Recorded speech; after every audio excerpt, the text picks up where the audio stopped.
Hello, everybody. Hi. Hi. Hello! Welcome to another very special session of SAS. Uh, yeah, welcome. Last time we were here, everybody had very interesting dreams under the partial influence of a very powerful dryad that was able to identify you all through Delos drinking from the stream that he did the episode before that. Very exciting. Um, we are just going to start immediately where we left off with everybody waking up at the exact same time holding hands. Not holding hands, Yay! because you're all in Yippee! separate rooms except for Gani and Scribner, who Yeah, we only Gani and Scribner were holding hands. they were holding hands.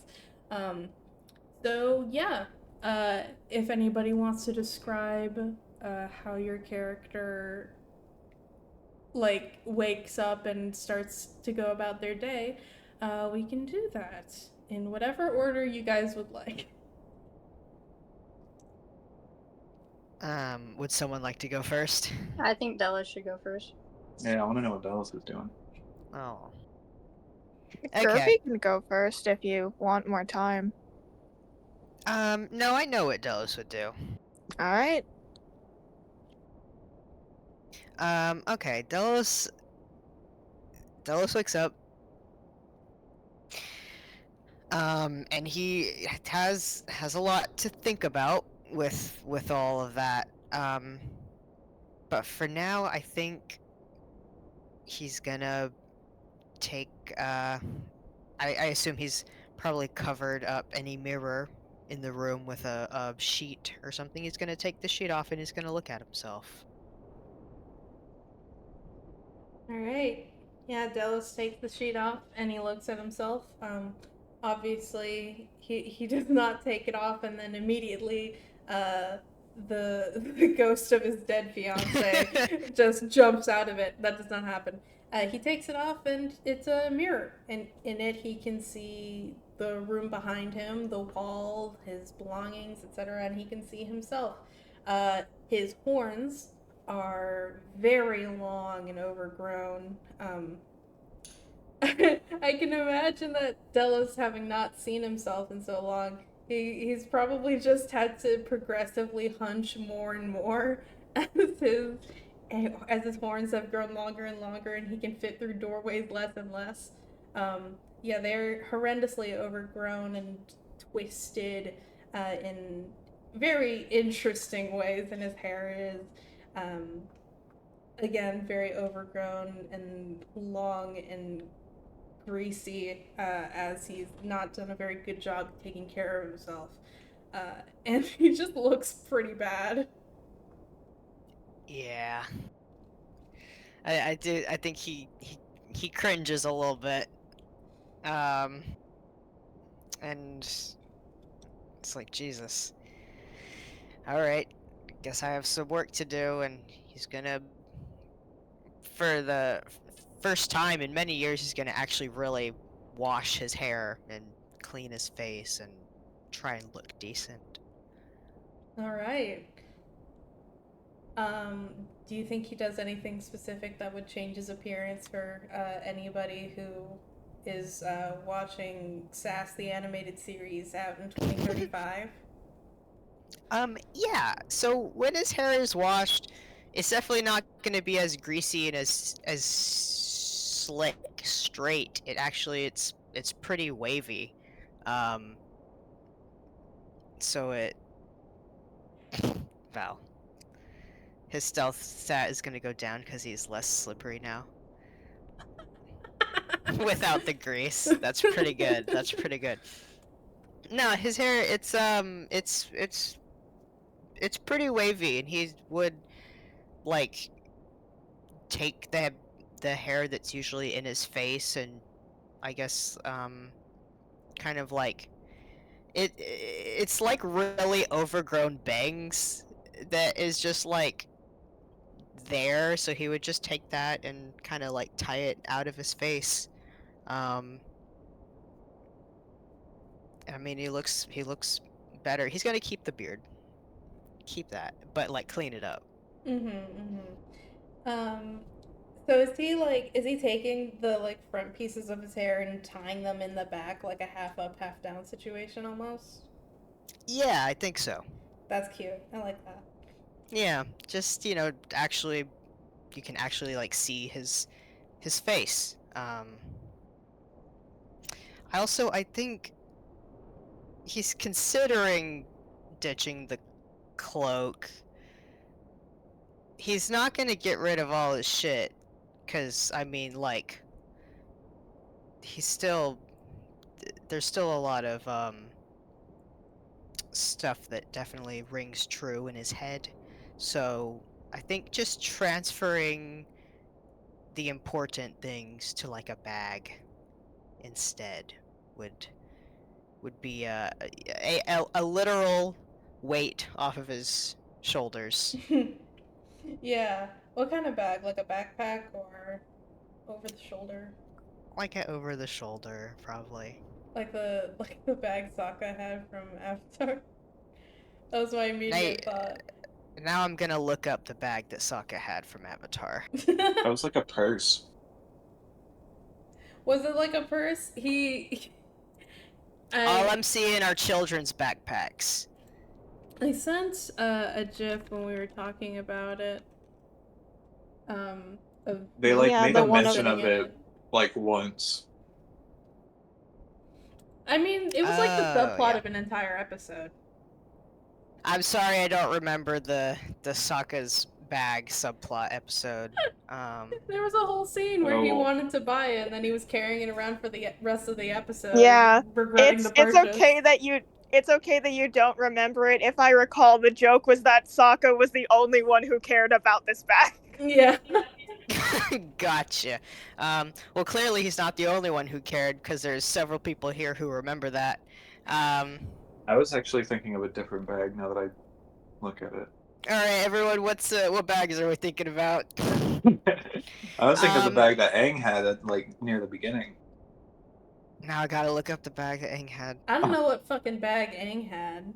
I remember him having it when he was like quick part of this episode after the kiss. I'm sorry. Wait, Run that one by again? He was Quixopsopsicus. That's not right. Try it one more time. Padliopsicopolis. That was or actually something. pretty close. Papillopsicopolis? Yeah, he was Yeah. the old man. Anyway, this doesn't fucking matter. Sorry. It doesn't. Bonzu Pippin Padalopsicopolis the third. Pippin Yeah. Papillopsicopolis. Anyway, he gets like an off the shoulder bag. Cool. Alright. Looking cute. Yeah, I don't know what he's wearing now, but it's not a big stupid cloak. So Yeah, I think we established underneath that he's just got like sleeveless leather. He's got like a sleeveless leather chest piece, which is also funny Yeah. because that was around the same time we also established that Gonnie has a sleeveless leather chest piece.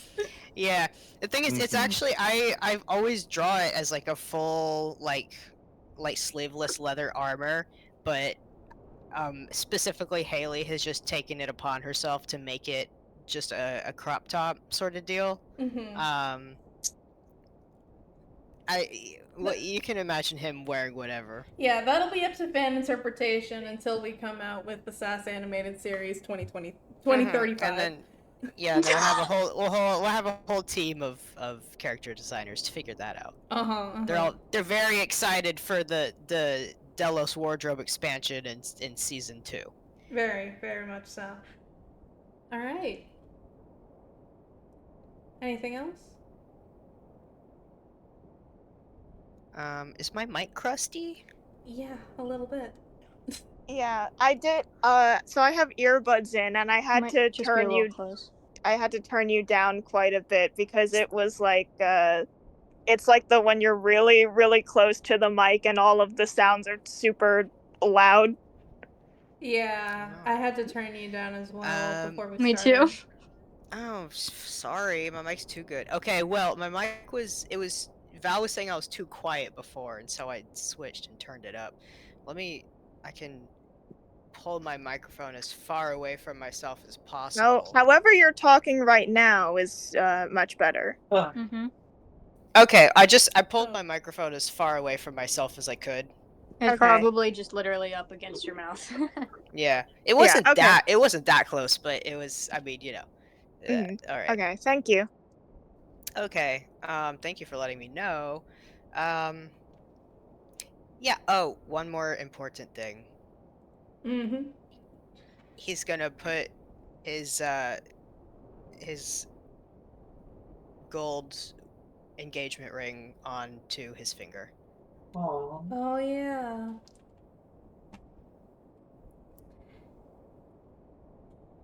Very nice. Mm-hmm. Yep, and that's the last kind of change. He still has his necklaces, just -1 now. All right. Very nice. That's really funny now that we've established that he's not wearing his cloak anymore, so it's just like it's necklace There's a city lot of now. Yeah, there's a lot of them. He's still kind of decked out, just not like no more sad cloak. Mm-hmm. No offense, Gani, but She doesn't have a sad cloak. She has a cool cloak. yeah, I'm sure that's what she thinks. That was so visceral. That was from deep within. That was Gani defending herself. That was personal. Sometimes she jumps out. Yeah, obviously.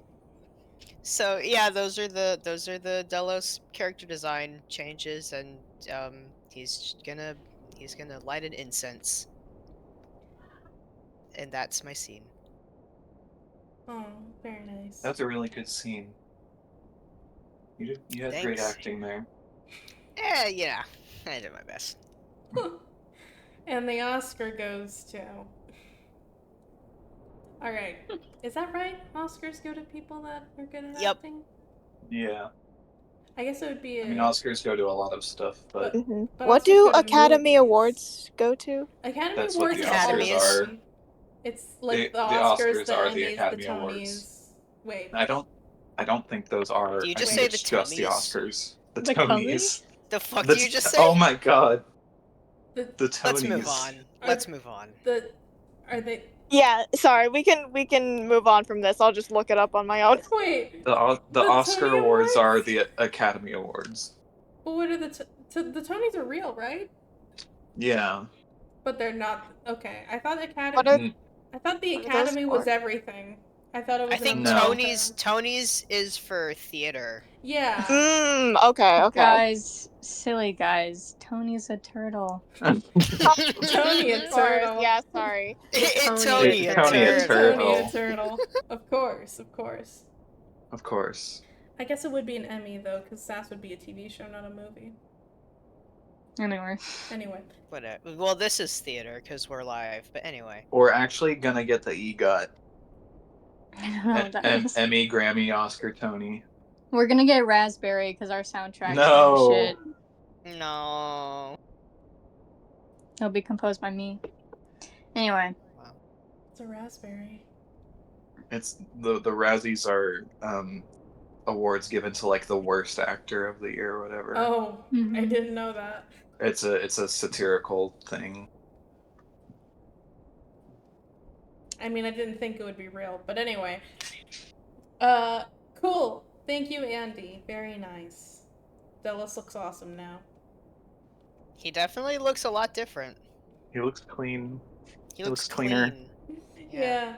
I do think his hair it would still be straight-ish near the top, just because of how much hair there is. The weight wouldn't inevitably pull it down, but near the middle and the ends especially, the curls would really come through. I think that'd look nice. Yeah, he's still got some real major split ends. Oh yeah, for Um, sure. So it's, but it definitely looks different. It's not like, it doesn't look like you poured water on him. Looked like you poured oil on him and then sent. Yeah, he's washed the oil off. He's in the Dawn Duckling commercial. Ugh. Sorry. We don't need to talk about the Dawn Duckling commercials. Let's move Do you on. have history with the Dawn Who- Duckling commercials? Who has history with the Dawn? They fucking show up so much, and they Yeah. piss us off. I feel Sorry. better again. I feel better And now they've turned the now. ducks into like their little mascots, and they're Yeah, like, they "Whoa, have. we're little It's- ducks standing around your kitchen, and there's dishes flying all over the And place." we're CG animated and we look like shit. Yeah. Yeah, Ugh. they just annoy us a lot because the commercials come up a lot when we're watching YouTube videos, and it really gets us. Wow. Well, I'm sorry to bring up such a sore subject for you. No, it's okay. I like the was old kind of commercials. traumatizing. The new ones just suck. Anyway. Cool, we can move on to somebody that isn't now. Yeah, holy shit. Anyone would like to go next? Kirby? Kirby? Chelsea. Sorry, I was fixing some stuff. Okay, yes, I can go. Okay, cool. So what does Kirby get up to when she wakes up? Let me see. Honestly, I mean, we've seen Kirby dreams before. They're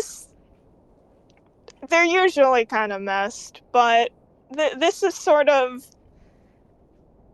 something about that just felt really like it felt too in depth, right? Like it felt a little too Oh yeah. Real, I guess. Yeah, I established that these are the most vivid dreams that any of you have ever had in your entire lives. Yeah. Yeah, no. That felt like really, really real, and that was like the most like in-depth sort of lucid feeling dream that Gerby has had.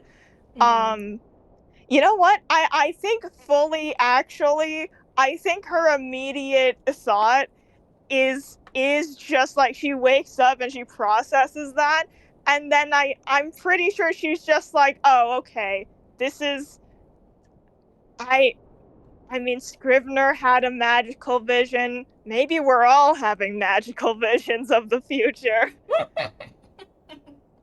Maybe that's like some big, like significant, I don't know, like star guy from the stars. Yeah, there has been enough evidence that Gerby would know about that could lead her to that conclusion. So, yeah, definitely. Yeah, no, I think Gerby is just straight up like, okay, I guess the god of life and death sent his the arbiter to give me a crazy vision. All right. Sweet. Yeah, that dream is also a lot more personal for Gerby than they usually are. Because I've established that usually Gerby dream, like the Gerby dreams that I've discussed at the very least, are like Gerby is in the perspective of somebody else. She's in a place that isn't familiar, etc., etc. But for this one, it took place in her home of like 25 odd years, and like featured her family and her wolves, and she had a whole conversation in it, and she met someone new and learned about things she didn't know before. So Yeah. Yeah, I think that's the thing that gets her, is that it was like really vivid, and the information was so specific and so like it's so like clearly still in her mind, uh, that she doesn't know what the inspiration for that would be. Yeah, no, she's like she's fully on the train of thought of like, okay, magical vision. I guess I guess we doing magical visions now. I guess we doing magical visions now. Great. Yeah. Yeah, okay. I think she just takes like a minute to process that and think about that, and makes a mental note to maybe look up some of the stuff that was talked about later in like the library. Yeah, for sure. Mm-hmm. I would even recommend writing that down in real life if you haven't yet. Yeah, for sure. Very cool. Anything else? No, I think she just kind of like wakes up and is like a little not shaky, but a little just like, I mean, yeah, I guess like a little like shaken by it, but it's just like, okay, I have to tell everyone about that. You know what? She probably just like goes for like a smoke or something while she thinks about it. Yeah, for sure. All right. Yeah, very cool. Uh,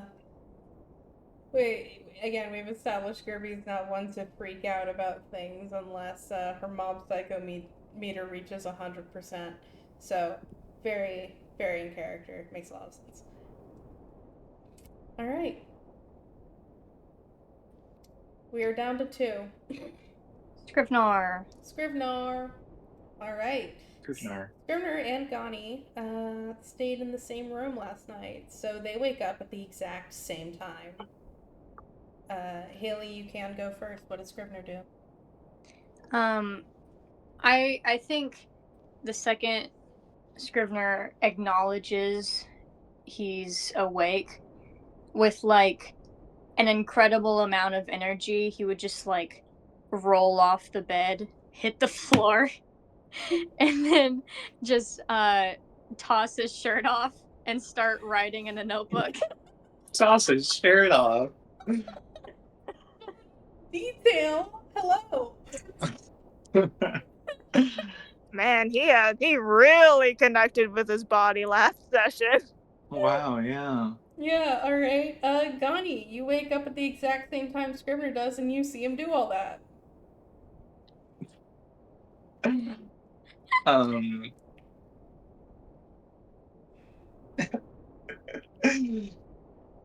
yeah, Connie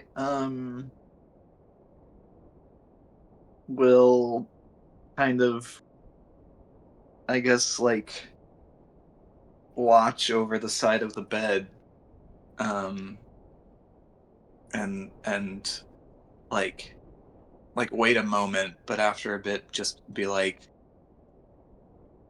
oh man, how do I voice her? I haven't done this in a while. um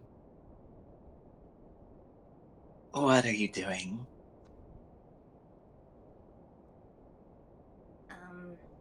He would say, "Good morning, ma'am. Did you have any exceptional dreams last night?" Exceptional would not be my choice of words. Why? Because I because I got more information. I all of us. Gosh, this is really hard to explain, and I'm kind of buzzing with information. But when Delos drank from that spring, it. Oh, Oh, Gerby. Elsie left. Chelsea. George's muted, but I just heard him go, see, no! Chelsea, I'm trying to lore drop. What the freak? Chelsea. Chelsea, why?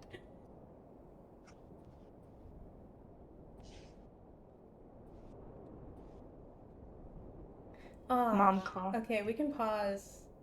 We can pause and then I'll lore drop on you. Yeah, and then Yeah. we'll have a lore drop. All right. See you soon. Bye. Welcome back. Welcome back. Hi. Yeah. Fucking toss his shirt off, crying down. Dream. He would say, You started Okay. with Delos drinking from the stream. Yeah, that's where we're starting. Mm-hmm.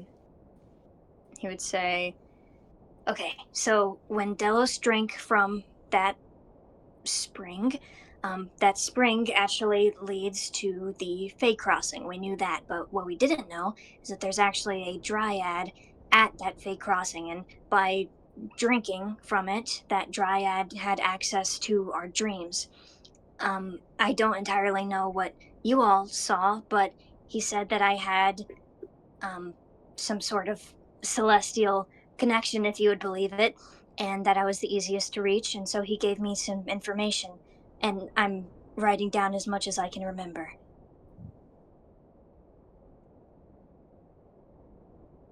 Interesting.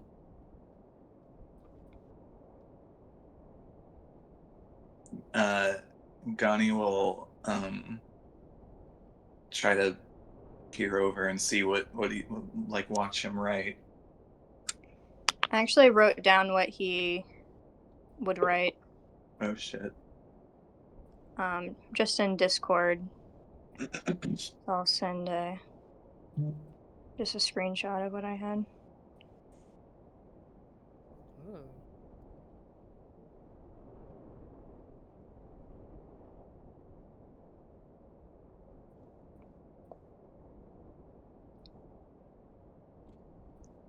He'd be scrawling this down. The Scrivener's handwriting is not entirely great right now. He's going for speed. He normally does cursive in such a nice way, but now he's just like Val, put your microphone farther away from your mic. What? I can hear Haley Wow. echoing through your mic. You said that so demanding as I was typing in chat. Val, you're echoing, my love. My love. So like Andy calls you my love. I tell you what to do with an iron fist. And Jordan calls me mama. Does I he? was gonna say. Yeah. You call yourself mama. I'm Yeah. simply respecting the way that you want to be referred. I was just gonna make fun of you for saying move your microphone further away from your mic. Bleh. From your speaker. Anyway. But yeah, that's what he would be scrawling down, and then once he's done, he'd kind of stare at it and almost write more stuff. Like he's just trying to remember as much as he can. I'm gonna throw up over Gani seeing Scrivener write down the words "Gani's still safe." Anyway, throws up.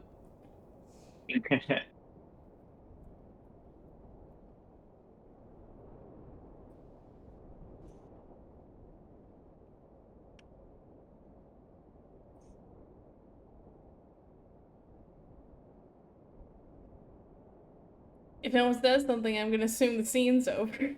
I'm just trying to think Sorry, if I'm Gani. reading it. Yeah, I'm reading it and trying to think if. Andy, you're not here.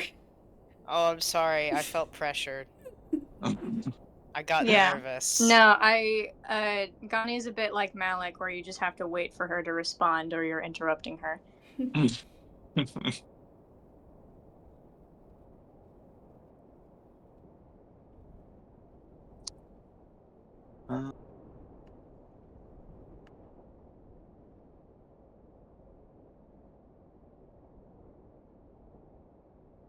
I think she would read over this and take some time to process it. And she'd say,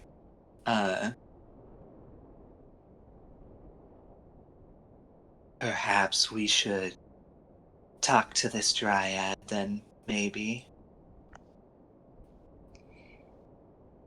Perhaps. He said that he would be there at the spring in the material plane or the Feywild, so I told him I would call out for him. I do believe there is some potential for information to gather in the Feywild, so it would probably be beneficial to stop and talk to this dryad passing by. I would agree. And, this also involves the Shadowfell, too. He was talking a lot about gods and queens and courts, and I didn't really get it, but he did mention the Raven Queen. I see.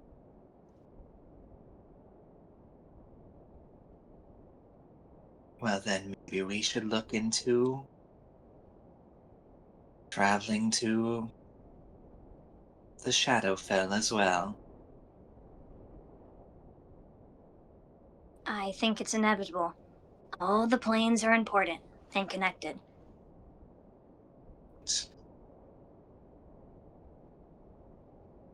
Well, good thing we have such helpful connections in our party, these two planes.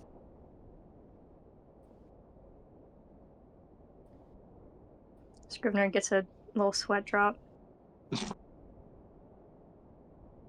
I certainly think that they'll be useful, ma'am.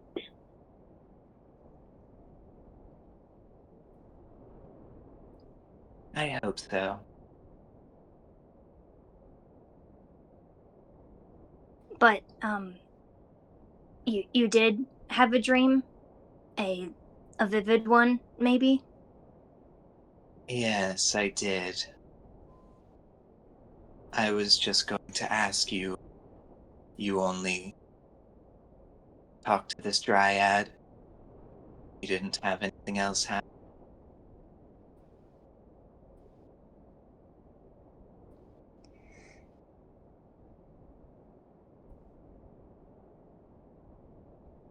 Nothing. Well, I was standing in the stream with this big willow tree, but nothing happened. I merely talked to the sky. Did he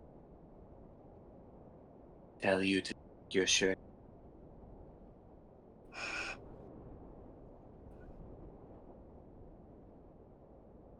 No.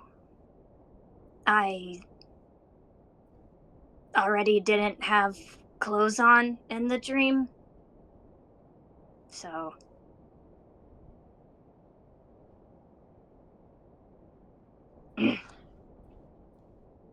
So are you trying to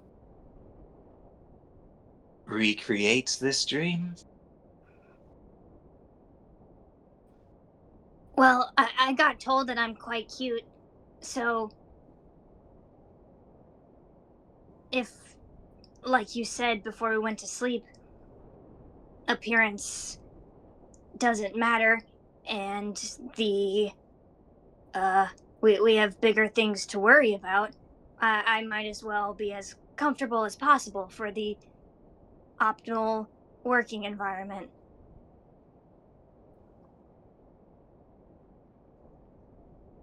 I suppose so. I...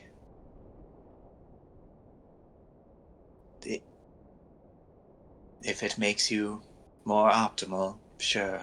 I just did not expect you to start throwing your clothes off in my room. I'm so sorry, ma'am. I didn't mean to. No, it's fine. Just... fine.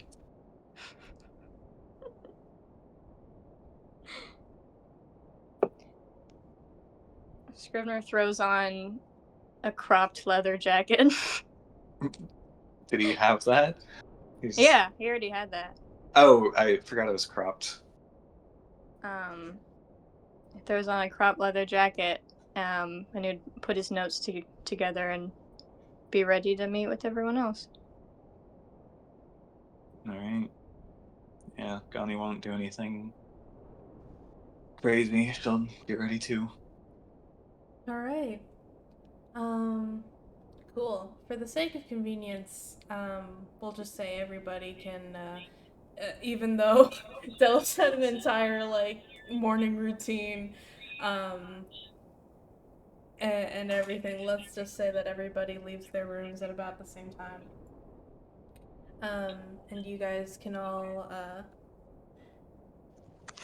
excuse me. You guys can all, leave your rooms and, gather in the common room of the tavern. Or in tavern thing that you guys are at. I know what you mean. Yeah. The Alright, cool. common room. Yeah, Scrivener alright. would be so excited with information that every time someone walks out of the room, he would be like, "Hey, hi, come here." Oh my god. Yeah, I do think Synthis and Tony would come out of their rooms as if nothing had really happened. But upon Scrivener's enthusiasm, Tony would be like, "Oh, hello, Scrivener. What's going on?" Hello. Hi, hello. Is everyone here now? Yeah, we can say everyone's here. Yeah. Scrivener would also see that those looked very different. Andy, do you want to pee first, or? He said, "I gotta pee. I'm sorry."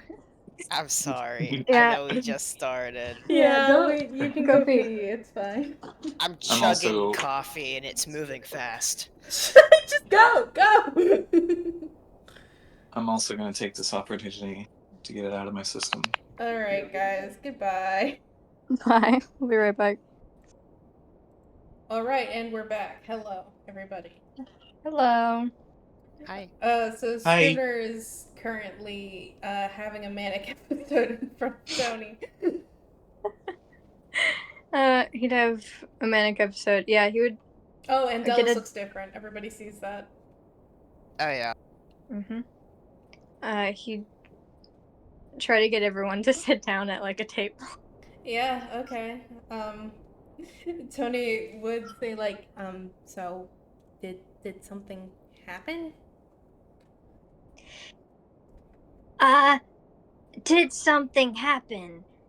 The question you should be asking is, what information did we gain?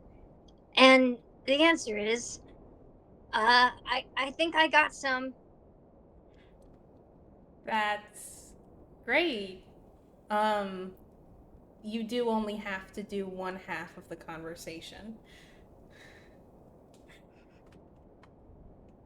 But that's great.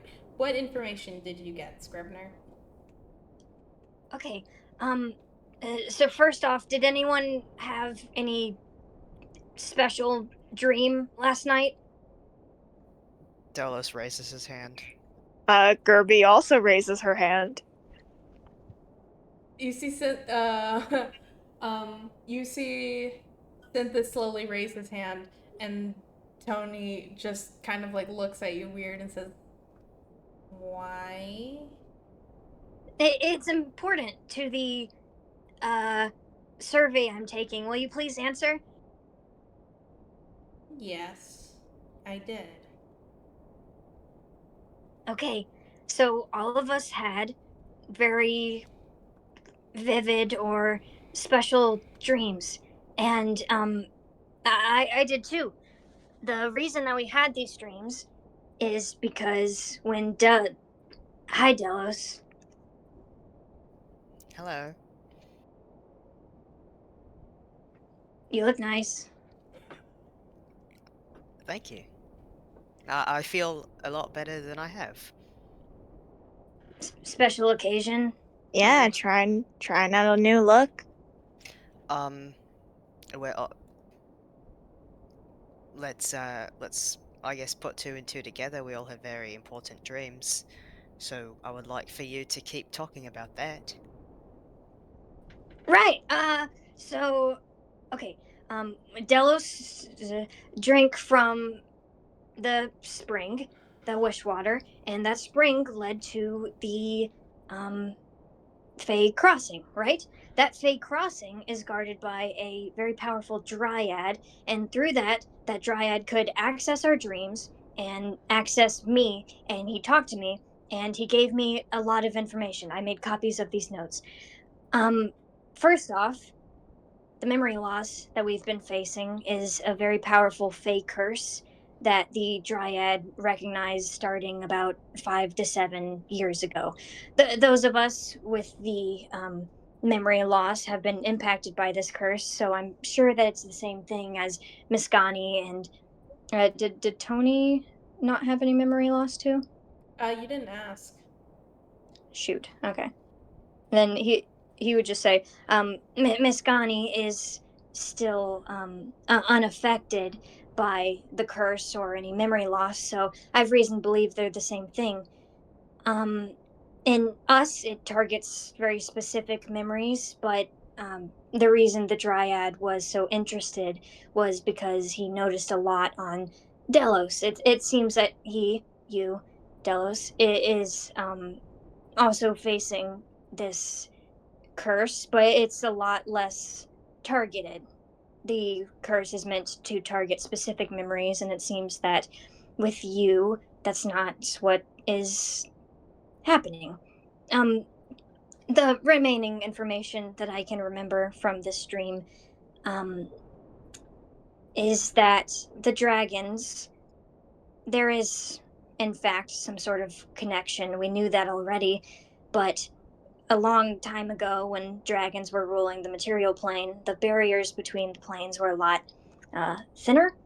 So anything that has to do with the dragons has to do with every plane. So the Feywilds, the Shadowfell, us, the material plane, and those are all connected. So we have a lot to go through. He puts down his notes and sits down. I see. Well, Tony picks up the notes you put in front of her, and she was reading along with it as you were talking. And she like kind of straightens it out, and she says, "Oh, Scrivener, thank you these for your diligence. If this information can be trusted, it is very valuable." I think that he's trustworthy. I just think that he is. Well, I suppose I can't corroborate that, but if nothing stood out to you as particularly suspicious, we have no reason to doubt it. You, said that this dryad was able to access all of our dreams, not just yours? Correct. I don't know entirely how it works, but he had this very romantic story about his lover who died, and he also died. And apparently, this guy taught him this dream magic since he was associated with a god of death, connecting to souls and I guess the subconscious. Sorry, you go. No, you're good. You can, Tony's affirming. Go ahead. Okay, Gerby kind of perks up at that, and just says, I got it. Oh, is that, what was, Baiju? Is that it? That guy? I have no idea. He didn't give me the details. Did you also have information in your dream? Yeah, I did. Yeah, no, I met this, I think elf guy. Yeah, like some, elf guy. I didn't get his name or anything. We were in like the cave that I grew up in. And we were like waiting out a storm together, and he was like a traveler, and he went on this whole explanation about like about like this god named Baiju that he follows of like life and death, and like all the connections of the stars and the celestials, and all the places he traveled, and like this cool willow tree that he likes, and all of this other stuff about where you go after you die. A willow tree. I was in a stream that connected to a willow tree in my dream. Oh, okay. Like with like waterfalls everywhere, and it's Yeah. like, yeah, okay. Definitely the same place then. This all sounds a lot nicer than my dream. Yeah. Wait, so you said that this dryad guy learned this from like his lover? Yeah, from his lover, they would meet at this willow tree, and I guess their love was forbidden, and they both died there. Oh. Yeah, dude. My dream ended with my sister, one of my sisters, showed up and shot him in the head and killed him in front of me, and then the dream ended. So I guess I watched that guy's partner die. Scrivener makes the saddest face.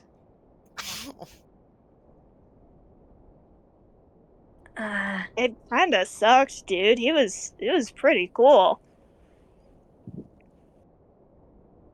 Yeah, I bet. Miss Tony, you said you had a bad dream as well. I was expecting us all to kind of have peaceful one. What did you dream about, Miss Tony? Well, I can't imagine it's related to anything you all are talking about. It didn't feature a dryad or a magical spring or a mystical elf that knew the secrets of the universe or anything. So, Well, it might be important to talk about our dreams if we can see any secret message between them. she makes a really uncomfortable face. And she says, it was all very, personal.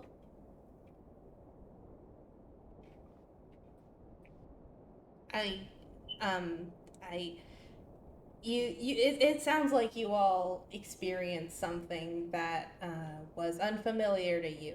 I'm assuming, Scrivener, you did not know this dryad or this spring before your dream, and Gerby, I'm assuming you did not know that man. But everything in my dream was familiar to me, so I don't believe that we would glean anything new from it. Delos says, kind of quietly, says, mine was personal. Anyone else? Synthis raises his hand. Synthis? So it seems that although it was personal, if you wouldn't mind, I suppose keeping it vague.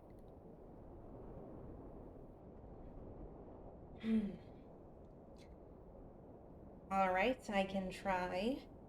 I had a dream where I was going through doors in a very long hallway, and a voice that I recognized was trying to lead me through it, telling me which doors to go through. I initially resisted and went through the other doors and had a very unpleasant experience. And then, after a long time, I started going through the doors that this voice was telling me to, and it was less unpleasant. There.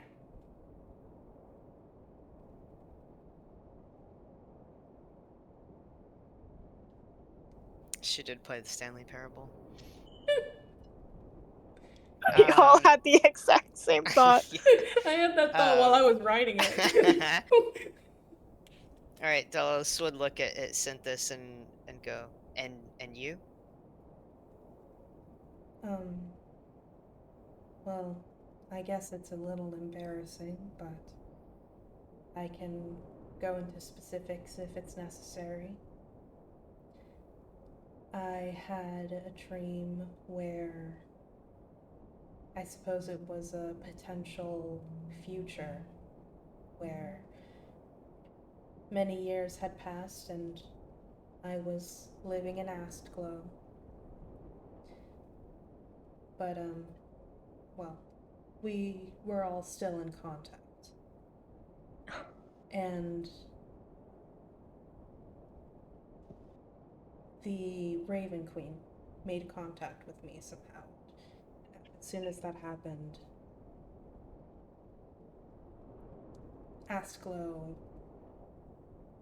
burned down, and it all turned to ash.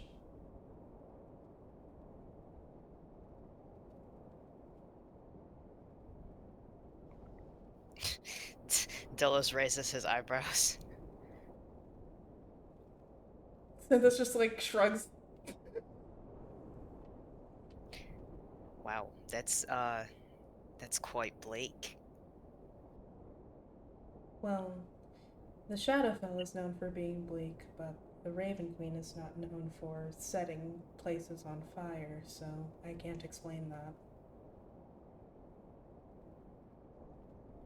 Synthis looks at Scrivener and says, "Is this dryad known for setting places on fire?"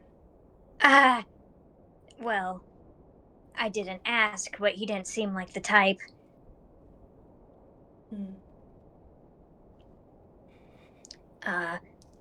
Delos, would you be willing to share your dream? Delos closes his eyes and thinks for a moment. And then he says, Scrivener, you mentioned something about this dryad in your dream having something to do with connecting with dead spirits. Yes. Did you have any more information on that? Well, if we're being personal, to be transparent, he told me kind of how the afterlife works. I'm not going to hell, by the way. I know that. And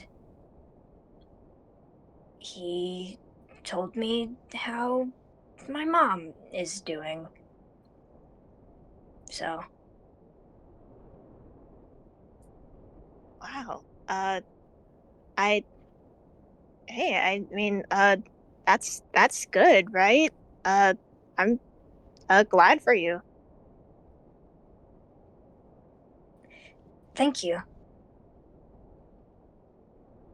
No, she's doing well, by the way. Well, I should hope so. I hoped you wouldn't mention it if she was doing badly. You would hope I wouldn't mention it if my dead mother figure was doing badly. At least not mention it so flippantly. Yeah. No, she's doing well.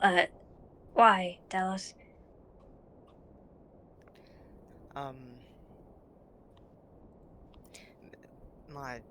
There were a few things that happened in my dream, but the notable one was that I had a conversation with someone who has died.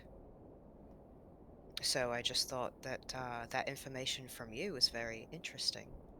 Is it most likely is related?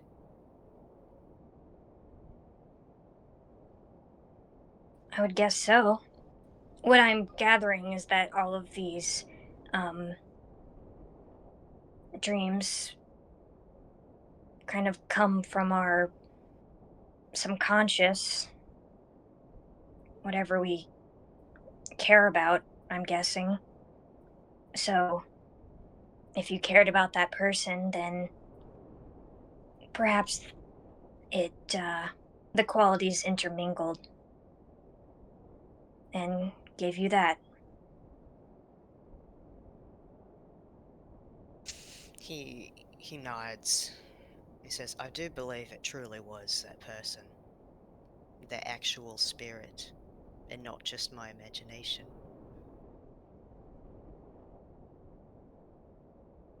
I believe that too, although I wasn't there.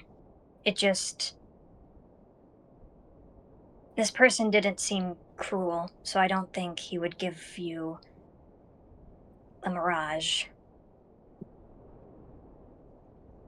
Yeah. Plus, it sounds like this dryad and his lover were like.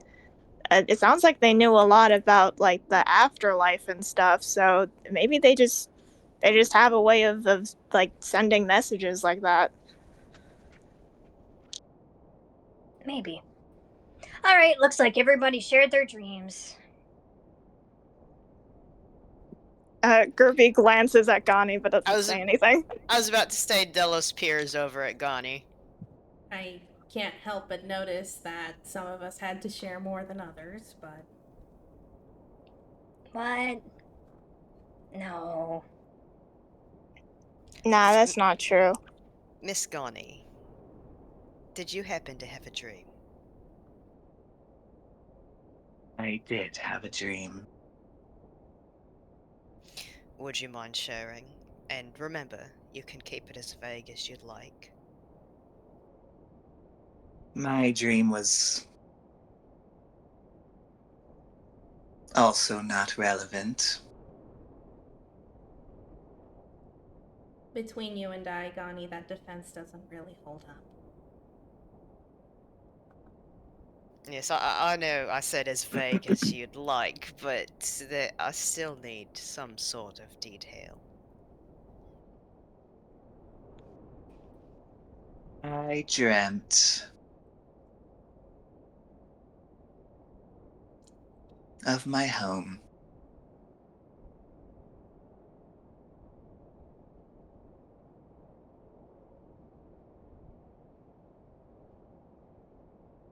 I don't know if I fully agree with the sentiment that this dryad had no ill intentions if Tony's and Synthes's dreams seem so bleak.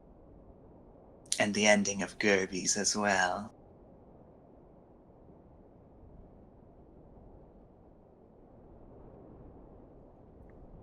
I will admit that it wasn't a very pleasant experience. However, I'm not one to throw information way out of hand if it could potentially be useful. Perhaps I it agree. was an issue with, you said that this dryad was more readily able to communicate with the Scrivener. Perhaps there was a problem in having to communicate with with the rest of us, and it resulted in unpleasant dreams. He also said that, I can't remember how he described it, but he was talking about...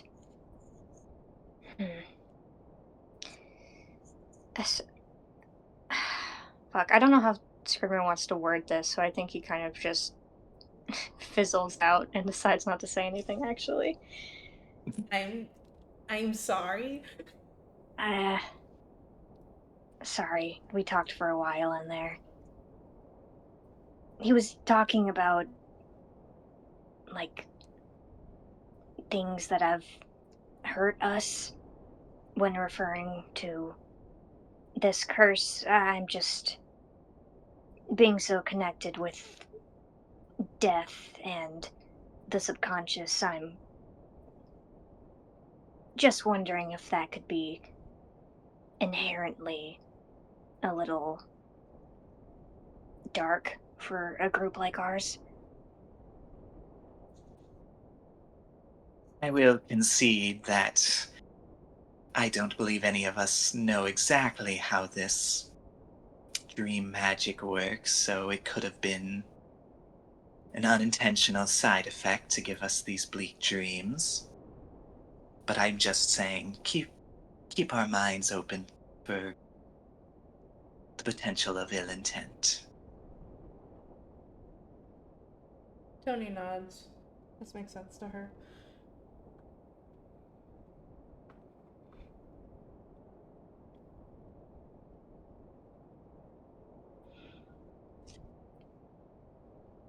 Well, that's all I had to say. Anything else on the agenda? No, I don't believe so. Thank you very much, Scrivener, for, again, consolidating all of this information so efficiently. We can definitely take it all into account as we continue our investigation. As for practical matters, I have no further business in this town. I believe we should attempt to find our way back to Astglow as soon as possible. I believe one future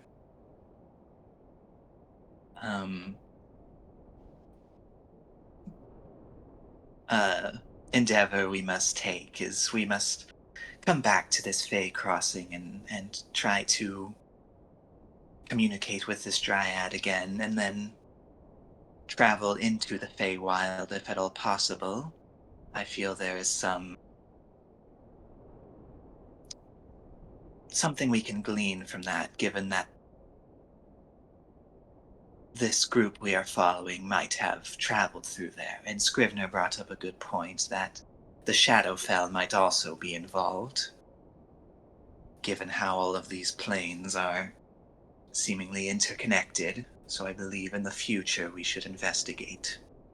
Tony looks at Delos for a second at the mention of the people that you guys are trying to find, having traveled into the Feywilds, as Delos alluded to that to her before.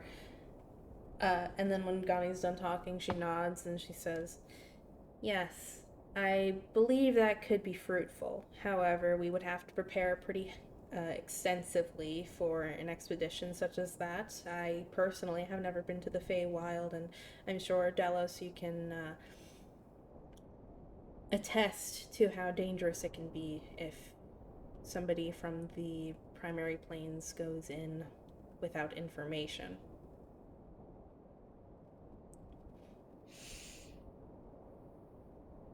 I agree. We should prepare. I do think it'd be a good idea. As much as I would like to not say that, it would just not be true. She nods again. And she says, in regards to the Shadowfell, that is a bit tougher. Whereas we now know of a Fey crossing and assumedly have available access to it, a crossing into the Shadowfell is much more elusive. Synthis, she gestures to him, has been looking for such a crossing since I've known him, and has yet to find anything.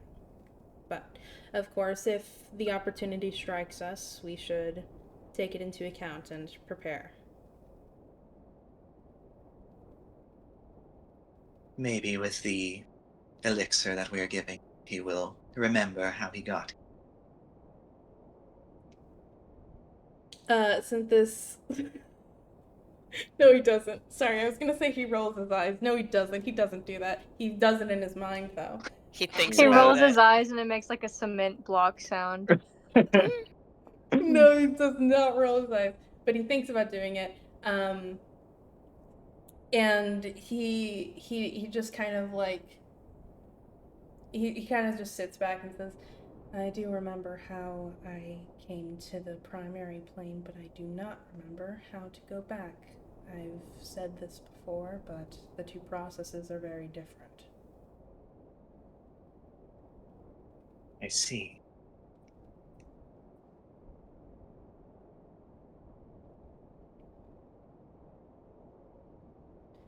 Well, in any case, those are two very viable options, and we will keep them in mind if the opportunity arises. We can even make plans to come back and go into the Feywild when we feel that we are ready. However, we have spent a long time away from Astglow. I need to consolidate all of this information and, well, rest.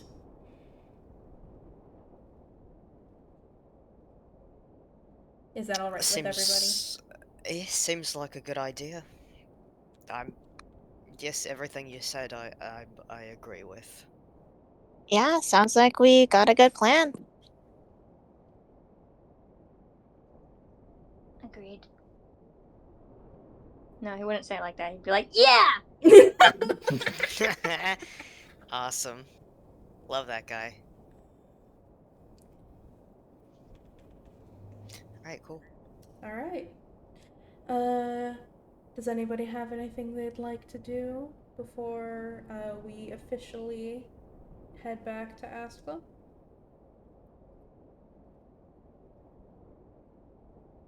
Don't think so. Take me back. Kind of. I'm thinking. Hold on. Wait, oh my god. I want Gani to do something so bad. I love when she has things. Sorry, I might also have a thing that might amount to nothing, but might amount to something. All right. Do you want to go first, Val? I think Gani's gonna do something while we're like on the road, unless we're like skipping that. No, we're gonna be on the road for a little bit. Okay. Okay. Then I'll wait. Delos can do shit now. We're in like a Fey culture centered like area right now. Yeah. He can do shit. He can. He can appreciate this. He can. He has explicit permission to do so. Which he needed, of course.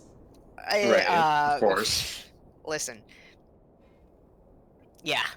So I don't fucking I haven't like had the mindset of like what's a cool thing I can do in a while. So I think Delos is just as lost as me right now. I don't know what he does. I think he just takes everything in and allows himself to appreciate stuff. Yeah, sure. Okay, I can describe a few things that Delos would that might suddenly be notable to Delos now that he's letting himself experience it. The owner of the combination tavern inn that you guys stayed at, the Eladrin, who was having a bit of a hard time transitioning between seasons, they have a pet wooby. They have a wooby! They have a pet wooby. For everybody else that isn't Andy, a wooby is a cat-like creature from the Feywilds that has fur that swirls in combinations of black and white across its coat. And I believe I said it has one horn? Two? I don't remember entirely. Let me see. Actually, I think I wrote it down. I wrote down cat-like creature with swirly black and white fur and a horn on their heads. People disagree if they're white with black swirls or black with white swirls. What the fuck? I love this thing. It's a wooby. This sounds awesome. They're commonly believed to be results of a hag curse, but they are known to siphon off bad luck. And this tavern keep has one as a pet. It kind of jumps in through the window every now and again and takes naps on the counter. Holy shit, I would pet this Wooby. You can pet it. You can kind of put your index finger and your thumb on either side of its horn and rub its head, and it purrs into your hand. Oh, that's so cute.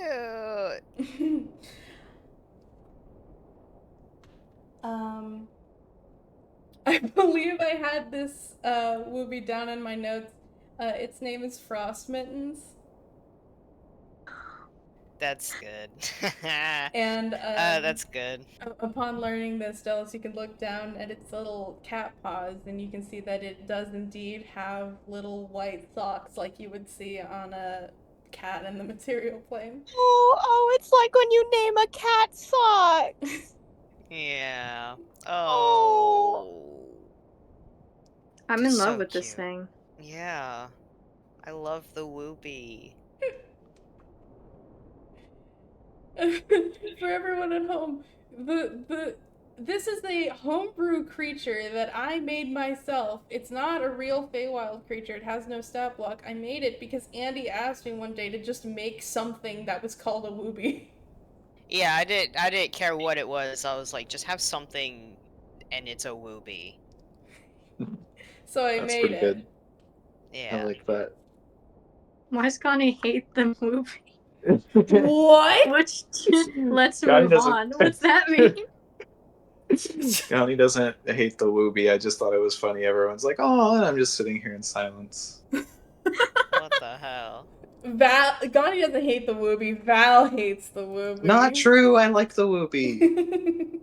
Connie doesn't care about the Wooby though. Or maybe she hasn't seen the Wooby.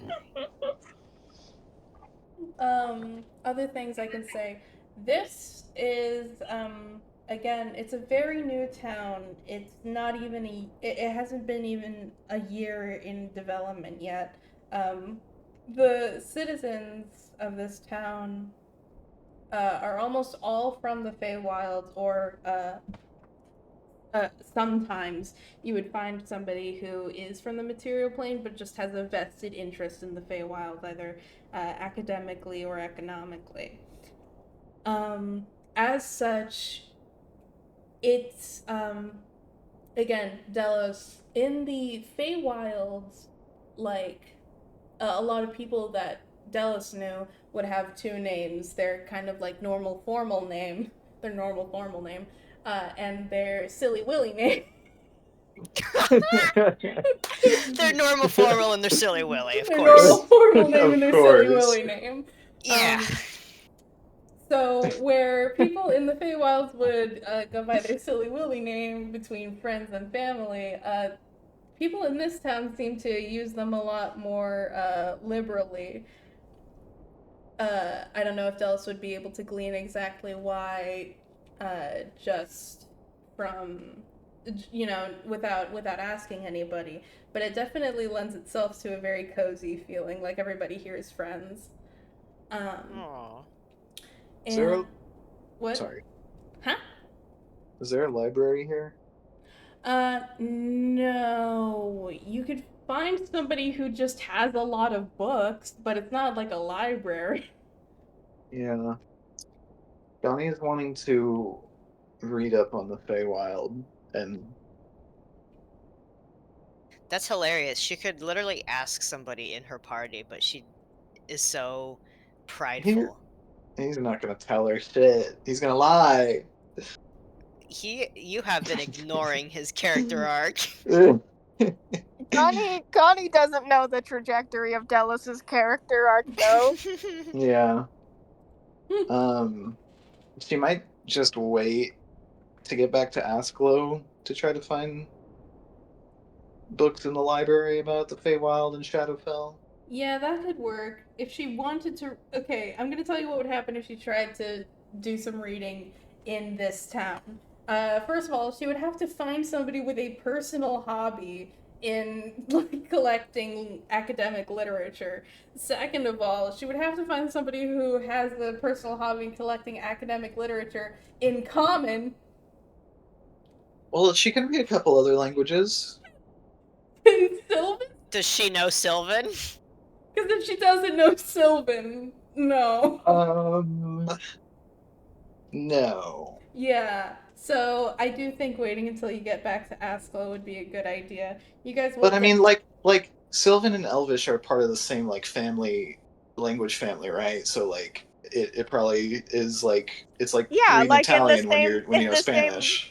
Yeah, like in the same way where Sorry, Val, do you know Dutch? Chinese, Yeah, if you know like Chinese, you're fluent in Japanese. Yeah. Exactly. Yeah, of course. like exactly how English and Spanish are very similar. So Val, can you pick up a book in Spanish and tell me what it's about? Yeah, Val, I can you could tell me probably- a sentence in Dutch right now? In Can you what? translate? Dutch? Can you translate a? Oh. Yeah, translate a Dutch book is for me. okay. Dutch has actually got a lot of similar words to English. That's not a Yes! great example.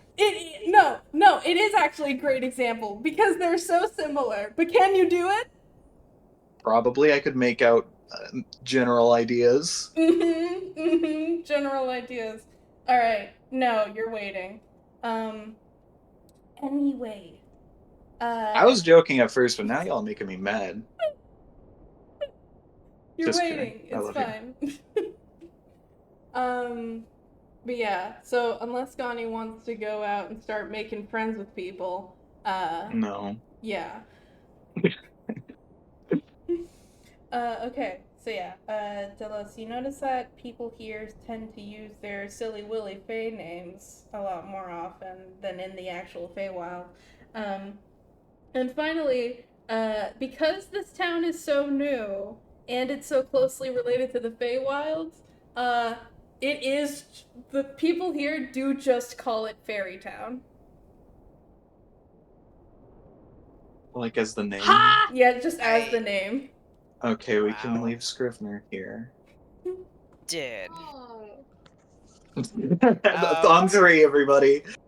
Gani says that. She says that to him. She says that for real.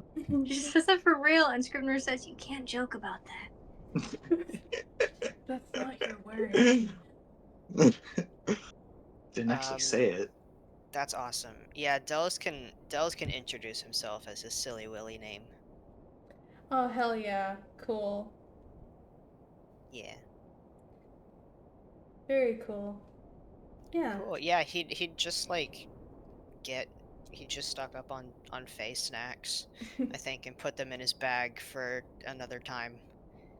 That's cool. You know, in the same way you can get like raisins or dried mangoes or whatever, and they're just like cool little snacks. Delos can get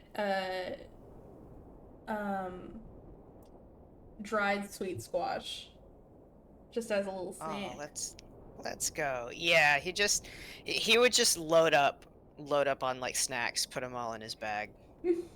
He can also get sour flower nectar, but I don't know if he'd be as big on that. I don't know. You don't know? Listen, it's been a while since he's let himself have anything other than like bread and cheese and vegetable. Yeah, okay. So honestly his taste could have changed. Okay. Like his taste buds could be different now. If Delos has ever had sour flower nectar before, here's what it tastes like. It smells like the worst thing Delos has ever smelled in his entire life, and it tastes like water. Alright. Well. Yeah, I don't know if he'd be into that. The titular fairies, however, are all over it. Yeah, no thanks. Yeah. Alright. Yeah, you can get, like, dried sweet squash, and, I do think Delos has at least a couple bottles of wish wine on him by now. Oh yeah, for sure. He's got that weak shit that he got straight from the fucking river, and then he can get the real, like, distilled crap at a store. He can give the weak shit to anyone who's like, oh, let me try, and he's like, yeah, sure, whatever. But he has the real shit for himself. for himself. Yeah, absolutely. Absolutely he can. Alright, cool. Great. Very nice. Okay, anything else for anybody else?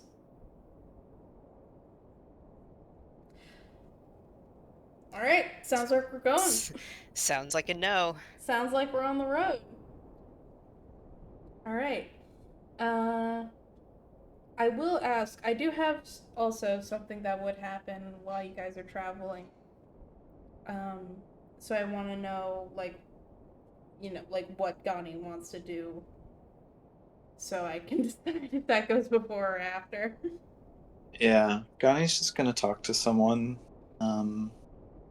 I have to keep it secret, so it'll be a big surprise when I reveal it. Oh, huh, okay.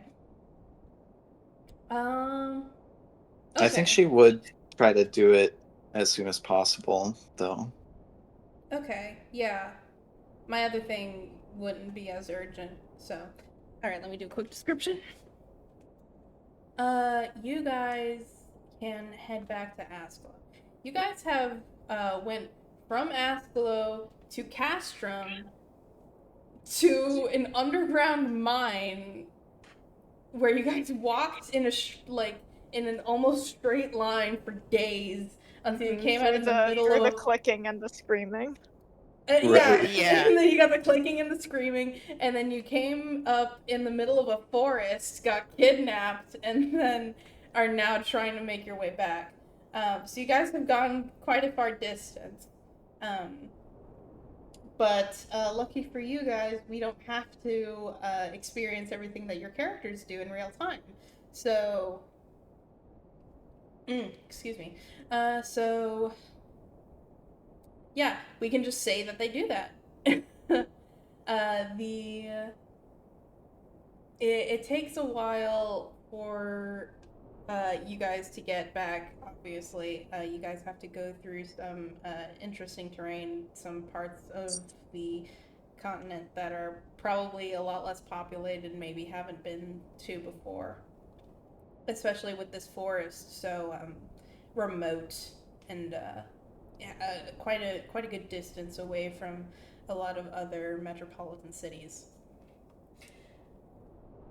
So, uh, the travel would probably take quite a, just like, I'd say probably 3 nights you guys would have to spend on the road. It's quite a while. But if anything were to happen, I would have described it. Um, so, uh, other than that, it is pretty uneventful. Uh, Gani, what do you do on the road? Pretty, like, probably on the first day of traveling, um, uh, Gani would, try and, uh,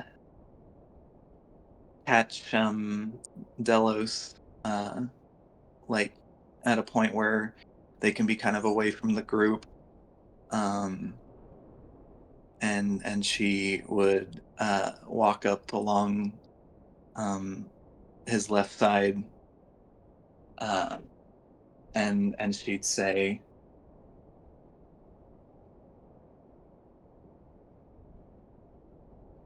"This someone special you mentioned wouldn't have anything to do with this, would it?" And she'd point to his ring. He would a very genuinely kind of just like smile to himself, um, and he would sort of lift his lift his hand to sort of catch the ring in the light, and he would go, "Why, yes, it is. How observant of you."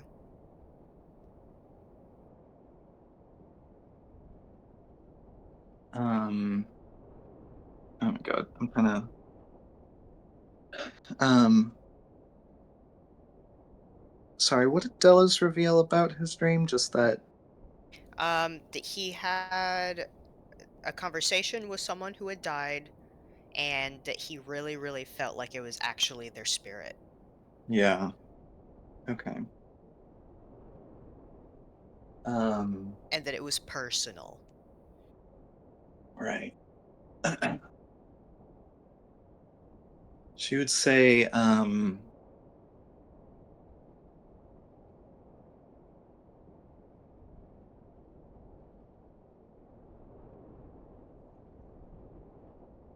my god. Didn't expect it to be that easy, huh? Yeah, I don't know. This is also a fight between Val and Gani in their head, where Val's like, "You can't say something mean about his dead husband," and Gani's like, "I can do what I want." Gani's like, fuck that guy, and Val's like, no, he was really cool. His name was Smokeweed. Yeah, you don't understand. You don't know fucking him. get it. You don't get it.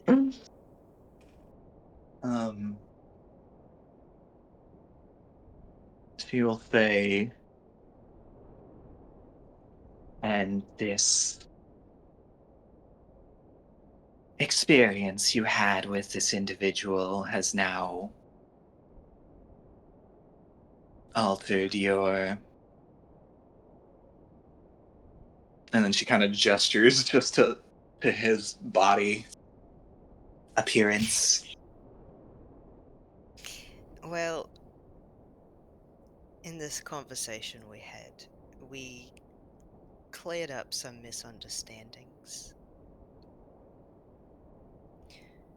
And some things I had thought were not true. And I have received an explicit request to,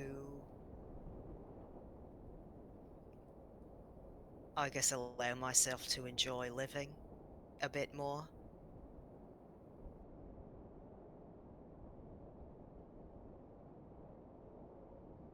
You were trying to not enjoy living before.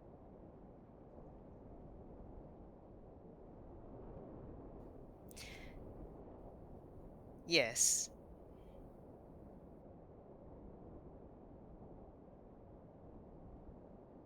Doesn't seem practical. Well, I thought I had deserved it.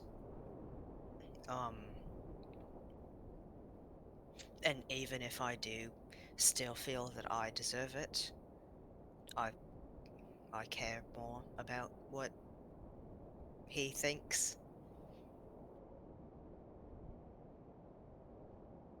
And does this also have to do with the haunted house and the knife and all of your little things?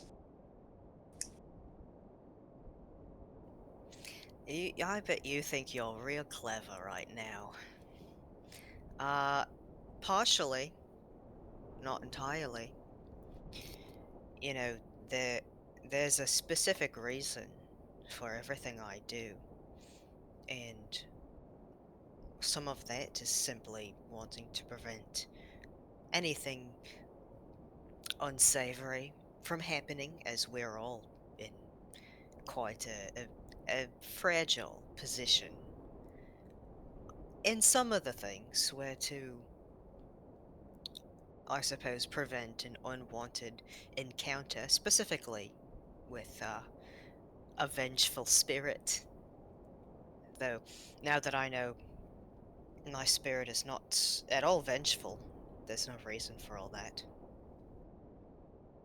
What about all the other vengeful spirits out there? Um, I've no reason to be scared of them.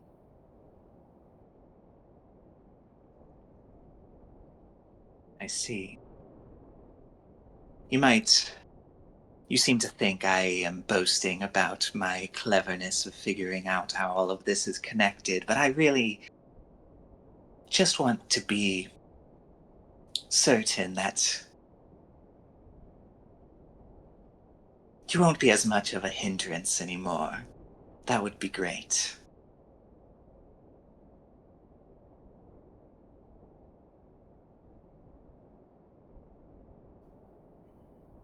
And that's what I am? I'm a hindrance to you specifically? Not inherently, but some of the things you do cause problems. And I would like to minimize our problems.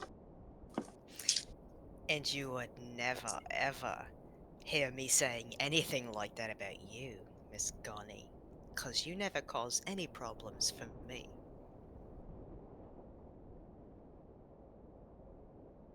Do you have something to say?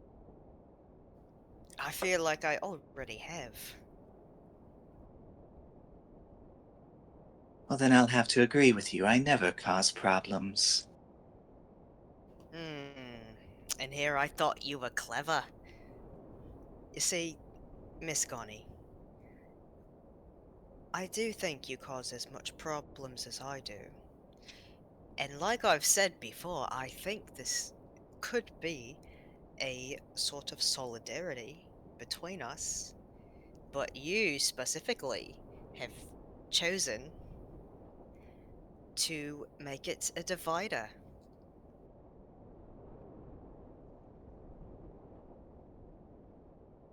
It was not my intention.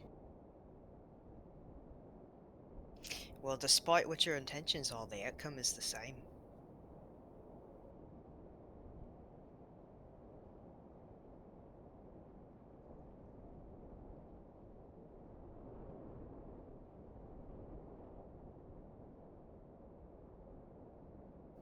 I know you have things you're not sharing.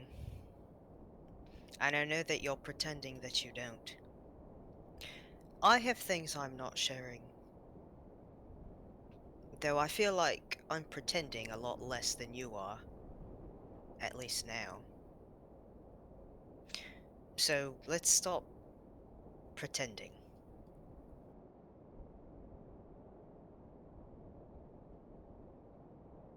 What do you suggest I am pretending about? Do you have any specific claims you'd like to make?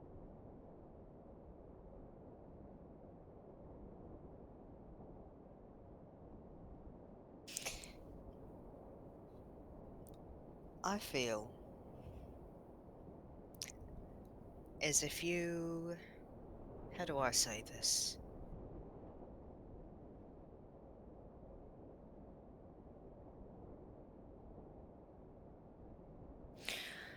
I feel as if you have a deeper personal connection to all this than you let on.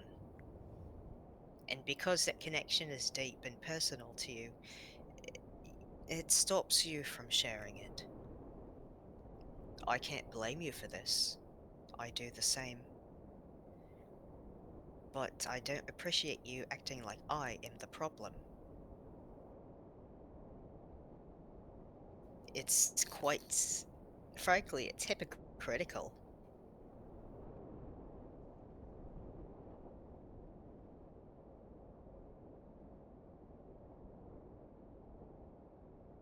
I don't know if I quite see it.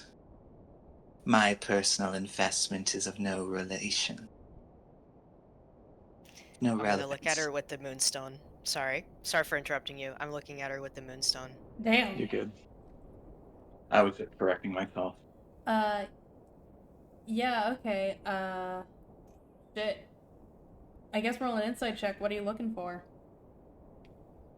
If she's fucking lying! I rolled a 15. uh, on the die or plus your everything? A 14 plus 1. 14 plus 1. Okay. Give me her aura. 15 is pretty good. Do you want to roll from me? Do I want to roll for you? Do you want a roll from me? If you want to roll for yourself. If you do a stinky dog shit roll, then yeah. If Gani's No, attempting I'm gonna do a good roll. if Gani's attempting to deceive or persuade, then go ahead. But if she's not actively trying to do anything, then Hmm. Hmm. It could have been better. lower than a 15. Yeah, it's a 13. A 13. Okay, so Damn. it's Wait. Hmm? 12. I know how to do math. Okay. Uh. Well, it's not a walk in the park, but Dallas, you can glean something from what you see of Gani's aura. Val, What the fuck did I just say? I don't know. I don't A bunch of remember. She said, like, I don't see it. I have no personal connection to this. No, I think that she said her personal connection has no relevance to this, and I don't see how I cause problems. Oh, okay. Yeah, she did say, my personal connection has no relevance. Mm-hmm. All right. Well, Val, do you wanna? You can either describe what Gani's aura looks like to communicate that information, or you can just, say, was Gani lying there or not? Or at Lying by omission. or what her true thoughts on the matter are. Oh boy. This is complicated. It's Oh, it's yeah. kind of an open-ended question that Del's rolled an insight check on. Yeah. Well, the aura, I mean, it's like, it'll pick up her feelings, too, if you wanna... If that's easier to Yeah. pinpoint. She's feeling a mixture of emotions right now.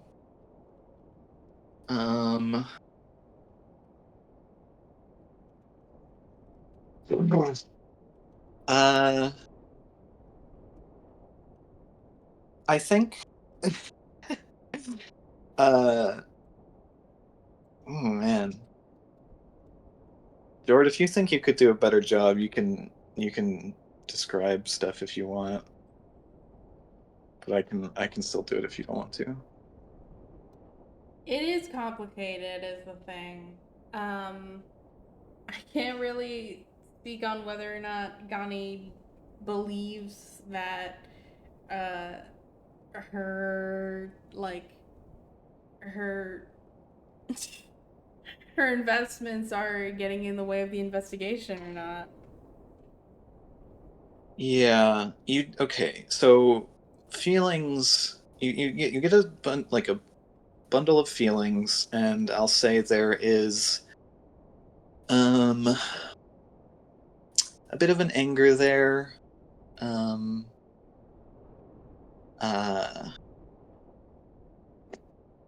I do think you can sense a bit of guilt. Um,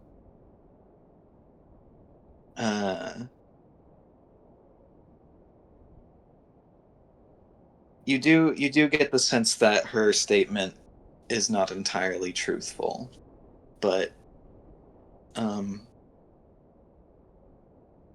you I think you don't really see you don't see the lie aura specifically.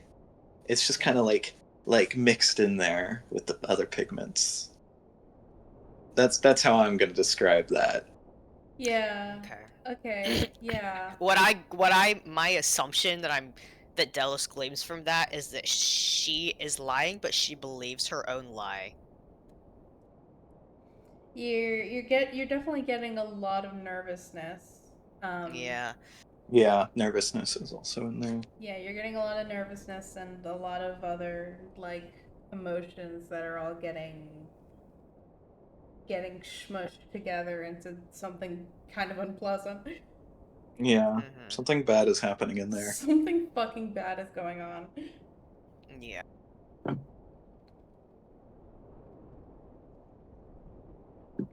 Okay. I hope that's satisfactory. Yeah. Let me think about what Delos would say.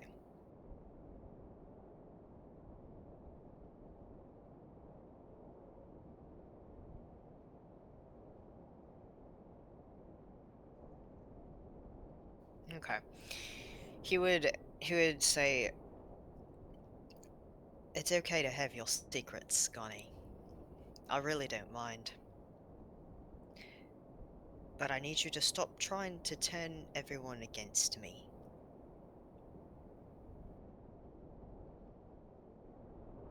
Are you going to be upset if I try to turn everyone against Synthis? Yes. I think it would be extremely counterproductive to everything that we're trying to do.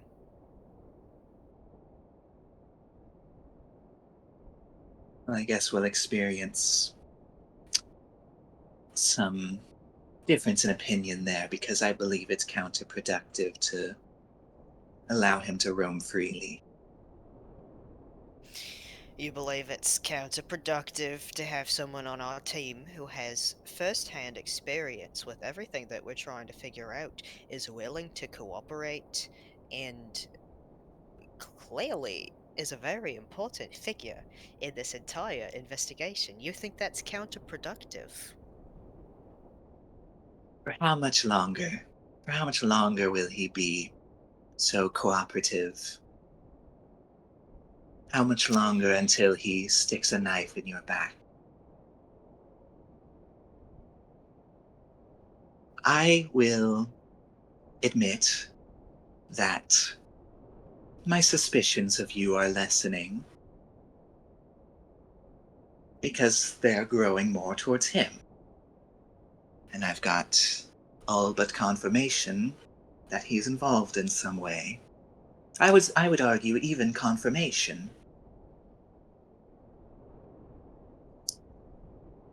So I don't... Yes, I feel it's counterproductive to put so much trust in someone who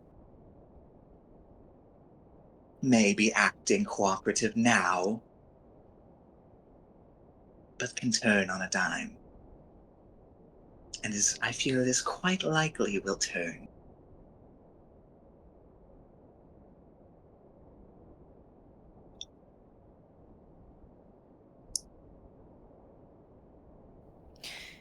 I feel like you don't want to find the truth as much as I do.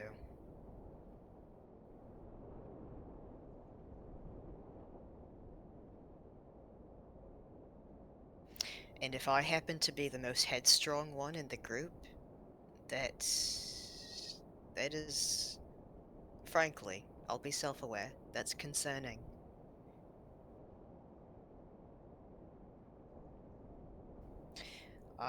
I'm sorry that you don't feel willing to take a risk to find out something that's allegedly important to you. To me, this is the most important thing in my life. If I get stabbed in the back, I will simply get up and keep going.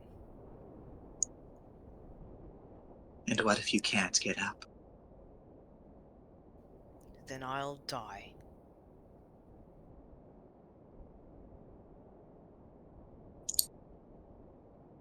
But at least I will have died trying my best. And not taking the easy way out. I'm trying my best too. I want to know the truth too. I'd argue that I want to know it more than you. But the difference is, I don't want to die. I take precautions. I'm trying to be safe. Is that so? Is that such a crime?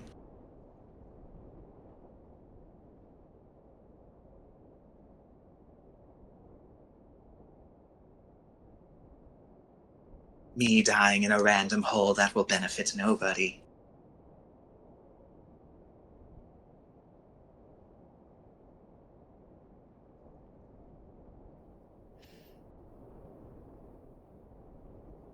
I'm doing this for my people. Are you doing this for anyone? Yes.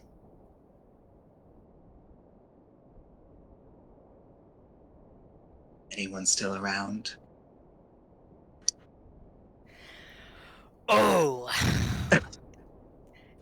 Val. Delos fucking shoots you a look. Like, if you didn't know better, you would think like, oh, that's it. He's gonna fucking kill me. he's gonna hex me. He's gonna, yeah. There's a hex in his eyes. No, he fucking looks at you like with the most like malice you've ever seen in his eyes. I think she really tries to match him. I think she's not gonna back down and stare him down as well.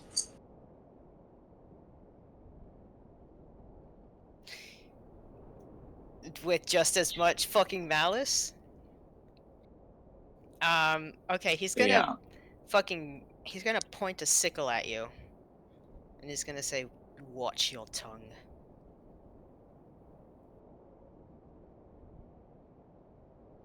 So that's a no, I take it. That was cruel. That was cruel because you know the answer.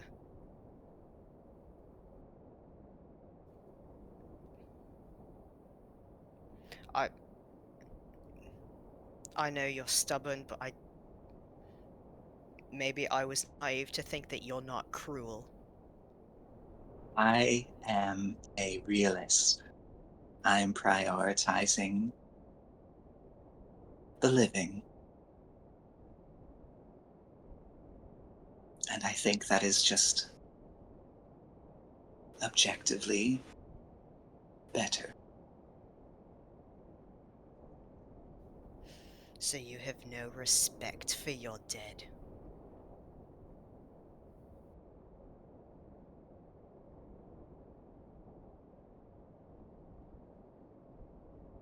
I didn't say that. But when it comes to who matters more, I feel there's a right answer.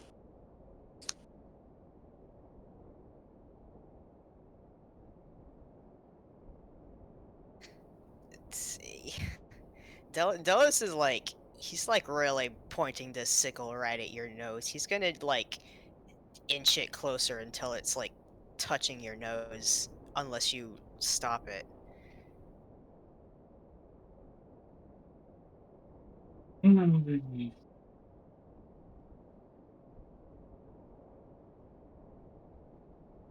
I think it will take until it actually like touches her to kind of back away and say, I'm not trying to aggravate. I'm simply trying to stay truthful here. and she looks away. If I will roll for this if needed. Delos is gonna try and like just like nick your cheek with his sickle. Ooh.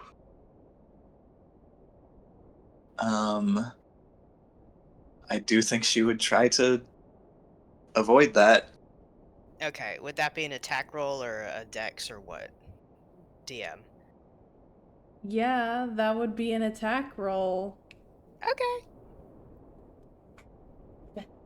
That's an attack roll against Gani's AC.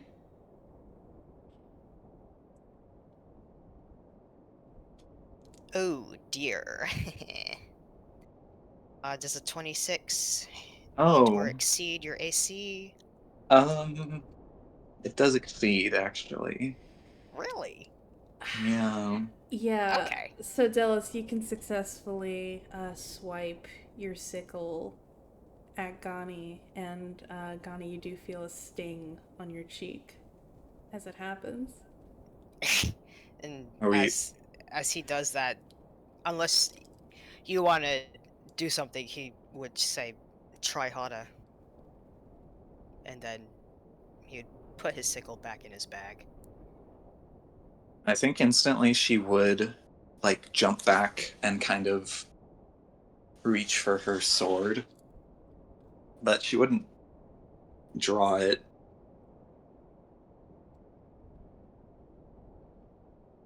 Okay.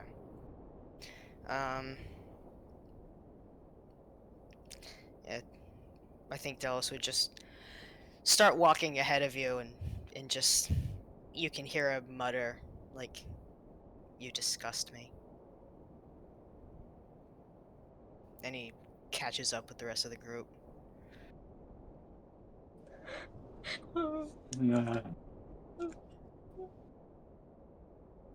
Val, Does- do you I didn't Gonnie mean heal? to. What? What did you think was gonna happen there? I no, mean, I'm so with Val right now because I had to tell Delos I didn't believe in love with context. What the fuck? Damn, Scrivener didn't have context, but said that, and Gunny did. Yeah, that's with Delos. Like he got upset when Scrivener said that, but he knew like he doesn't know the context. He's clearly like Delos specifically said that was cruel. Like that wasn't stubborn. That wasn't headstrong. That was very cruel. Gonnie, apology with tears and an ukulele now. Yeah. Oh my goodness. Would Gonnie heal her like the fucking nick on her face, or would she just pull back up with a brand new cut?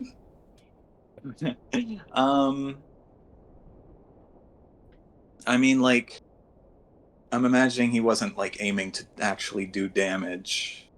No, just enough to like make it bleed a little. Yeah, I think she would just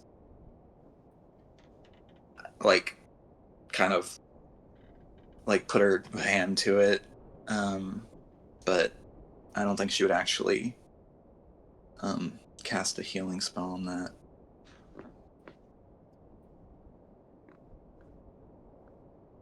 What the fuck? Jesus I didn't- Christ. I didn't mean to. What the fuck? You didn't mean to. No, that's good. That's good. That's good. This is good. I'm proud of you, Val. I'm proud. Oh my god. Something took control of my inside out console. Yeah, I don't know what it was. It was Gonnie. Gonnie. It was Gonnie. It was Gonnie. I put my hand covering my mouth and I lean towards the camera and I say, "It was Gonnie. I know who it was." It was Gonnie. Gonnie at the fucking Val's Inside Out console, like, yeah. And then tell him that dead people suck.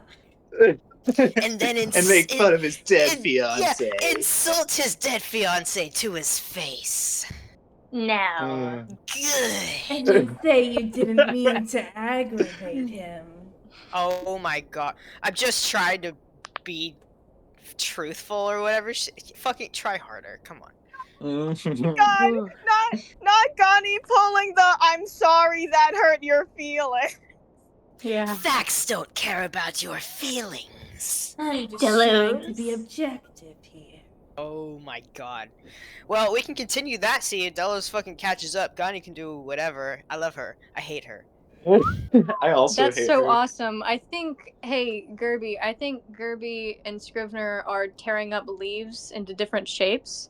I was gonna say I don't like Gonnie was trying to get him off to the side, but I think fucking I don't know, the commotion of an attack might have garnered some attention. I was like listening there like, should I do something? I was like, I'm surprised nobody's Lifeguard, noticed what's blow the happening whistle. here so far. Should we roll, like, perception? My idea was just that they were like far enough away and like everyone else is like doing something else, you know? Yeah, I had sort of just put in my head, okay, I guess if they're doing this and like I obviously don't want to interrupt this as a player, I will just assume that we've briefly set up camp and that everyone's setting up camp and that Gonnie has pulled Delos off to the side. Yeah, my idea, they're probably like within eyeshot if you look at them, but you'd have to like turn around and they didn't like start yelling or anything. Yeah, they so... are kind of soft talkers. Yeah, I feel like nobody fucking saw that because if anybody did, it would have gone differently. So the only thing that can happen is if Gonnie comes back and somebody thinks to like mention her fucking brand new injury she has. I did ask because I would think when people like come back to the group, Scrivener, would like say hello to them. So if there's a fucking cut on her face, he would notice that. Yeah, I my what I imagine is Delos comes back. I think he would specifically like seek out Synthis because he needs a friend. He would sit down Yeah. and fucking headbutt his I need this boy shoulder. toy. What did you say? I think you've said enough. That's his friend. Yeah, Something Delos talks to his friend Synthis and bumps his head on him because they're friends. Oh Yeah. something my else took over. I don't know, God. guys. I What? don't know. Val, I need you to meet yourself just for a second. That was Um, homophobic, Gani. yeah, what the fuck? Okay. Yeah, he comes and sits down, headbutts his friend's shoulder. Scrivener's like, "Hello, welcome back." Gani follows behind like a few seconds later, and Scrivener's like, "Hello, what happened?" What did you do? Yeah, no. What would happen is that I imagine that he's just fucking tearing up a leaf into a star shape to give it to his best friend Gerby. Aw. And he's probably just been doing that. So I think he'd say hi to Delos, and watch him go over to Synthis. And when Gani pulls up, he would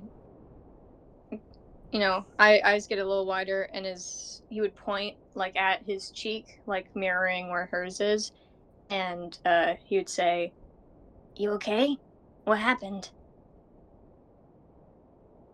I think I made him upset. Did Delos do that to you? Yes, but it's fine.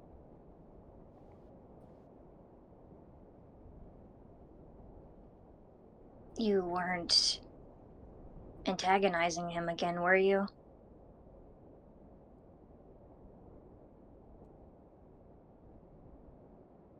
I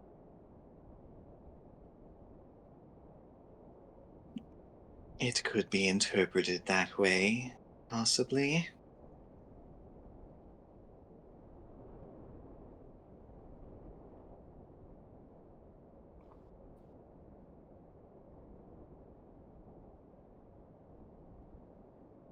Hmm. I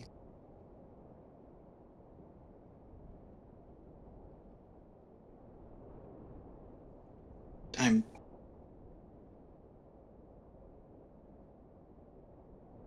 she kind of like she's kind of a little bit of a loss for words, and just kind of shakes her head.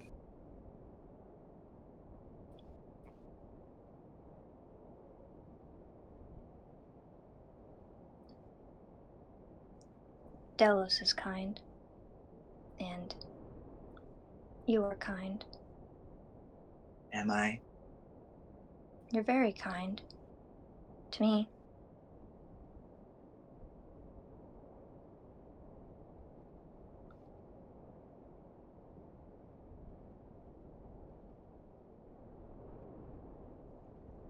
You have it in you, but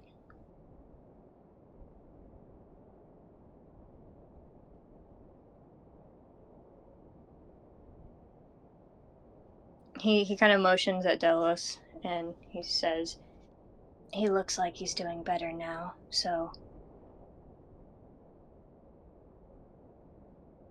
I don't think there's a need for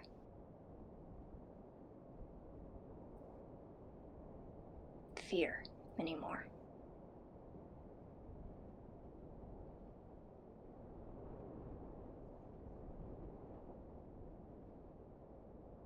I don't know how to proceed with him.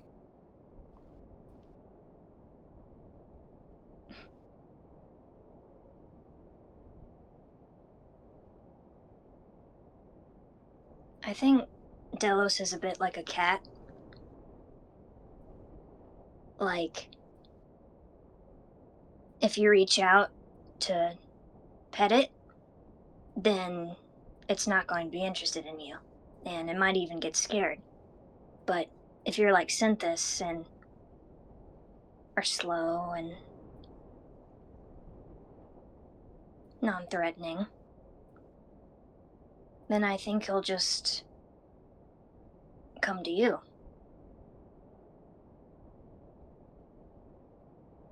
He has come to me, but I suppose I pushed him away.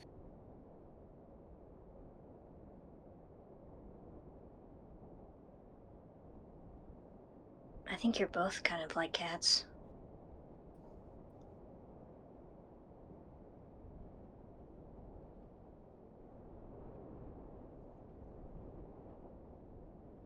Well, isn't that just sweet? A little.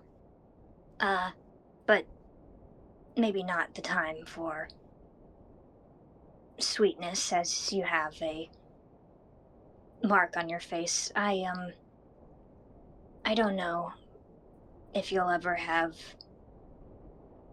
an amicable relationship with Delos, but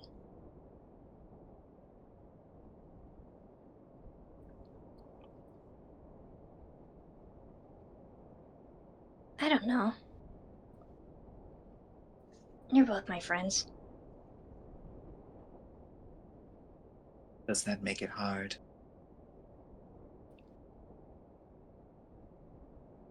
It does. 'Cause, well, knowing Delos, I don't think he would harm you out of nowhere, but even then, all I can think about is how I really want to disinfect that. She just rubs it away. Like, I mean, there's like maybe a little bit of blood, and she just rubs it, and she's just like, I'm fine.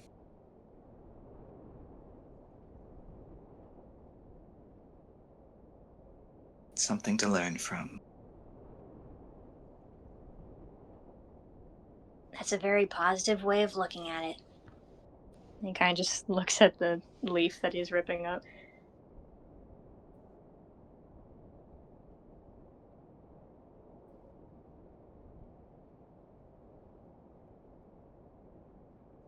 If being friends with us is so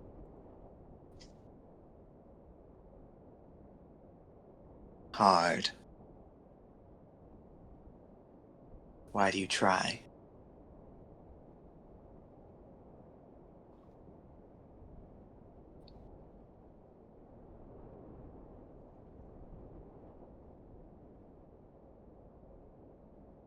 Because I want both of you.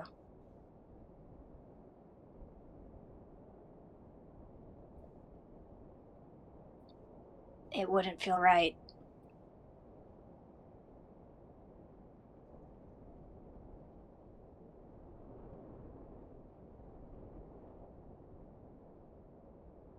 I see.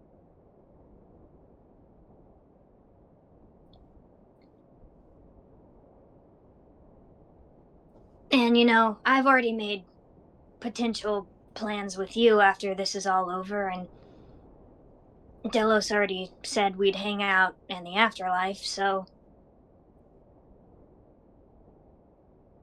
Yes, it's that's set in already on my stone then. calendar. What'd she say? she said, Yes, it's set in stone then. Yeah. I like what I have going on.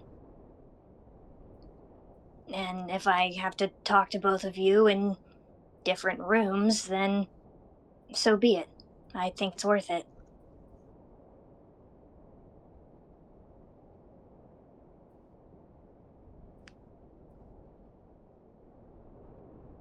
I do want to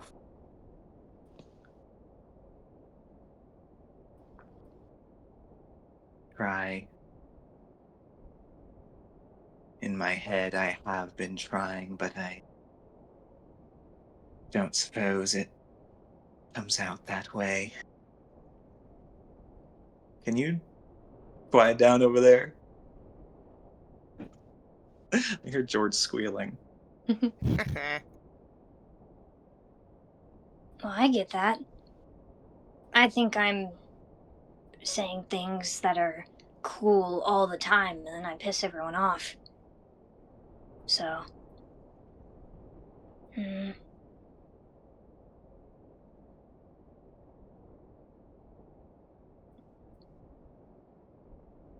I think you just gotta show the ones you want to know your insides, like My insides. your heart, and whatever that means to you.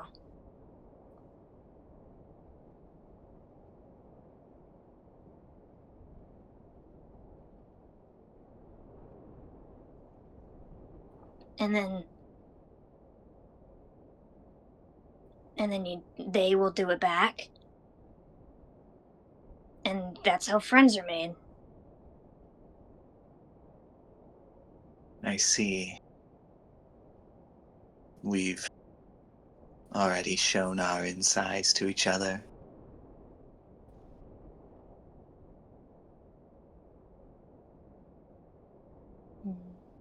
And you and him to each other. Well, I don't actually know how close me and Delos are with all of how our relationship has gone, but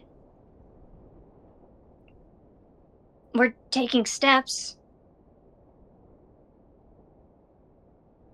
And you and I, well, I trust you more than anyone. Could we pause for Chelsea to get back? We can. Alright. I'm fine. You're fine. All I'm right. fine Oh. with that. Sorry, I mean... Chelsea says continue without her. Oh, okay. And she'll just re-listen. Alright. Yeah, she says so. I trust you more than anyone. Gani will say, Did he tell you about his partner?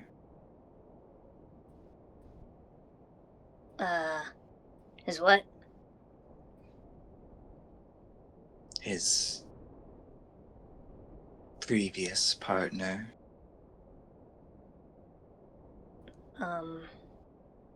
No, did he tell you? He told us. I don't suppose you noticed the ring on his finger? Scrivener gets really wide eyes. Oh no. I just wanted to confirm my suspicions that, that was who he was referring to in his dream. I didn't intend for the conversation to go that way, the way it did.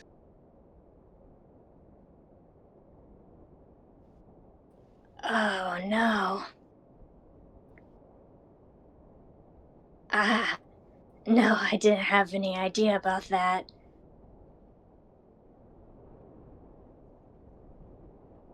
I see.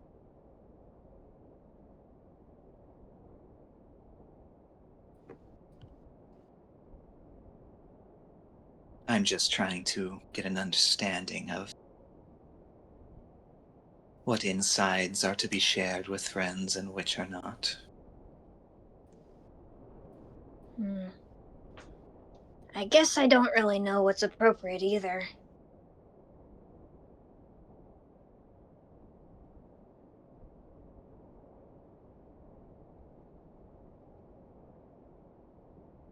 But I think it's possible to figure out. a little bit of trial and error. This is just an error that happened. It's not over.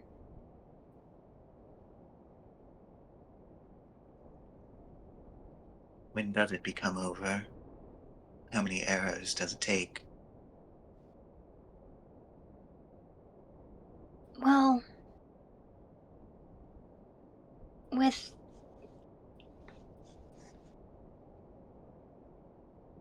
of course, sometimes people just don't mesh, and maybe that's the case with you guys. So, if there's truly nothing you can get from one another, then that's okay. You don't have to talk. But,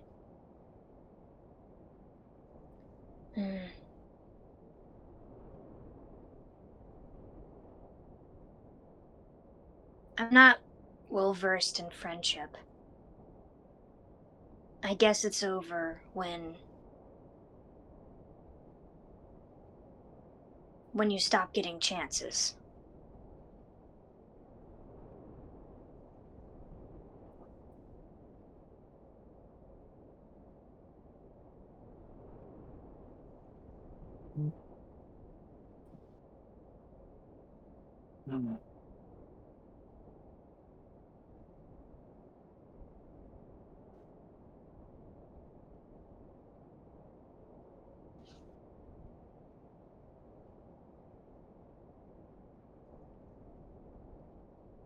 I guess neither of us are very well versed in friendship.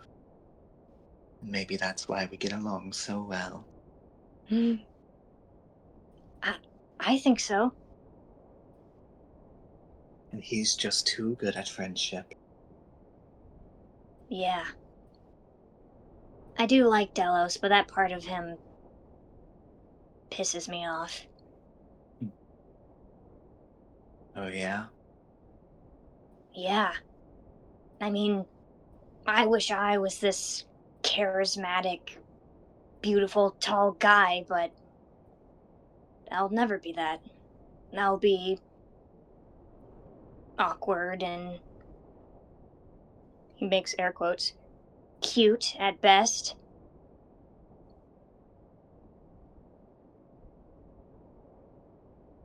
But he works it well. He isn't so rude about it.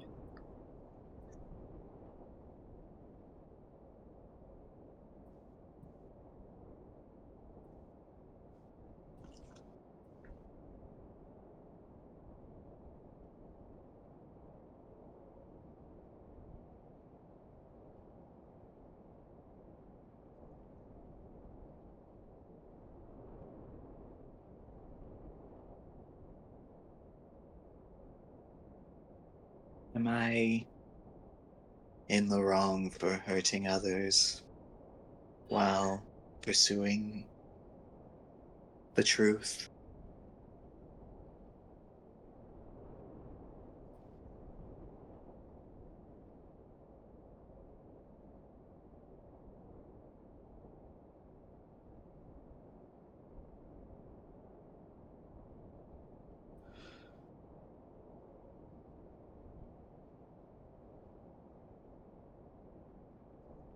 Scrivener really thinks about that.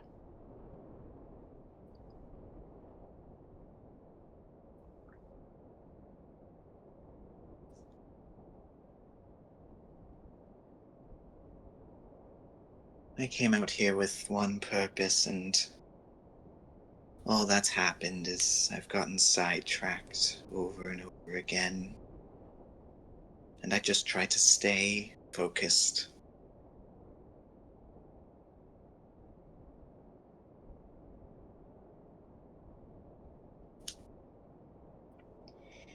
Seems to hurt others.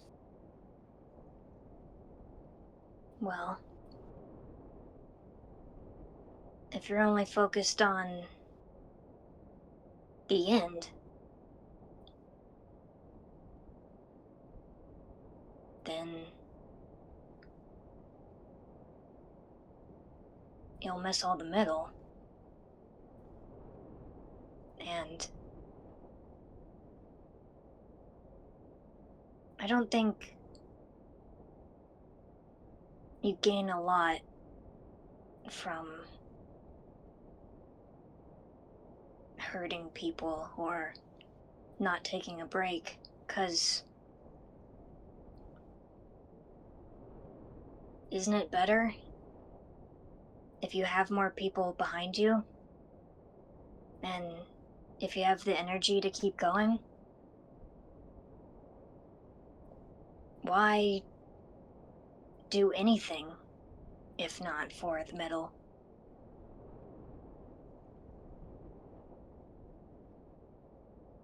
What if I focus too much on the middle and the end slips away?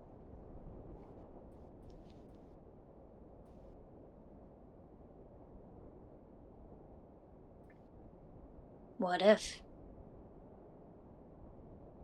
What would happen? And it will all have been pointless. I think you would just have a different end.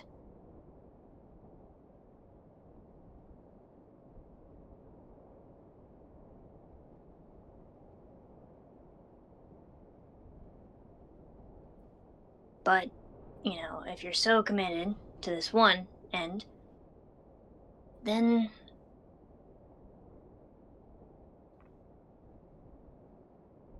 I don't know. I think moderation can help that too. You can focus on the present moment and on the future. And maybe if you do that,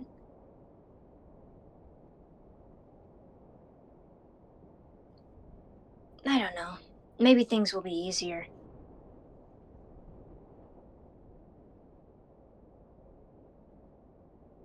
Perhaps.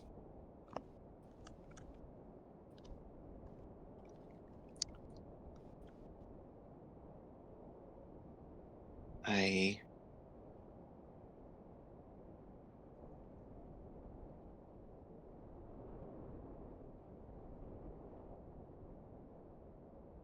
could try.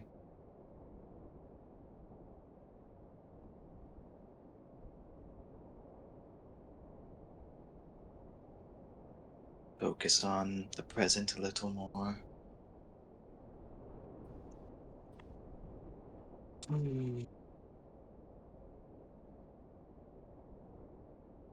I think that's a good idea.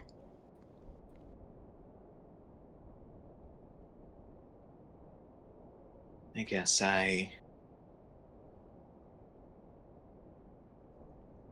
wouldn't have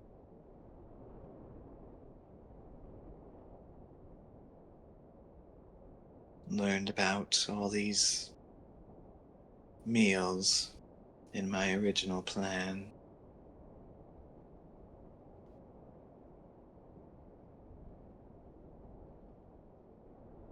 Scrivener smiles. But they're a good addition, right? Gani also has a slight smile and says, "Yes, I'm glad to have gotten sidetracked for them."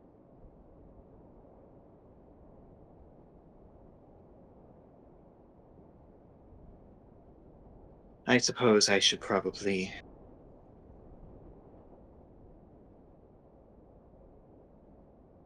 She kind of sneers a little bit. Apologize to Delos eventually.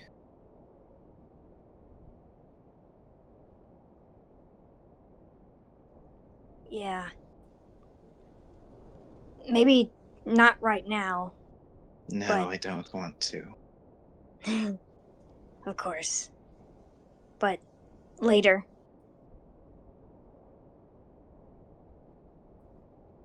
Maybe you can join me in the kitchen and we'll bring him some soup too, huh? Then he winks. Mm-hmm. You think that would be a good idea? Well, if he's feeling better, then maybe he would be willing to try something new. So, maybe.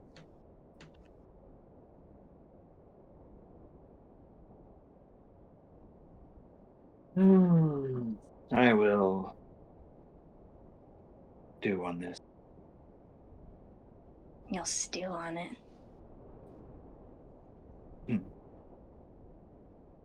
Yes. Scrivener kind of reaches down. Sorry, I just looked at Andy's spelling of apropos, and it really it was Apropos? Apropos. Apropos. That's how Delos would spell it. He kind of looks around to see if anyone's watching, and then he leans down and kind of grabs her hand and squeezes it a little.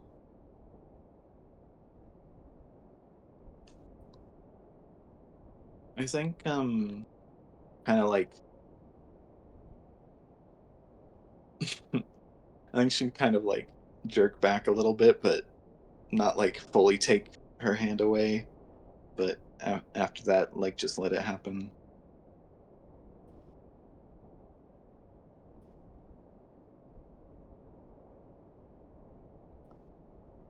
You are like a cat. She sneers at you. I'm sorry. He takes his hand away and he looks away. Her face softens, and she, I think, stands up and also turns away and is just like, "Thank you for listening," and then just walks off to her tent. Or to go set up her tent or whatever the fuck. Or sleeping bag, whatever. As she walks away, he would go, "Always!" And Kirby was there that whole time. And Gerby's like, wow, that was a really intense conversation. When did you get here? Do we want to pause or I think now we we should can pause. pause. yeah, Yeah. alright, cool. We'll be back in a sec. Bye-bye. And we're back. Hello everyone. Hi. Hey. Hi. Everything's fine. Hello. Gani didn't do anything. So, Connie did nothing wrong. now that we're Uh-huh. now that we're fresh from the Gani did nothing wrong space, it's catapults over to the she's evil and I hate her space. Yeah, Delos fucking stomps over to where Synthesis is, headbutts him in the shoulder, just kind of slumps into him and just goes like, "She's vile. She's wicked. I hate her. She's evil." Are we talking about that one? And he just like as subtly as he can just points at Gani. Yes. Yeah. Did you happen to try again with her? I don't know. Maybe, sort of.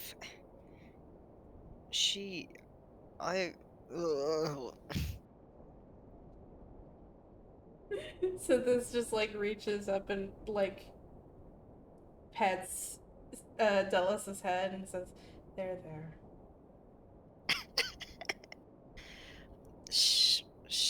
She asked me some very personal questions, and I answered them. I answered them very kindly, and then she insulted my dead fiance. And What you the might be fuck? yeah, you might be wondering, Synthis, how do you get from point A to point B? I don't know, it all happened so fast. That's awful. I know. I told her that it's fine that she has secrets, what we all do, but I need her to be nice to me. And then she said, "Fuck your friend and fuck your dead fiance." I don't. That doesn't sound like her. Well, she didn't say it quite exactly like that. Hmm. Right. But of course, she doesn't trust you. He does actually roll his eyes here and says, "Yeah. I tried when we were in the tunnels. She seemed to hate that Okubi woman more than me. So it's a bit of a balancing act, but I don't think I managed it either."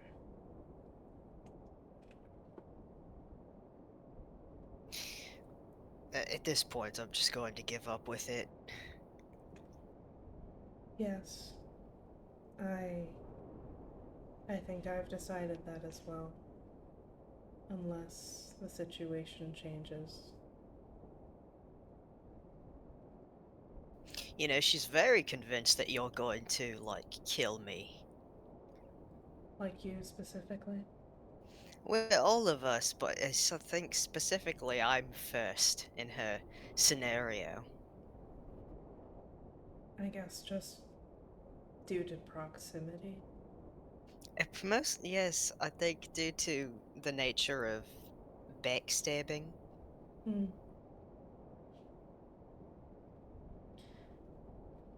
So you can't kill me or try, because then Goni would be correct, and that would be a fate worse than death. Hmm. It's true.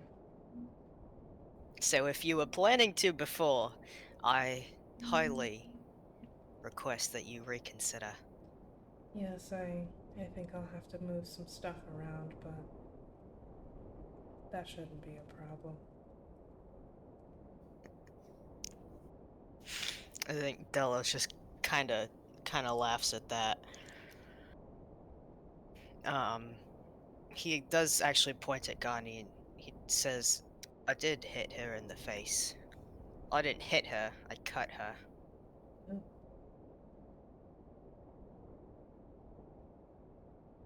She deserved it, but I probably shouldn't have done that. Did she retaliate? Not as much as I expected. Hmm. Did she seem intimidated?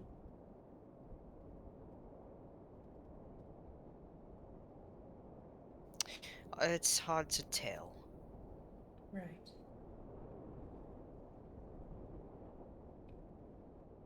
Well, I care less about intimidating her, more so than I care about, I guess, letting her know how what she said affected me.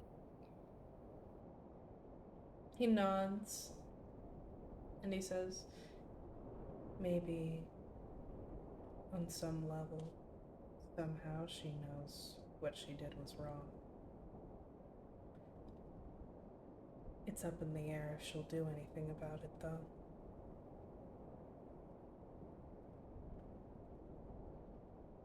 She may just antagonize you slightly less than for the next week and think somehow that that makes it even.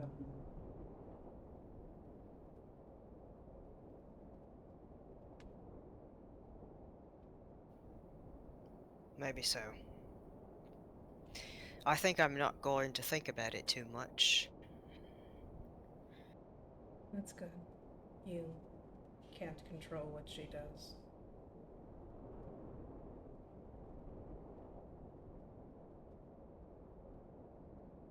So, dead fiance? Delos kind of stops slumping over on him and shows him his hand and goes, "Oh yes, dead fiance." Oh. Well, I'm sorry for your loss.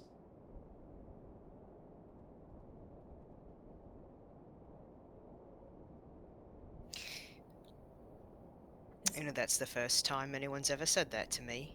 Oh. So thank you. That's who I talked to in our vivid dreams that we all had.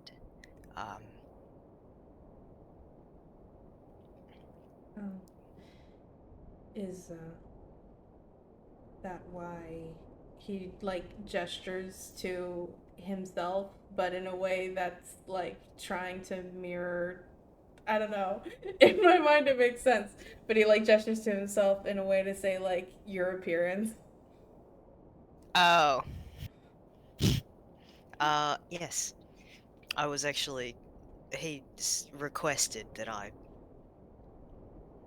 start to, live life a bit more. So this is a side effect of that. I haven't mentioned all this because, his death is related to memory loss, and it's a bit touchy of a subject for me, as you can imagine. He just nods. And he says, well, I'm glad that on some level you're experiencing a positive change. And, well, you look good. Aw, Delos smiles. Says thank you. His name was Atlas, by the way. Just putting that out there. I'd rather refer to him as Atlas than dead fiance. Yes, that does sound better. When I said I'm sorry for your loss, I expected that to be comically after the fact, and, well, I don't know, it's all very sad. It is. I mean, it happened years ago at this point, but I mean, as of today is the first time I've ever talked about it with anyone.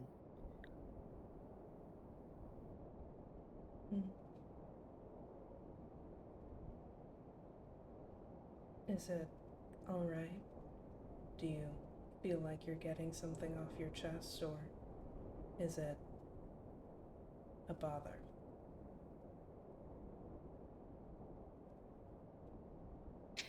It feels nice. It feels more respectful than treating him like a terrible secret. That's good.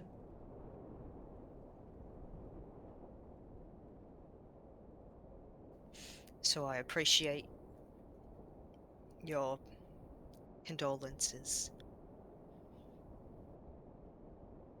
Do you want to tell me about him?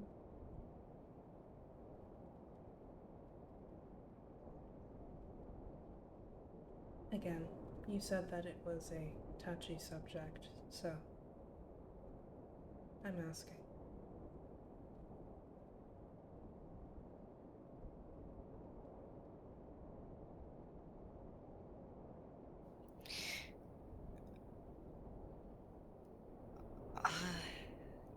that is a tricky question. I don't know even where to start. Maybe another time. Of course, the offer stands. Right, I might burst into your room to start talking about him sometime next week. So clear your schedule for that. You burst into my room so often, it's already clear. Perfect. I'm sorry for your loss of privacy. I'm used to it.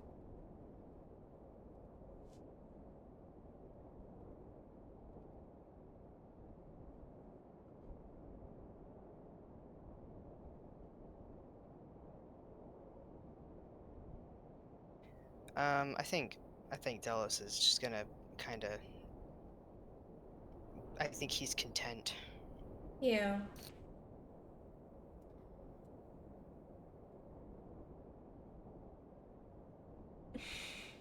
I think Synthesis is going to say, my hair is getting long.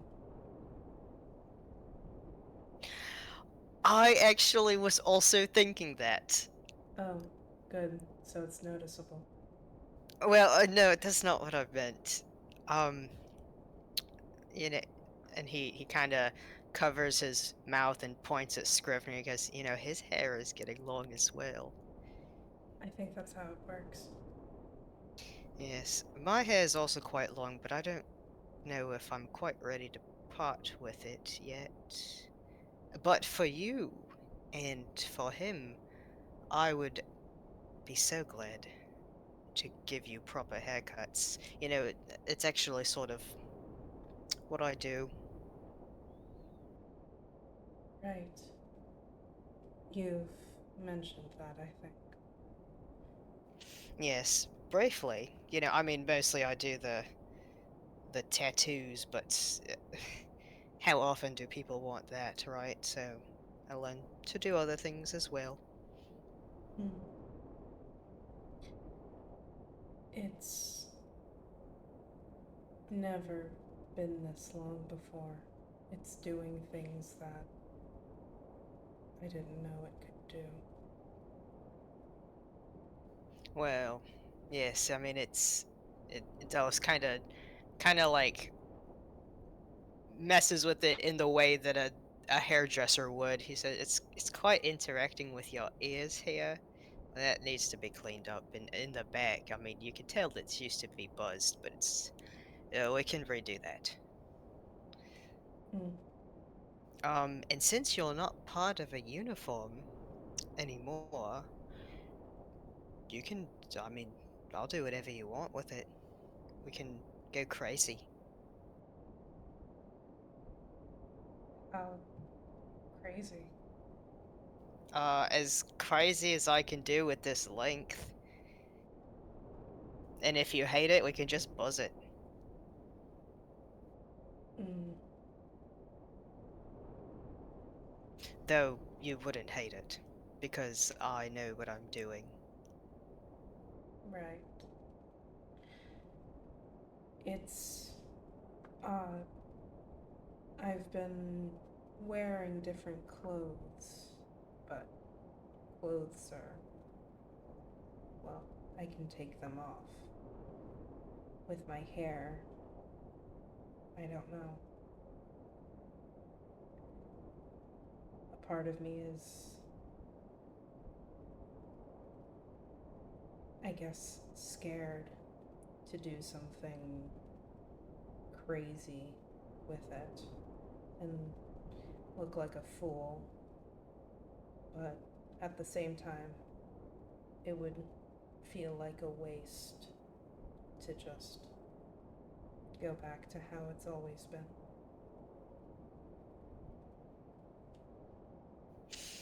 I understand.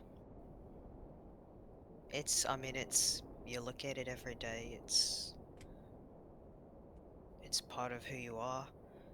You can grow it out if you want. I'll still shape it up, but I'll shape it in a way to where it can grow out. I feel like I might look weird. Well, I mean, if you look weird, then you can just do something else.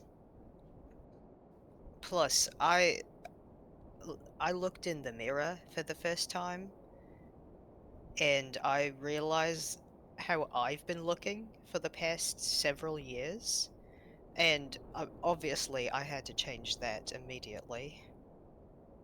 Of course. And you still liked me, so I mean, even if you think you look weird, it doesn't really matter that much.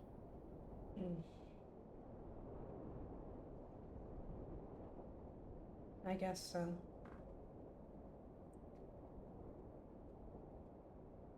I'll think on it. And I guess your expert opinion is very valuable.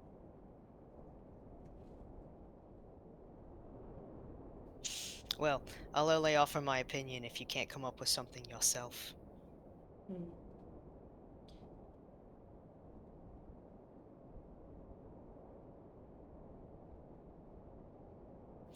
But, I mean, once we get back to Asklo, whenever. I have an irrational fear of doing something with my hair, and then Scrivener calls it gay.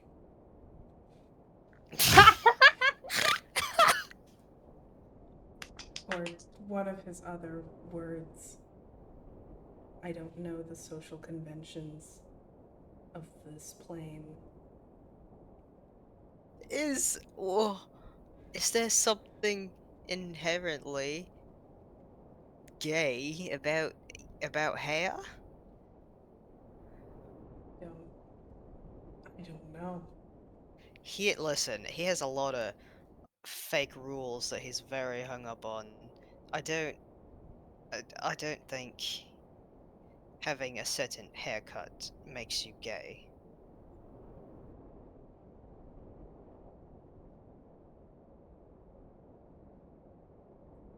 Like I said, it's irrational. I just don't know. Do you think it's a bad thing? What? Having a gay haircut? I don't think there's anything wrong with being gay, but it feels like there's something wrong with it when Scrivener makes a big deal out of it. I don't think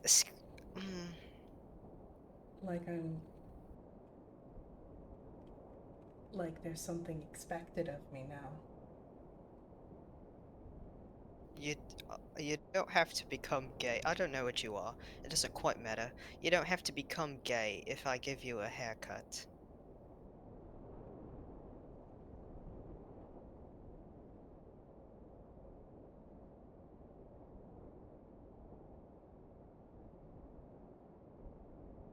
Right.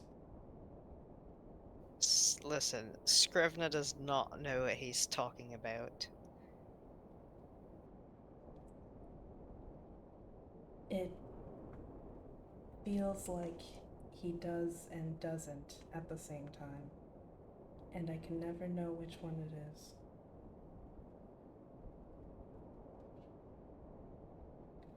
Because he's lived here so long, he should know. But at the same time, he'll say something, and then I'll do it, and then be like, no, I didn't mean it. You can do whatever, actually. And it's all very unhelpful.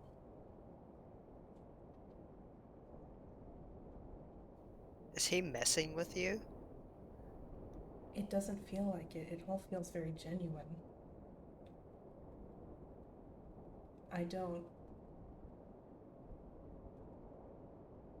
feel belittled by him or anything. I enjoy interacting with him and stuff, but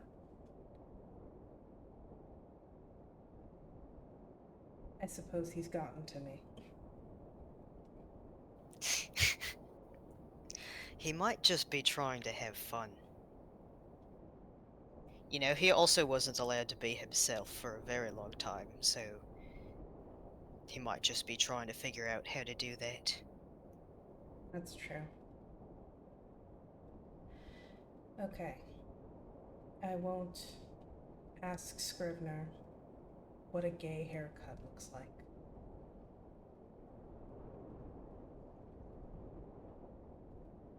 I've made that decision just now. That's good. That's good. I don't know. I might ask him what a gay haircut is, Good. so I can You give it to tell me. him. Yeah, I'll tell you and I'll give it to him. Well, if you're going to give it to him, then I guess I'll just wait. Yeah, you can see for yourself. Mm-hmm.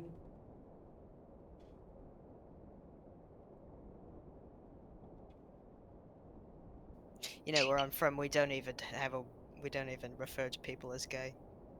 I didn't know what it was. He had to tell me. Yes, I learned, but I was very confused. He had me do this thought exercise to He had figure you out if I was gay or not. a thought exercise. Yes, he told me to imagine somebody that I was in a romantic relationship with. And I found it very difficult because I'm not in a romantic relationship. But somehow that was not satisfactory for him.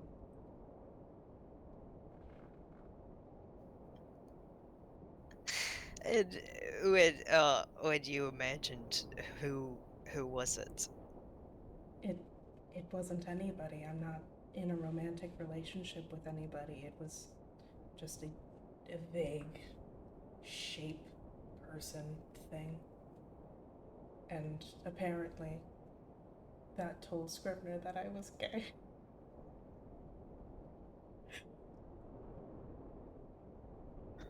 Um. Okay. All right. Um. Goodness. You can see why suddenly this felt like it mattered because of this thought exercise and all these procedures. I think he's just trying to find someone to relate to.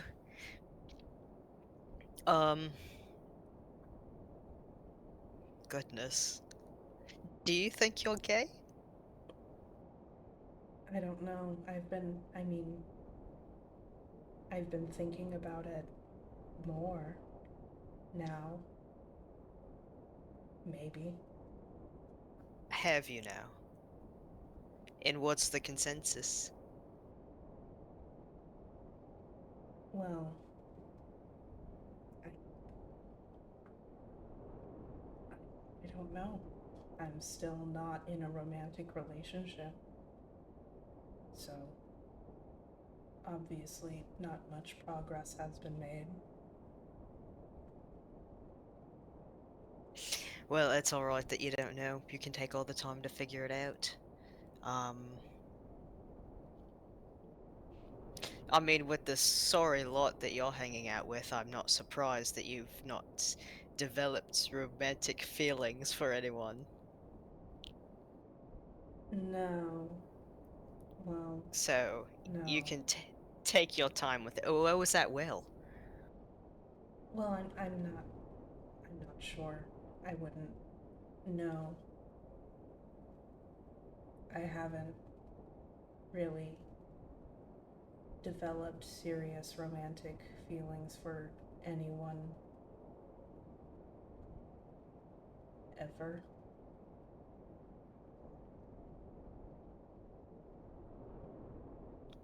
Huh. Alright. Do you know what it's supposed to feel like? In the Shadowfell, it's something of a private matter.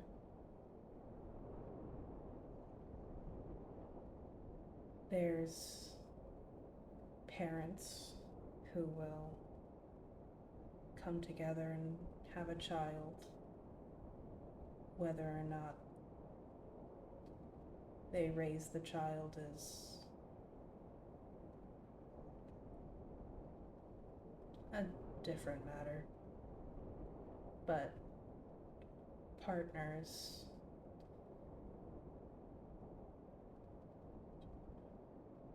it seems they hang out a lot. I don't know. In the material plane, there seems to be all of these conventions for how relationships work. In the Shadowfell, you just decide to be with somebody else, and there's scarcely a word for it, much less words for different kinds of that.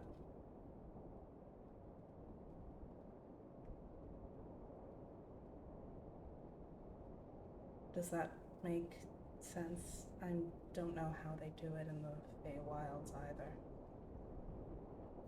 I've changed my mind. I'm going to tell you about Atlas. Okay.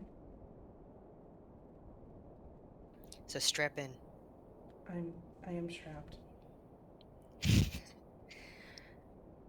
We met when we were quite young. As a child, I was very shy. My parents would encourage me to, you know, seek freedom, go have fun, be myself. There were no rules. But I was just so scared of everything. And I was scared of people, and I was scared of the kids my age, and so I would prefer to be alone. And I would do this for a long time. And the only person I would really talk to is my sister. And I would watch the other children play. But I would just watch. Until one day, one of the boys came up to me and said, "What are you doing?" And I didn't answer, actually, because I was too scared, like I'd said.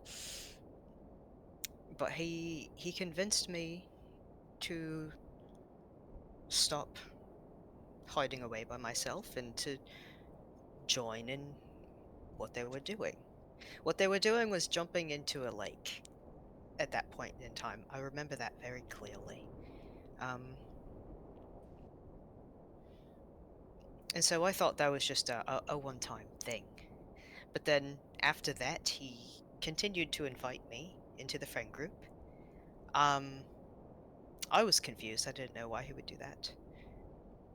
But I started to come out of my shell a little bit, and I became friends with them, and I was still quite shy, quite difficult, but this boy, he was very patient with me, and he would really make an effort to understand me.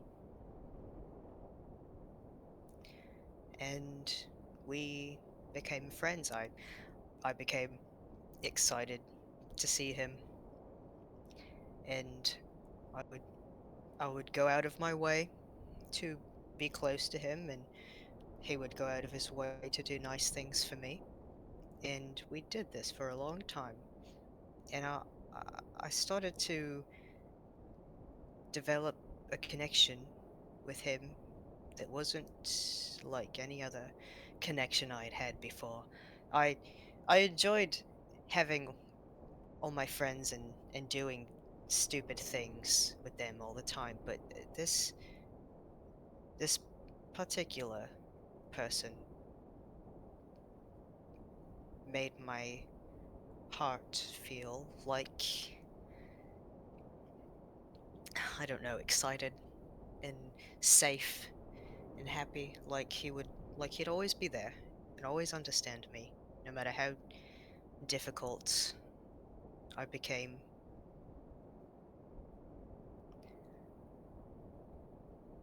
And frankly, I don't know. It was a slow process. I don't know quite when the moment that we fell in love with each other, but he was special, and he made me feel like I was special to him. And so we were together. We were together for a long time, and then he asked me to marry him, and of course I said yes. Um, we didn't quite get to the marriage part. Unfortunately, we were cut a bit short, but he was just so gentle and kind and thoughtful, very funny. He would make me laugh, and he made me feel like everything was going to be okay.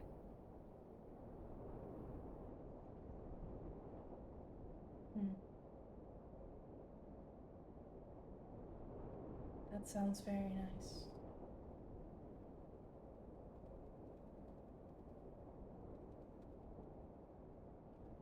Well, it sounds better than very nice, but I don't quite have the words for it. I'd say it was lovely. Lovely. That sounds lovely. Thank you for telling me. Of course. Thank you for listening. Of course.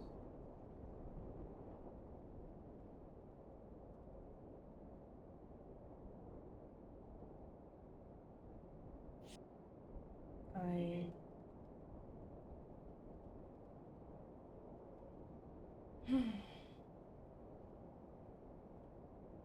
we grew up very differently.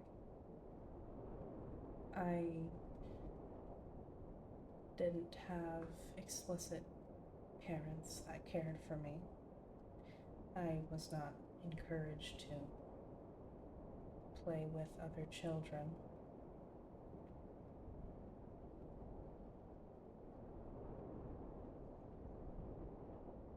I suppose that I didn't really seek other children out in the same way that you did, but nobody else really approached me, so it was a amicable arrangement.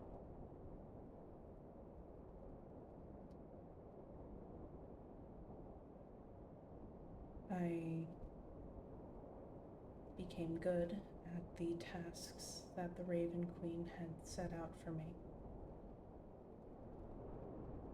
and I carried them out to the best of my ability.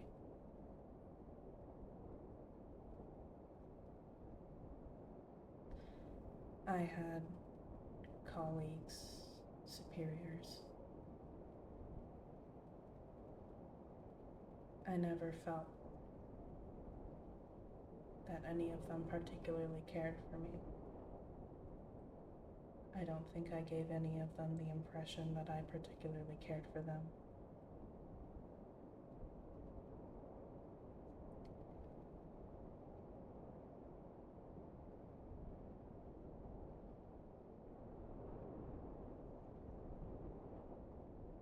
I don't know how to end this. That certainly sounds like less fun.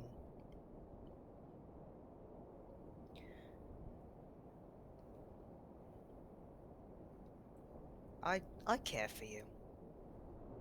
Do I give that impression? Yes.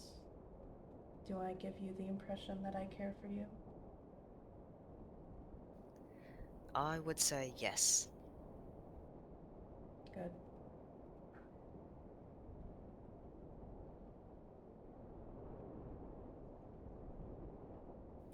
You don't have to think about romantic feelings. You can take your time with that. But it is important to me that you know that I do consider you a very close friend.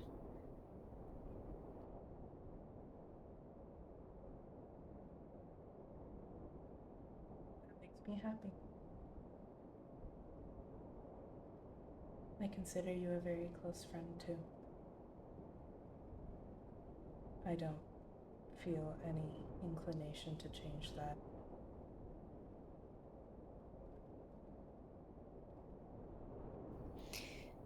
He smiles at him. Says, "That's good to hear. And if Goni decides to kill you, I will step in. You'll intervene. I will intervene. She won't know what hit her. Me. I hit her." He sent a smile and said, if Gani decides to kill you, well, best case scenario, she won't even be able to have the thought. Whoa. That's so intense.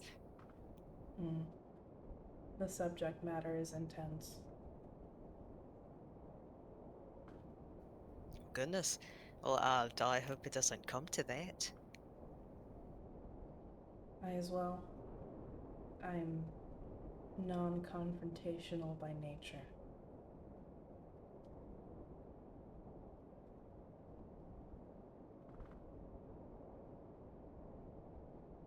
Except for that one instance, in which Gani decides to kill me. Oh, I don't have to confront her. She doesn't have to know.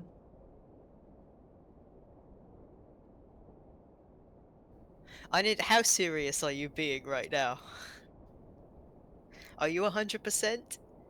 Were we not being 100%? Oh my goodness. I misjudged the situation.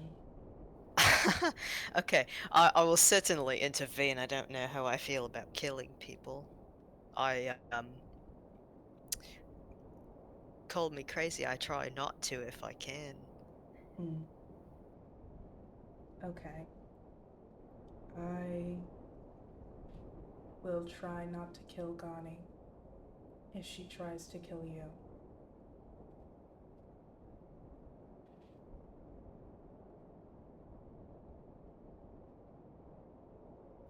Alright, good.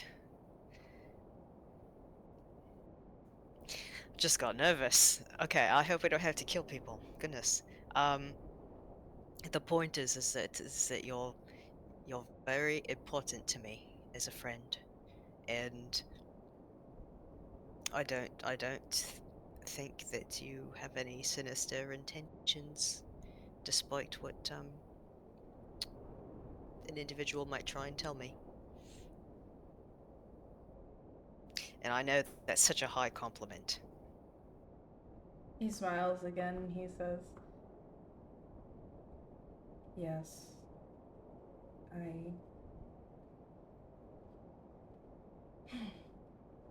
I do wonder what that dream I had means.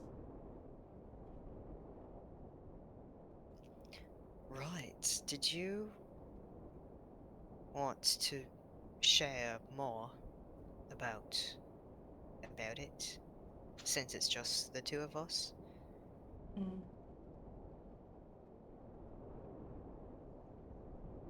I don't know if there is anything useful to share. Well, even if it's not useful per se, if it's important to you, I'd still like to hear it. Perhaps just to get a second opinion on what exactly I'm supposed to glean from it.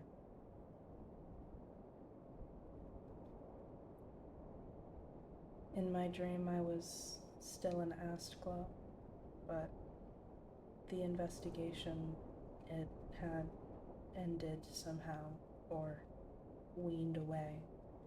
I'm not entirely sure.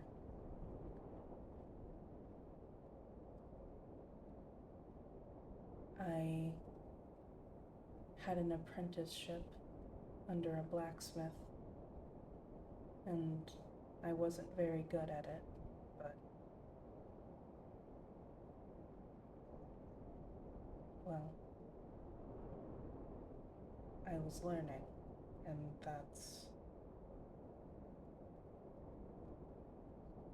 it's nice.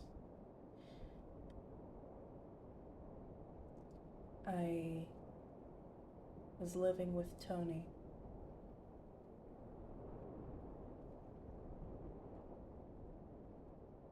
She's good company.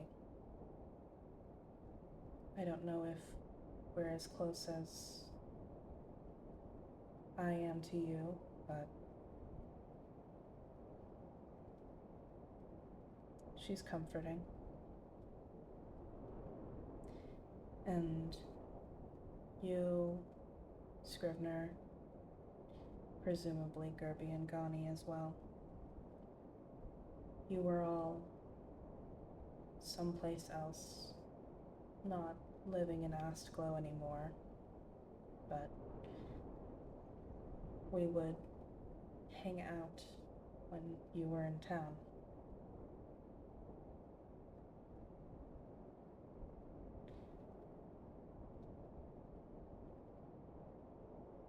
And then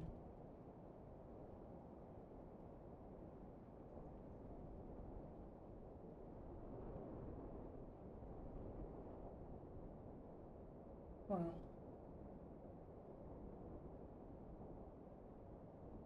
someone found me.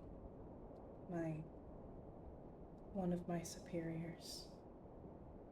They found me in my home and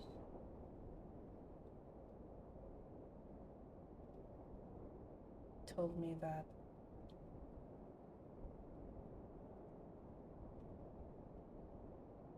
the Raven Queen wanted me. And before I could even say anything, I was surrounded by fire. I heard Tony scream, you, Scrivener, everyone screaming, filling my head and the air around me.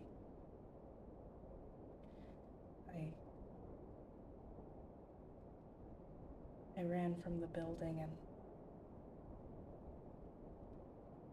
it was all ablaze.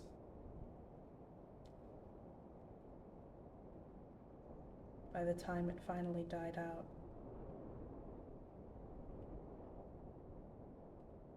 the ground was white with ash and the sky was gray with smoke.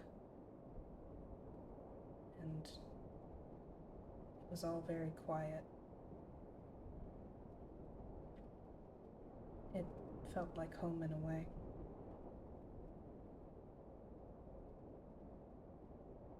I don't know what that means.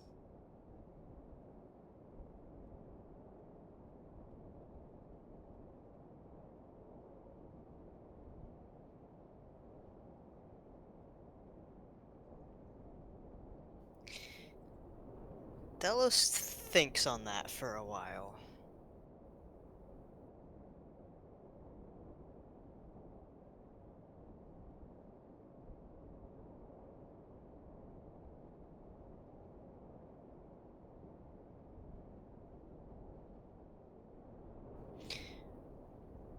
can mean a lot of things.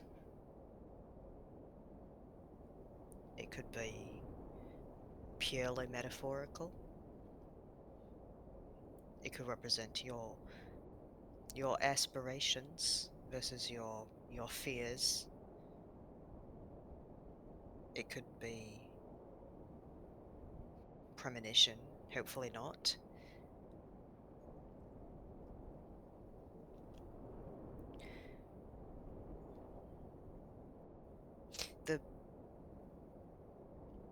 These dreams were not like ordinary dreams. They were given to us with purpose. I assume for us to come away with it with some sort of information, to learn something new. It could be less of a premonition, more of a warning. Hmm.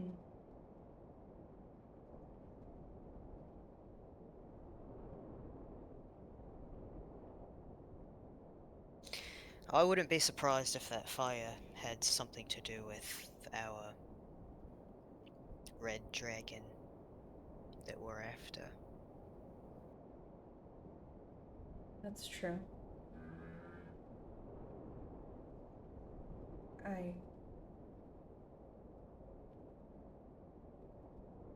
Can I be honest? Of course.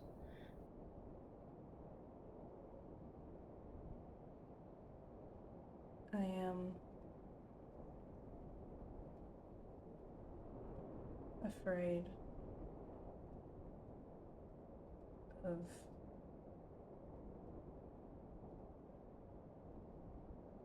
how things will change when I regain my memories, or when the Raven Queen finds me again.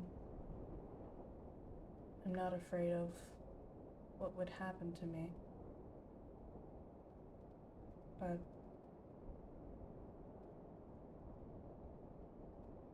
I don't want to be asked to hurt anyone here or to ruin anything I've gained.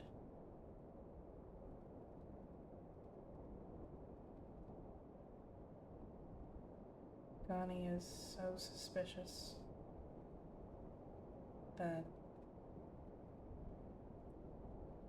I will betray you all one day.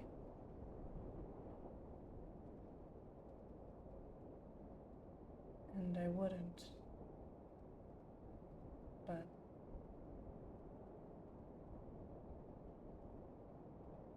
I can't control what's asked of me. And maybe I'm worrying about nothing. Maybe the tasks that were given to me have nothing to do with any of you. But if they do, if I have to hurt someone or whisk someone away to the Shadowfell,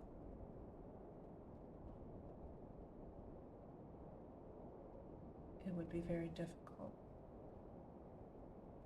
to carry it out or to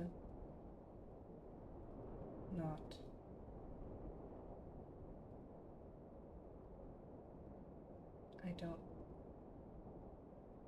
I want to know what I would do in that situation, but I don't.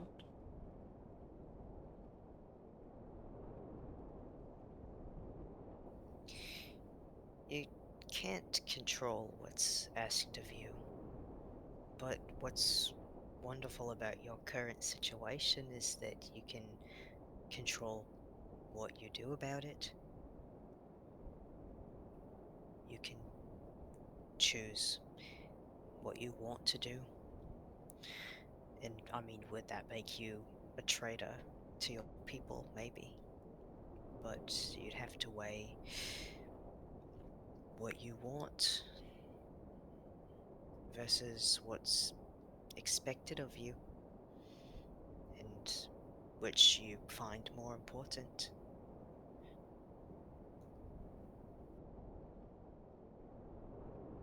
And if you choose, you know, not to do as the Raven Queen asks, I would help you.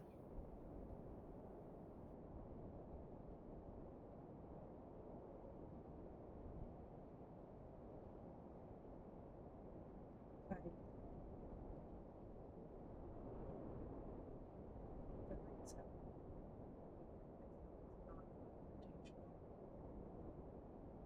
is I think I'm just afraid. I'm afraid of making enemies. I'm afraid of making hard choices.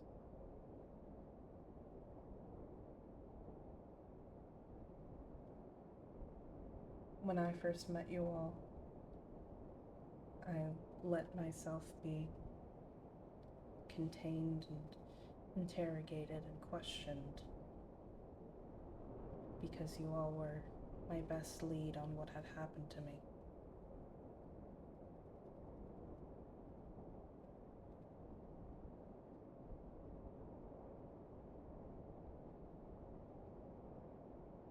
But I don't know if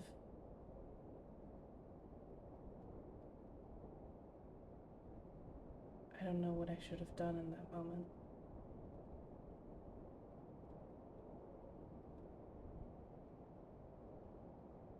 If I would have found more, if I had escaped and struck out on my own, or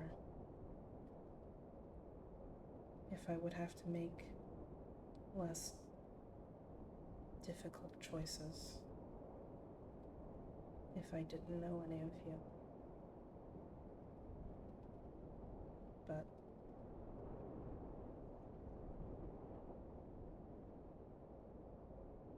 I don't know.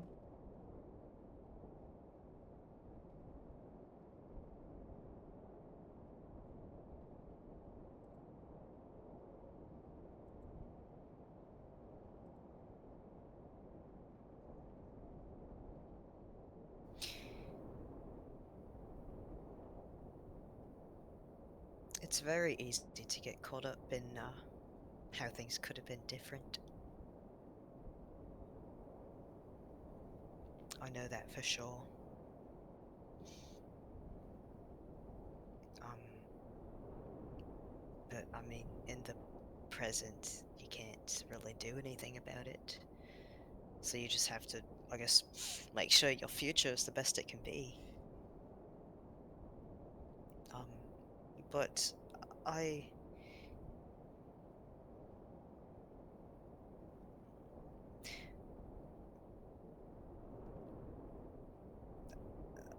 I think there's not really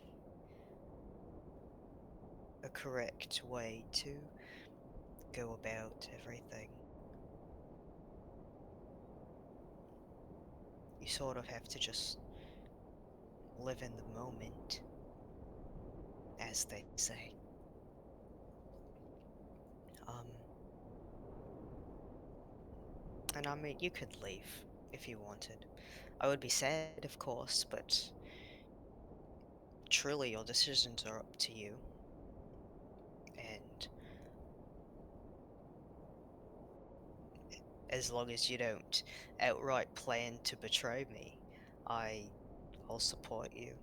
And I think it's just important that we try and figure out what's even going on in the first place before we worry about, what's the best way to handle it. Um,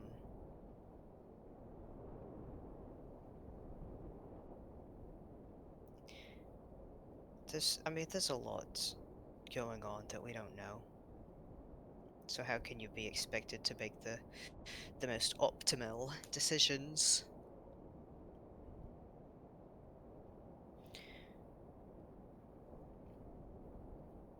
I was really worried about that for a long time.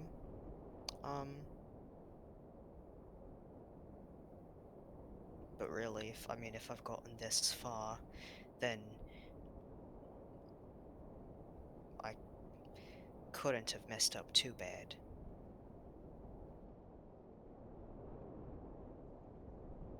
Tempest nods. I don't want to leave. I don't know what I want.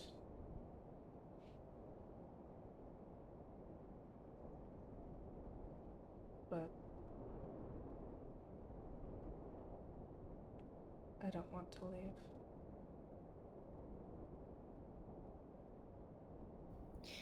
Truthfully, I don't want you to leave.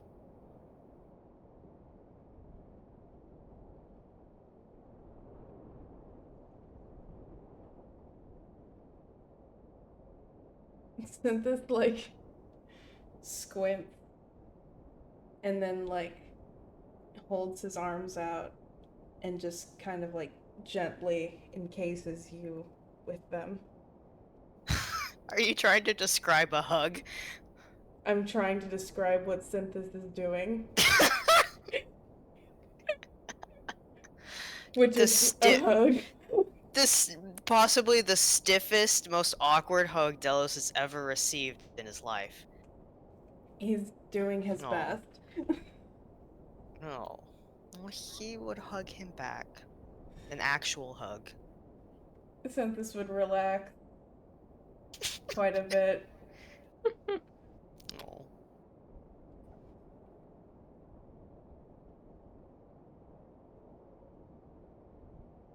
Yeah, I think once Delos gets it started, Synthis can hug like a person. Aww. Oh. That's the sound my soul is making.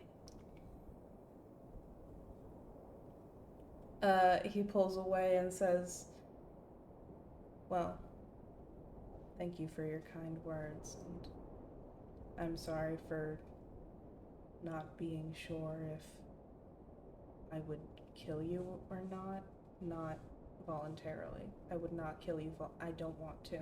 That's the last thing I want to do, actually. I would rather do anything other than that." Don't be sorry. Listen, at least you don't want to kill me, because there's so many people who do. You can I give don't me know a if... list. That's not necessary. Just to keep an eye on them. Well, we've got number 1 over there. I already have my eye on her. You don't have to worry about that. Of course, of course. I hope my prattling on of my just so much wisdom that I have over my experience in all my years is helpful. Synthis does just like really smile at that. And he says, "Yes, it must come from your age." In my old age, yes. I realized this morning that I have wrinkles under my eyes. I didn't have that the last time I checked. So I think that means I'm smarter now. That's the only thing it could mean. Yes, it's wisdom and experience, so take everything I say at 100% face value.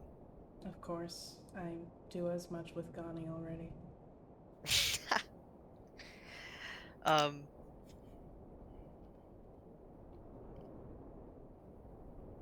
Well, thank you for listening to my kind words and providing some of your own.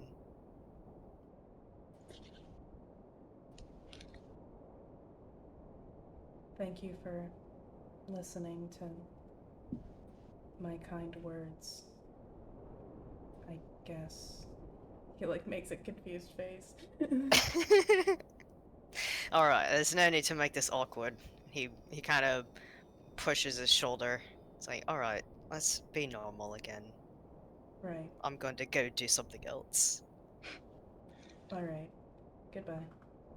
Can Scrivener bother Synthesis real quick before he goes? Sure, yes. Is Delos still here?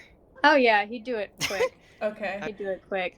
Delos just takes say- one step to leave and Scrivener appears. He would just say, Synthesis, we're playing the dodge game, and he would throw a pine cone at him. What? Okay, hold on. Roll for attack. Roll to attack. Fuck. Balls out.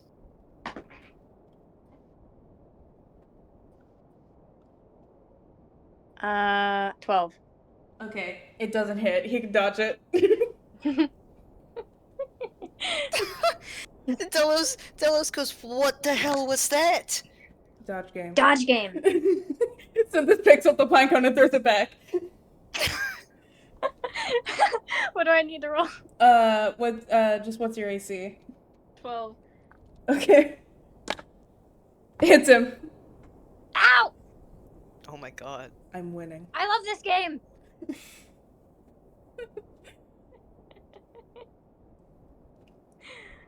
What the fuck? That's all I wanted. That was awesome. I wasn't expecting him to actually dodge. It's fucking awesome. He was ready for it. Yeah, it was, I guess.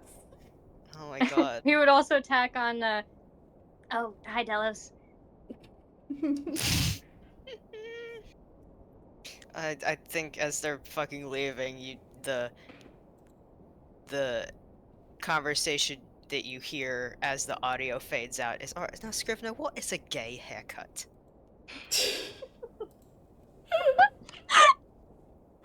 I think he would say, Why is Synthesis wanting another one? Oh my god. Oh my god. Would he actually say that? That bitch? yeah, he would say that. Bitch! What is his problem? Dose was like, okay, so it was real. He wasn't just making that up. You're actually bullying him. You're an asshole! Oh. That's fucking hilarious. Alright. Stupid. Stupid. Stupid people. People. I have another conversation I want to have. These fuckers be talking. Sorry. Yay! Yep. That Yep, makes me yep, happy. yep. Chelsea, are you here? Oh dear. Oh no. Oh, no. Oh. Man. Oh! Exact moment. Oh In the exact no! moment. Gosh. Chelsea. What? Who Well, wants to talk to Gerby? I want Gerby here. Where's Gerby? Where's my fucking player? we should probably pause them. Oh shit! Yeah. Oh, Oh, Hi. hi. hi. There. Hi! I was there the whole time, and the immediate moment you asked, Chelsea, are you here?" My mom had to. Girl. That's so funny. What? Oh my God. That's ridiculous. That's insane. Are you good now? Chelsea, you good? Yes. Okay. Tony would like your help with something. Okay.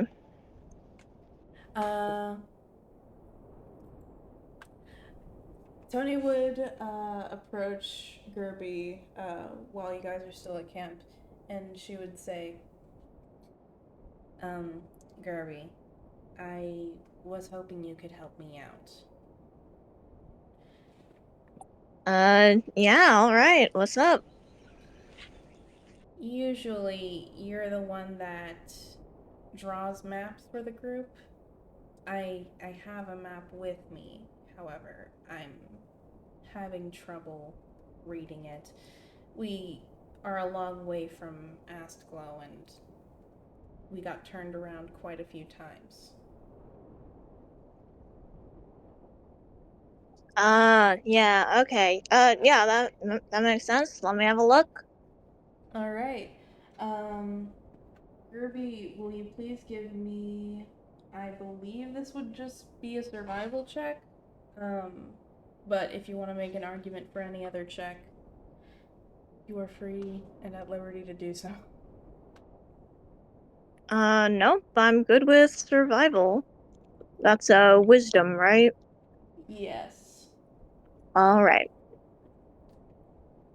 Here's my d20. Okay. Okay, that's cocked. That's also cocked. I should probably just move this book out of the way. 18. 18. Yeah. Yeah, not adding anything, but I have, it's plus my proficiency.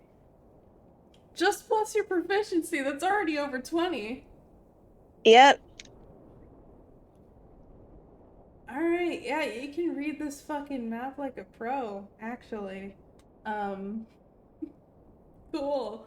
Yeah, Gerby, you look at this map and like you kind of have a hard time seeing exactly what Tony needs because you can immediately see like, okay, there's Aspho and that's where we are. What's the problem? Yeah, I straight up, I think like Gerby looks at it. It's like silence for 2 seconds. She looks up at the surroundings, back down at the map, and then just like points out, okay, so Asklo is there, and then we're right here. So the quickest route back would be there, unless you want to like cut across this river here, I guess. Okay. Yeah, okay, I think that's right. So, what do you need help with? um, well, that was it. Oh, oh, sweet. We got it. Yes, that was very impressive and helpful. Thank you, Gerby. Yeah, no problem. Um, well, I guess I'll just file that away for morning. But I did have something else I wanted to ask you. Mm-hmm. You got another map? No, not another map. My mother seems to have taken an interest in you. Well, inviting you into her lectures as often as she does. Do you believe you have any idea as to why that is?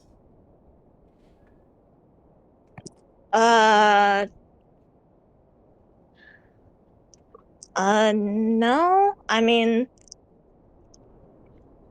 Gerby thinks about this. I mean, I just figure that's like how she was with just any new student. I mean, because she's like a teacher, I guess she just wants to have more students in her class. Um, said I was pretty good at it, so I guess she just, I don't know, thinks that I'd be a good student.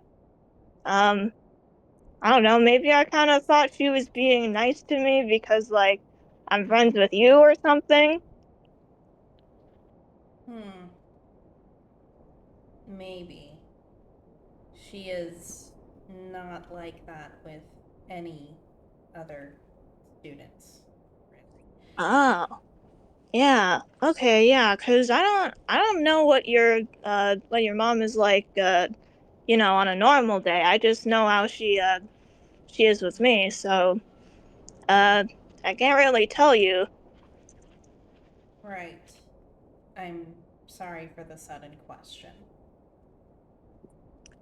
No, it's cool. I mean, uh, do you have, like, a reason? Like, do you think she just, I don't know, thinks I'm cool? I suppose that's a possibility. However, it doesn't make much sense to me.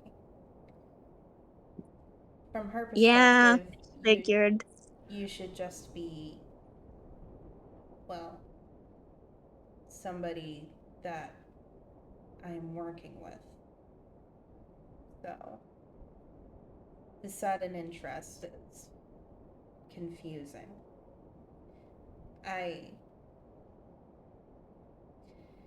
This was partially brought on because of, well, the dream I had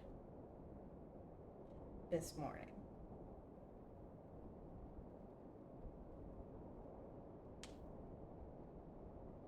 Mm-hmm. Okay, well, do you think it's something to worry about?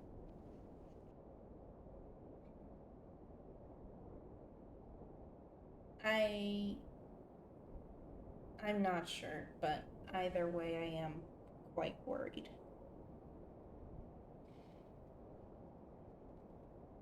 The voice in my dream was my mother, and I can't help but feel like there's something off about it all.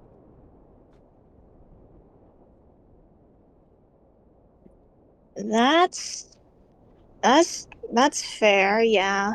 'Cause you said your dream was about like you had a bunch of doors in front of you and the voice was telling you I guess that would be your mom was telling you where to go?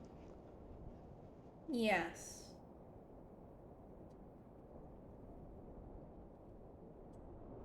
Okay. Okay, yeah. Well, I mean, I can get why you're worried about it. I mean, if she's acting kind of different and then you have this dream and I mean, and we all know it's a magic dream. And the last time Scrivener had a magic dream, that was like all the clicking and the screaming in the cave. So that's okay. I'll if I think there's anything like weird going on with your mom, or if I think there's nothing weird going on with your mom, then I'll let you know. I appreciate that. Thank you. Yep. I guess thanks for giving me a heads up if that's like something weird that's happening. Right. Of course. You're welcome. Well, thank you for listening to my troubles. And, of course, for helping me with the map. You are very reliable. Oh, thanks. You too. She nods and then goes to leave.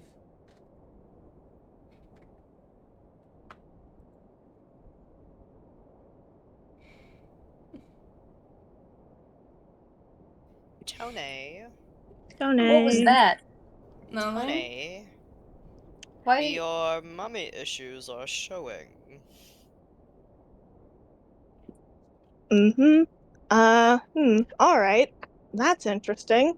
We currently don't know if that's some sort of manifestation of Tony's own anxiety or a legitimate premonition for the future. Either way, I'm going to write down a note for Gerby to start insight checking both of these women. Congrats, Tony. Congrats. Oh my god. That's so That's fucking so funny. Oh my god. Why the fuck are you insight checking Tony just to see if she's crazy? No, just to see what the vibe is. It's mostly the vibe insight is crazy. checking.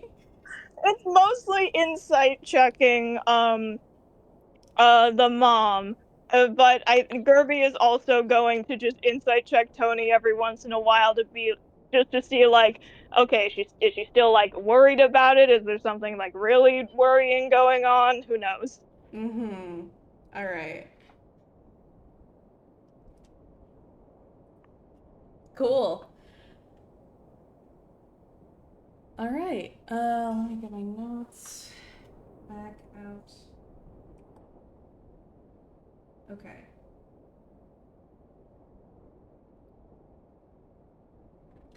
All right. Oof, I gotta stretch out a little bit. My body. All right. Okay. After that very eventful night at camp, the rest of the journey goes on without much fanfare. Um, it is quite long, and you guys do get quite tired. But eventually, you guys can also get to Astglow through that very good route that Gerby pointed out. Thank you again, Gerby. Um, yeah, you guys can get back to Astglow. Once you do, um, this would probably be sometime during the day, probably like right before noon-ish.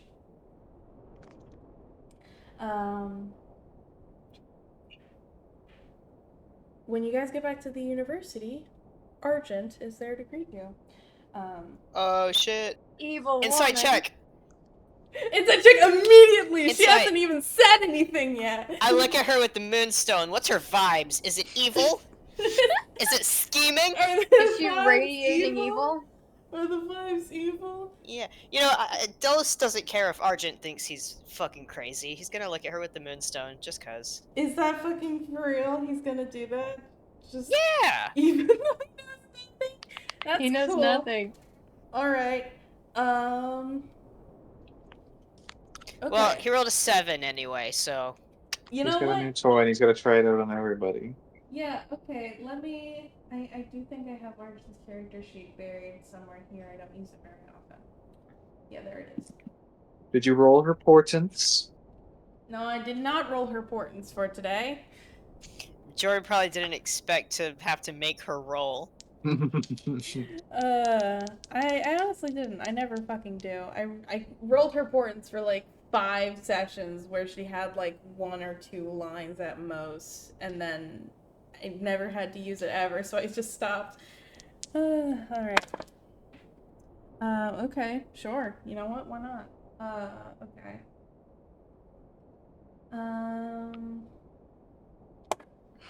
That's cocked. Gotta honor the cock. That's also cocked. What's happening? Okay. You rolled a 7? Yeah, okay. Yeah. So... Yeah, you look at Argent through the moonstone, and her aura is very calm. Just kind of a natural ebb and flow, almost like breathing. But is it like Suspicious. Jordan? Is it like an evil calm? It doesn't Is it like seem an evil evil. Is it like a calm before the storm? Is it like a she's calm, but in the way like your mother is calm when she's really angry at you, and as soon as y'all are as soon as that door shuts, she's gonna be like, "You piece of shit." She's gonna take her belt off. Yeah. God, she's gonna beat Tony. All right, Andy. I don't Well, know she what has a that shell. was. But What? No, not Your like mom that. didn't do that? Not like that. Well. Delos could tell if it was like that. It's not like that. It seems completely, completely, what's the word? All right. I don't know. Not of note. No. Normal. Yeah, completely normal. Absolutely not noteworthy at all. Throws my hands up in the air, looks around Suspicious. defensively. Anyway, Argent is there to greet you. She says,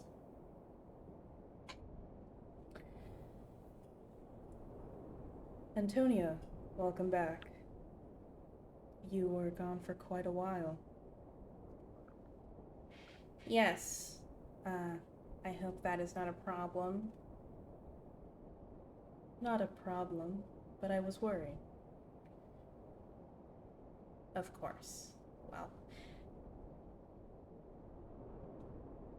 everything is alright. I'm unhurt, and our party is safe, as you can see. Yes, that's good. Well, need I remind you that the current semester here at the university is ending soon? I'm sure you have your own things to prepare for that. And Gerby, has Antonia helped you study for the entrance exam? I'm pretty sure it's yes, right? Is that kind of? It hasn't happened on screen. Yeah. Do So a couple times, I'm gonna think. A couple times? Okay, Yeah. that works. Okay. Yeah, Gerby nods and says, yeah, she has. I mean, we have been busy with, questing and the job she hired us all for, but, yeah, in our off time, she's been helping me. She's really good at it. Well, that's very good to hear.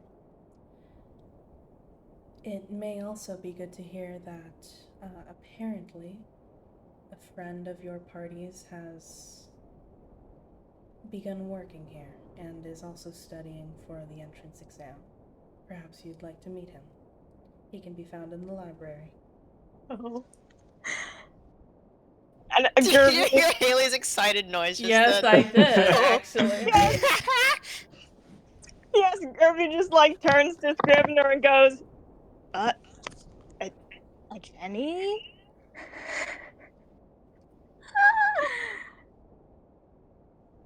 Oh, Scrivener's hype. Okay. He would ask Argent, Do you happen to know his name? I don't believe I caught it. However, he did seem like the adventuring type. Perhaps you know him personally? Kind of very tall wood elf guy? Yes, that sounds astute. Yes. Okay, he took my advice then. Well then, if you meet anybody else on your travels that you believe may be a good fit for our university, don't hesitate to send them our way. In other news, I have no other news. Please, take your time recovering from your journey, and Antonia, let me know if there's anything that you need. Of course. Thank you. And Tony just kind of walks away. Cool. Can Gerby do an insight check? Sure, what's she looking for? Okay, what is she looking for? Because I know what it is. How do I explain this? So having Tony's words fresh in her mind is I think what Gerby is thinking right now is just from the way Tony described it, Argent, right? Argent is not I guess normally this actively invested in this sort of thing, and I guess right now Gerby wants to know if she seems, I guess, especially invested in anything, like if does this feel like a normal check-in, like this is a normal check-in that she's just checking in on her daughter and her daughter's friends, or does she seem like, I don't know, like extra invested in knowing what's going on? Okay, go ahead and roll for me.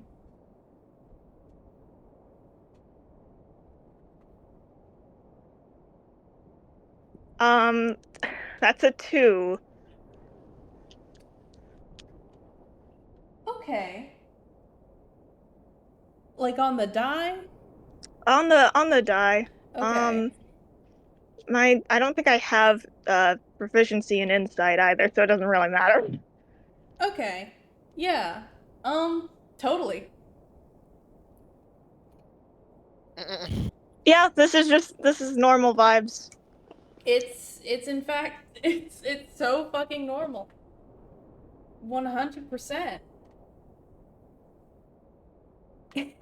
And Yeah. and, It's and in fact, something. you think Argent is a very attentive mom for, greeting Tony at the door. Yeah, alright. Yeah, no, this just reads to Gerby as like, oh, okay. Well, as of right now, she's just checking in on her daughter after a long trip. Mm-hmm. Especially since we got sidetracked, so we probably came later than she was expecting. Oh yeah. All very logical. Mm-hmm. All right. Well,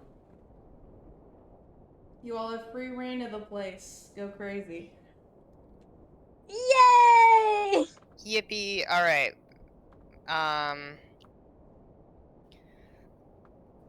Dillis would ask Scrivener, you still wanna get divorce rings? I think Could be fun. I think Scrivener would look like get a bit wider eyes again, and kind of his eyes would dart to Delis's actual ring, and he would say, You wouldn't find it insensitive? I really appreciate what you've done for me. I'm done being a baby about it. We don't need to do the theatrics. Well, you don't want to make it official anymore? Uh, if anything, I regret wrapping you into that in the first place. So,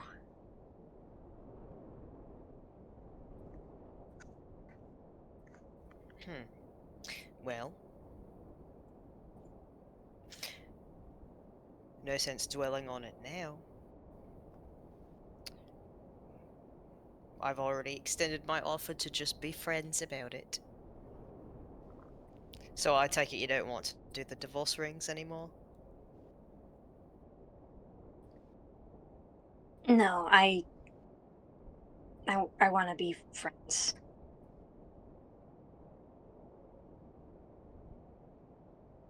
I am so glad about that. No hard feelings. Right. I'm getting that clear. I don't know why I would have any hard feelings. Do you have any hard feelings? No, none at all. Really? Yes. How? Okay. I'm not. What do you mean, how?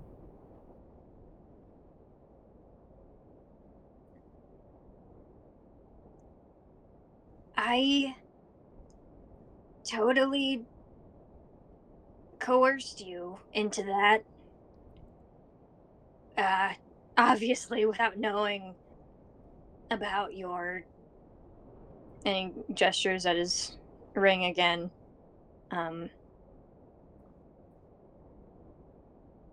So I kind of.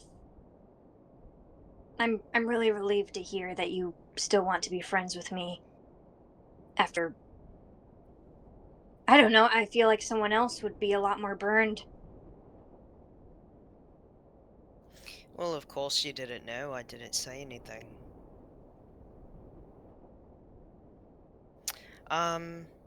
And wait, alright. Are you doing some very careful assuming, or did someone tell you? Gani told me that she upset you. And of course, I saw the cut on her face. Hmm. While that is putting it lightly, I'm glad she at least didn't lie. But really, you didn't know. and it didn't really mean anything. And I mean, I just thought it would be funny, and maybe that's wrong of me to say.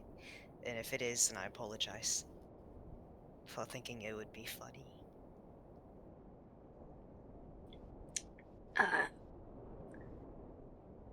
Getting the rings, that would be funny.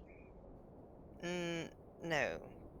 Entering a sort of fake marriage relationship with you.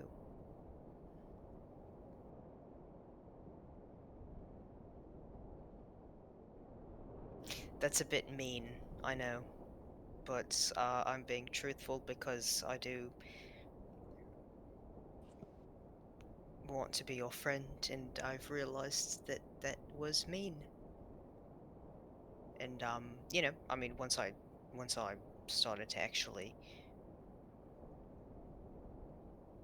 gain a consciousness about it, we put an end to all that.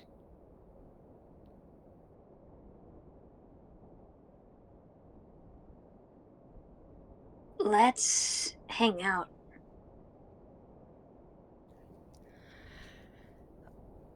Yes, I agree. So you're not that just good? It's Yeah, all good? we're Okay. good.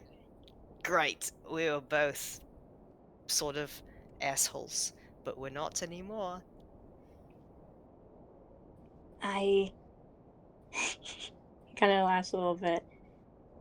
Yeah, all is forgiven. I am glad you started the conversation because I was going to ask you. Well, I was more going to barge into your room, but now I don't have to do that. And he points at his horns, and he says, "You said that you would take care of these for me." Right, yes. Just let me grab a few things so we can get that sorted out. I think he smiles and goes, "Hells yeah." Cool. Yeah, those can fix up his horns. Grabs, I'm sure horn care is in the in the you know what I'm trying to say. In the face masks aisle. What am Yeah, I trying to say here? it's accessible. You might not find it at like a fucking corner store, but at a dedicated like cosmetic store, it's definitely there. All At right, Ulta. perfect. Yeah, I'm like enough races have horns to where it's like you pick up your pore strips and then you pick up your horn care. Oh yeah, it's right next to the scale polish. Yeah, exactly. Yeah, all right. We can. I'm sure Dallas would also ask if Scrivener wants a haircut while we're at it. Yeah. Cool. Then Dallas would also knock on Synthes's door and be like, haircut time if you want it. If you don't, then you don't have to. But But I've got look really scared. Oh no. He'd be like, I've got all this stuff out. Maybe the shaping thing you mentioned. Something really low commitment. Or a trim. Yes. Okay, perfect. I think Dallas would also ask Gerby if she wants a haircut. Not that she needs it, just while he has everything out. He's just doing this like in the hallway. Yeah, he's just like Gerby gets a knock on her door, opens it, sees Delos like carrying a fucking Ulta bag. Is like, do you want a haircut or something? Yeah, okay. Awesome. Alright, everyone into my room. He Everyone rounds get up in a line. everyone in the hallway, he rounds them all up. Gani's not invited to haircut yeah. day. Sorry, Except Gani. me. He's still a little burned from you. Also, don't she know doesn't why. have hair. She has horns. Oh yeah, he's not touching her horn. Sorry. No, honestly, Gani, if Delos He knocked on would your door he would and said, refuse. yeah, and said, do you want me to do a little horn touch-up? Refuse, because what he's gonna do is chop your horns off. Oh my god. Jesus. Not actually. That's brutal. But Scrivener he's gets flashbacks. no, not actually. But Mom and Dad. he will be. Oh my god, he will be working on it, and then you'll hear, "Oops, Oh my god. whoops." Yeah. Oh no, that's fine, actually. Jeez. Oh dear, that looks bad. He's not Oh, you can't participating recover even if from asked. that. Oh Yeah. my god. All right, everyone into the room. Everyone Yay. in the We're getting makeovers. Except Gani, sorry, Gani. Everyone gets their hair like wrapped in towels, like they're at the fucking like those beehive hair dryer machines. Oh my god. Yeah, that's good. Yeah. Everyone gets hair care. Everyone gets horn care. Scrivener requested his horns to be symmetrical. Delos is not going to do that. Scrivener would not ask for that anymore. Okay, awesome. Yeah. The way he would phrase that uh, is, please just like, I don't know how to do that. Clean them and leave this little fuck on the side. Aw. Leave that little Yeah. fuck on the side. I like it. I like Delos, yeah, Delos just say, I'm glad you've decided to let it stay. It's quite cute. I mean, cool. I keep hearing that. The first one. Well, if you hear it enough, it might be true. And he's gonna clean it up. What kind of haircut is Scrivener wanting here? Fucking roleplay with me, dog. Why are you asking me this out of character? Be my hairdresser. now. We just there like, dude, lock in. Oh my god. Okay, Be Jesus. fucking for real. Come on, let's go. I'm sorry. Alright. Let me lock in. Alright, Scrivener, what kind of haircut are we wanting here? Well, I've never actually had a haircut like at a place before.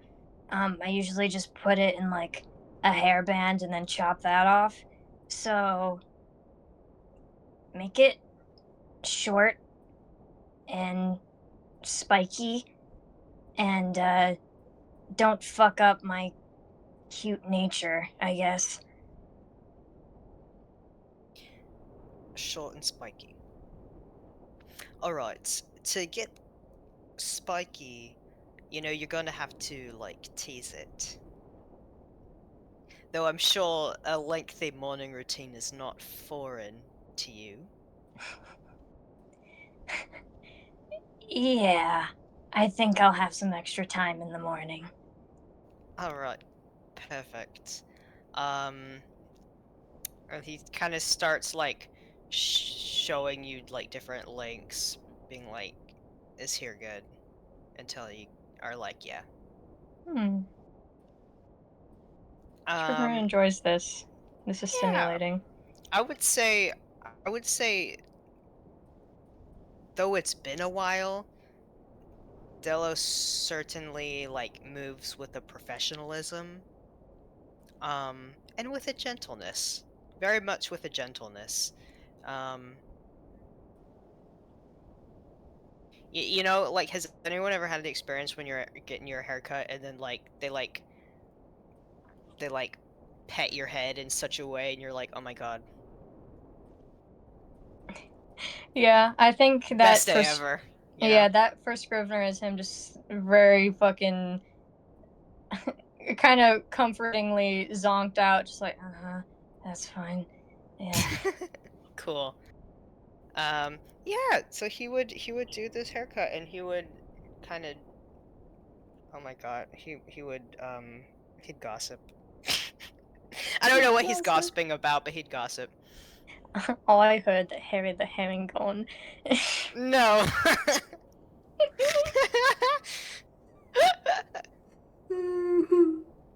Yeah, alright, short and spiky, and your horns feel better than ever.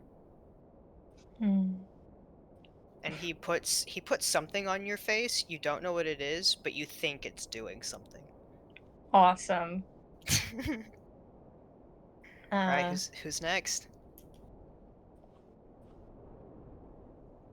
Then this can go next. Alright, Delos is gonna keep the length pretty much the same. But he's gonna shape it up.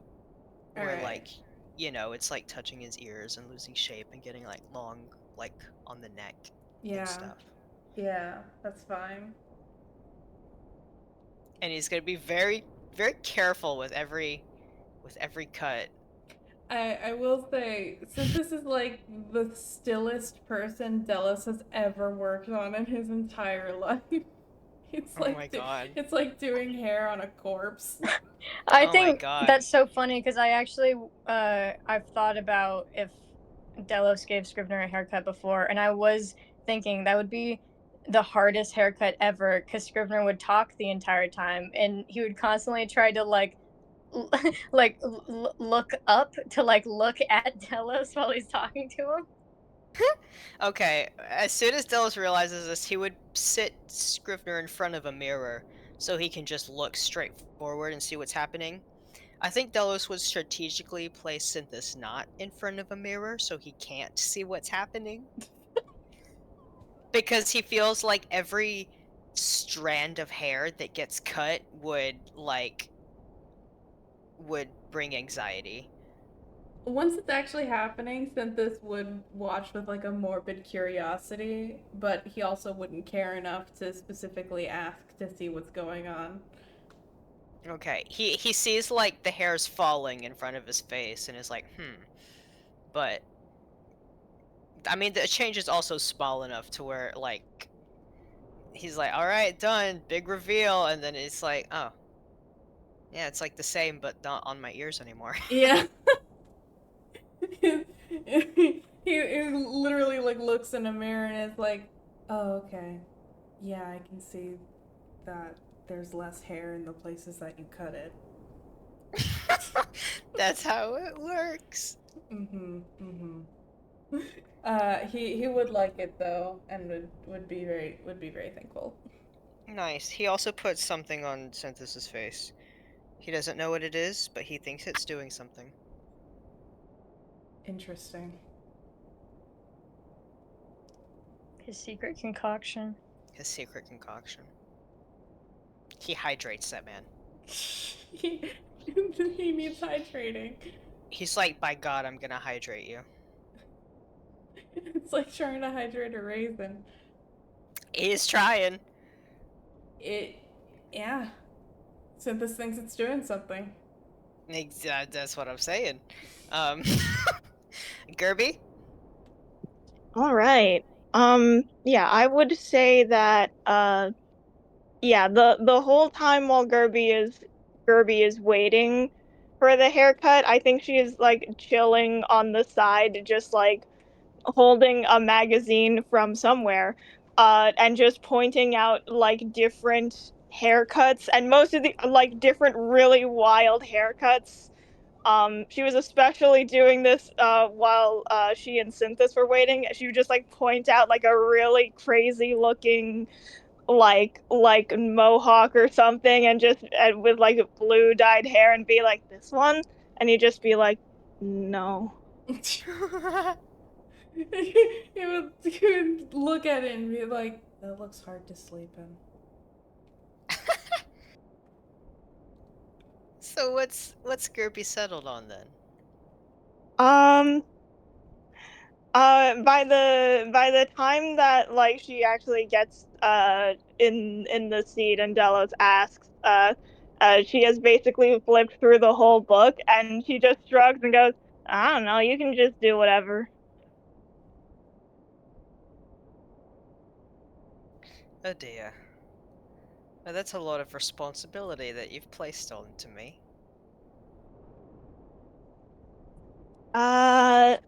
Okay. I mean, is there a haircut you think would be like fun to do?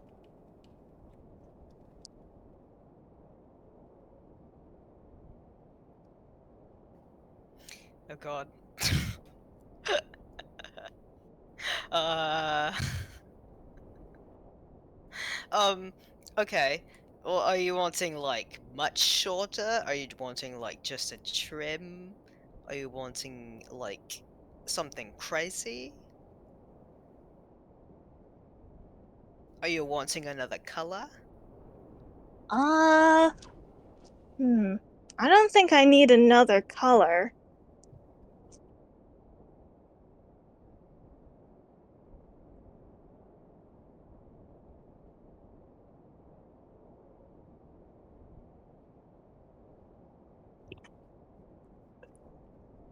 Okay, after several seconds of silence, Gerby just goes, you can like cut it a little shorter. All right. Yeah. I think Or oh, you I know think what? I don't have you could do bangs. Would I look good with bangs? He like really measures your face. Like he does like stuff with his hands that you don't know what the fuck he's doing. And he goes,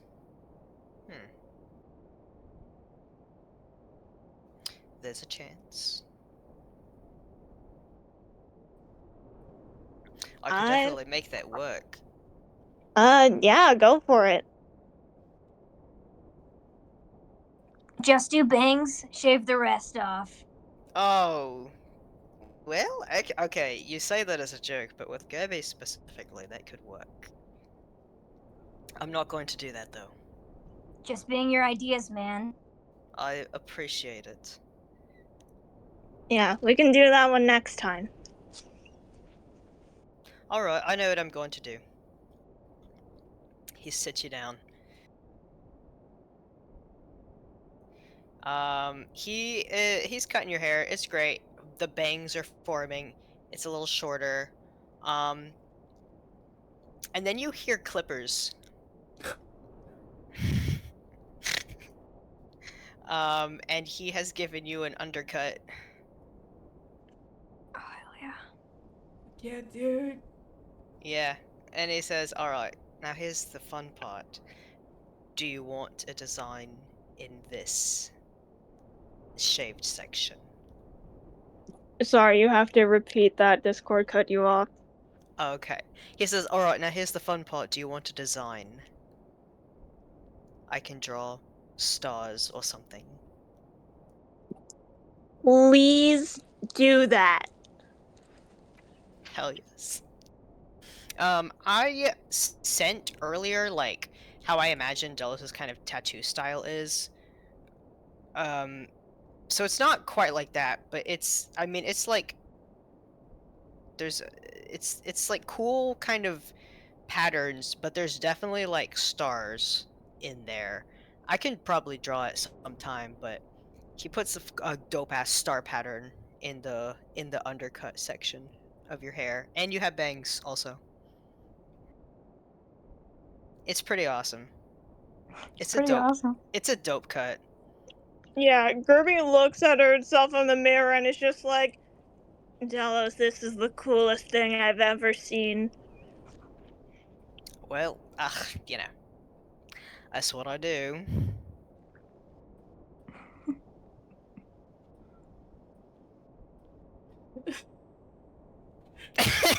I'm just imagining Kirby just fucking staring at it.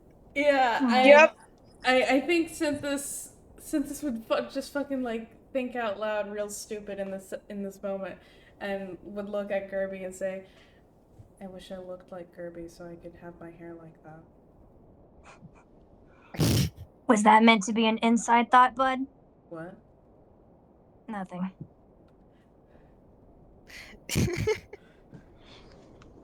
You know, I could do that.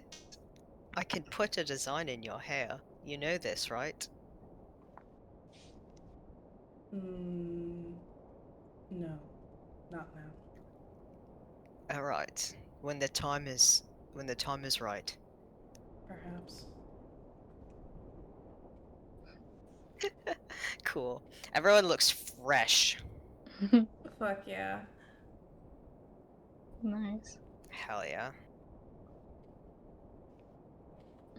Alright, and Dallas's pop-up parlor goes to rest. Scrivener would say, Can I make a pizza and then we all eat the pizza? What's stopping you? Your permission. You don't need my permission to make a pizza. Not like that, I'm just saying, would you eat the pizza? I'm gonna make it either way, it's just whether or not you guys are there is the decider.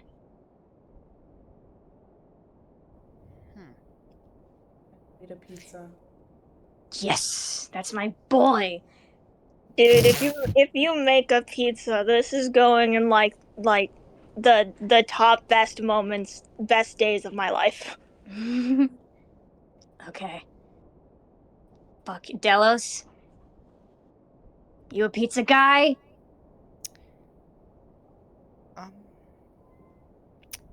You know what? Yes, I would eat a pizza. Yes.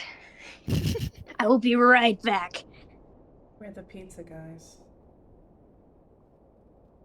We're the pizza guys. We're the pizza guys. Did you adopt my accent for just one word? What? I heard. Alright, never mind. Gerby went, where? Sorry, where? You know what And the no one fuck? else. And no one else heard that. Just me. Alright, whatever. Just you. Ew. Sorry, That- I'm What do you mean, ew? The way Hold that on, you stop. stopping. What do you mean, ew? Weird. Why'd you do that? That's what you sound like. Oh, that's what I sound like. Delos looks at you like you're fucking crazy. I think Scrivener laughs really fucking hard. You don't, Scrivener, you don't have to sound like that. Your voice sounded really clear for just that one word. My voice is always clear. No. My voice is always clear. That's you. That's what Ew! you sound like. Yeah. Ew, right? Ew. Go You're make a being pizza. strange. Go. Leave. And on you. Oh yeah, go make you a pizza. Go make me a pizza. I don't take orders from you. Delos just lifts an eyebrow. I'm making Synthis and Gerby a pizza out of the kindness of my heart, and if you happen to get a slice, then that's coincidence. Out of the kindness of your heart. Oh, sorry, my heart. Your heart. Hot. Well. Anyway, leave. Delos is packing up. He sticks his tongue out at you.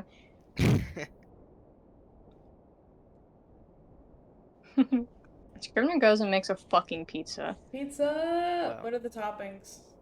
I think he would make a crazy pizza. And by that he would put different toppings on different parts of the pizza so people can choose what they want. Some of it pepperoni. There's he basically makes those fucking cheesecakes you can get at the Oh yeah. at the Different store. stuff on each slice. Yeah, different one. He basically makes that. So there's pepperoni. He has a small fucking pineapple one. Some has peppers and stuff. Yeah, he would basically just make a weird ass crazy pizza, and then he would make some tea for Gani to drop off at her room. Oh.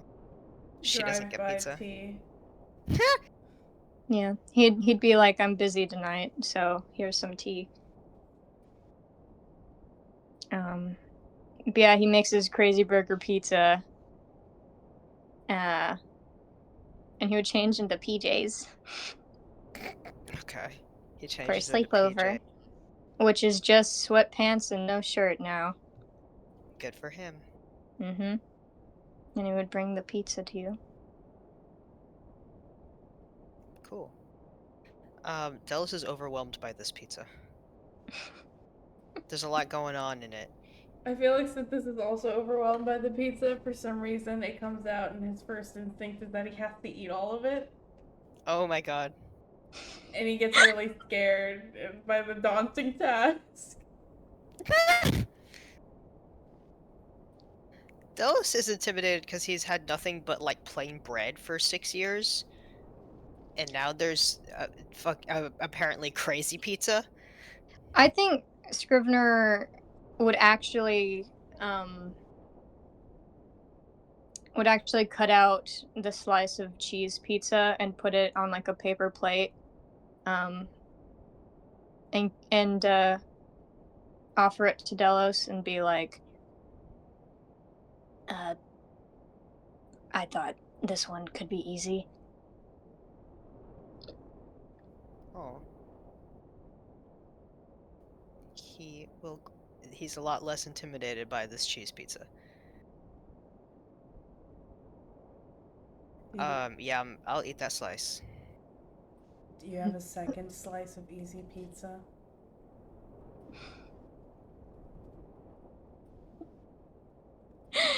Scrivener would look at Gerby and say, please tell me you don't hate my pizza.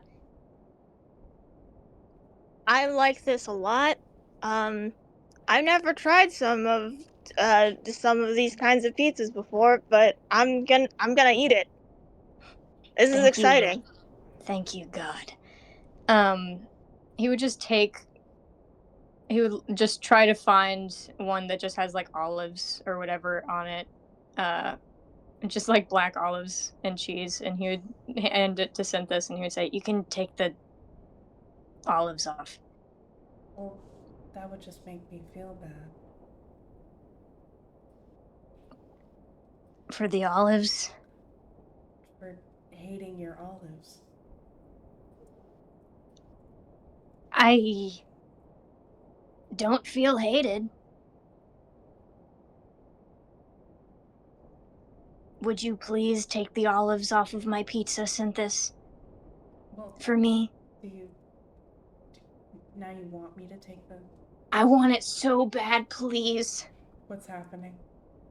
I'm fucking with you. Oh. It's cool, it's just pizza. Eat it how you want. You could rip it to shreds, and as long as you like it, then my job is done.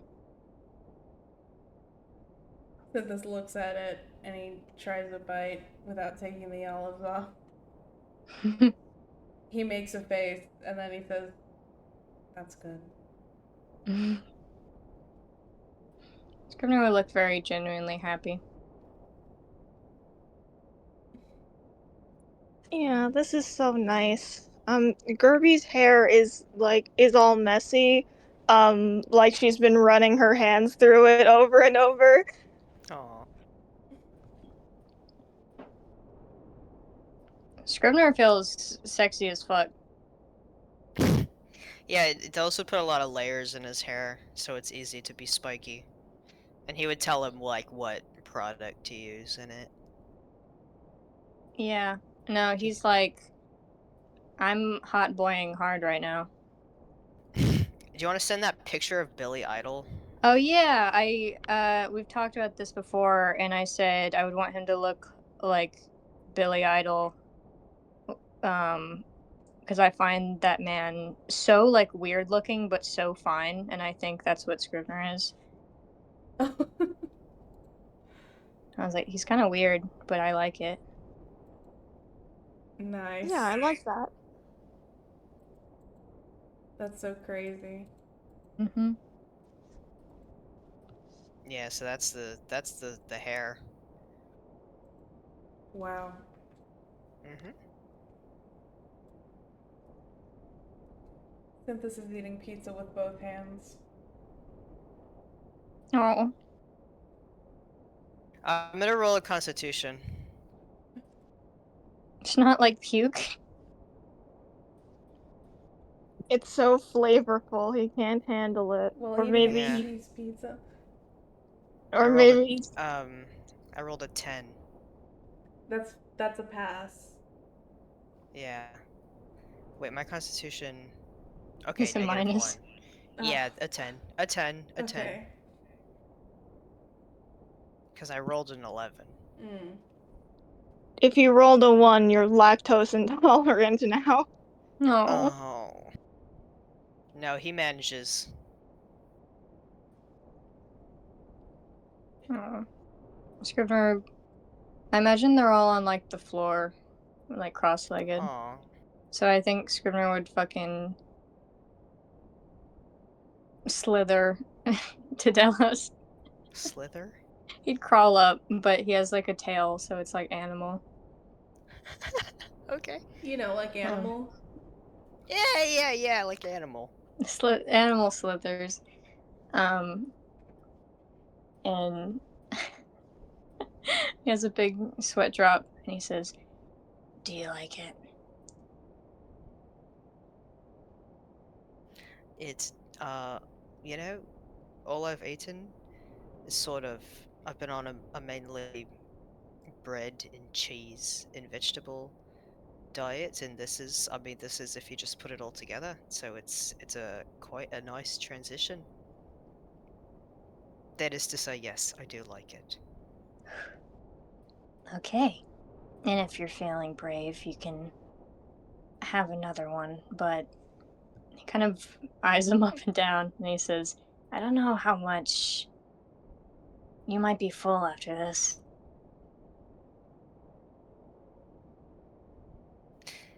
I'll see what I can do. he smiles. If once he finishes that slice, Dallas would go for another slice and just like smell it for a long time. He's working himself up to it. What slice does he Aw. pick up? Is it another cheese or is it like No, it's a crazy one. It's a crazy pizza. he gets a pineapple one? Oh, Delos would like pineapple on pizza. I- Sorry, That's what I was everyone. thinking. The reason I think the one thing Scrivener even knows about like Fae is that they love like they're so like spaghetti and maple syrup. So he put that pineapple there, being like, I hope Delos accesses this. He sees him go for the pineapple slice and he's like, just as planned. Yeah. I hope this activates deep recesses of Delos's brain that haven't been accessed in years. Yeah, he'd smell it for a long time. I don't know why, but I think Gerby is a pizza and ranch dressing girl. Oh, I love that. Hell yeah, live your truth. Oh my god, I'm so obsessed. We're at the point in the campaign where we're talking about how our characters would eat pizza. Yeah, except for Gani. I wish Gani was here, but listen, Delos would have invited her if she didn't pull that shit. I'm so sorry. I think Scrivener would tell y'all how this is the first time he's eaten pizza with his hands. Is this not how I'm supposed to be eating it? No, that's how you're supposed to be eating it, but I used to wear gloves all the time, so I'd cut it up with a fork. Oh. Well, how do you like it now? Way better. Heck yeah. He shoves an entire slice in his mouth. Wow. Cool.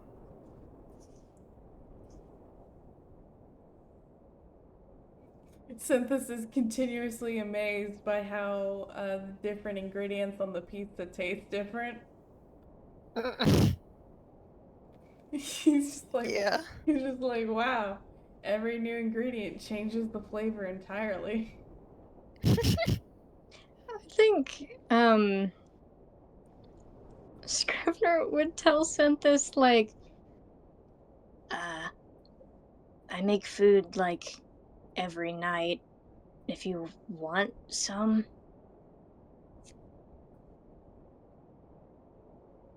I like food a fair amount. if you have any to spare, I won't deny it. I mean, I can just start making more if any of you are interested.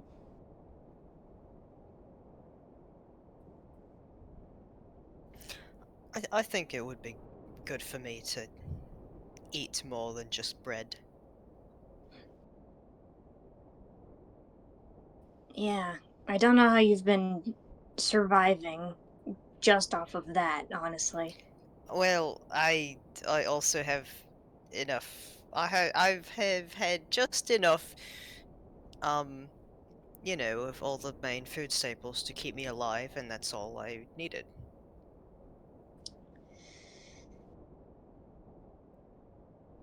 When you're ready, I'll bake you a pie with some fey fruit in it.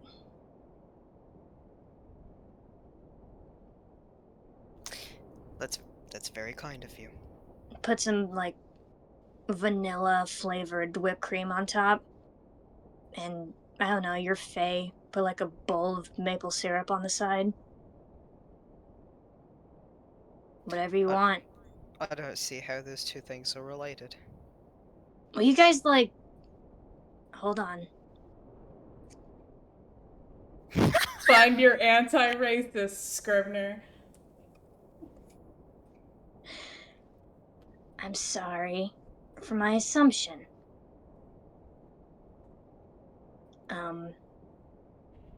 Do you like sweet things? Delos looks away. Yes. As do I. Funny how interconnected we all are. Kirby claps. Scrivener, this is painful. Just put the maple syrup on my goddamn pancakes. Okay. On your pie. I mean, I Uh, can also make you pancakes. I apologize. Yes. But we have to say please and thank you.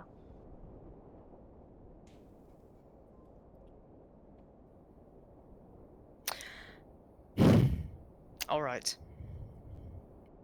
That seems fair. He smiles and he says, "Thank you."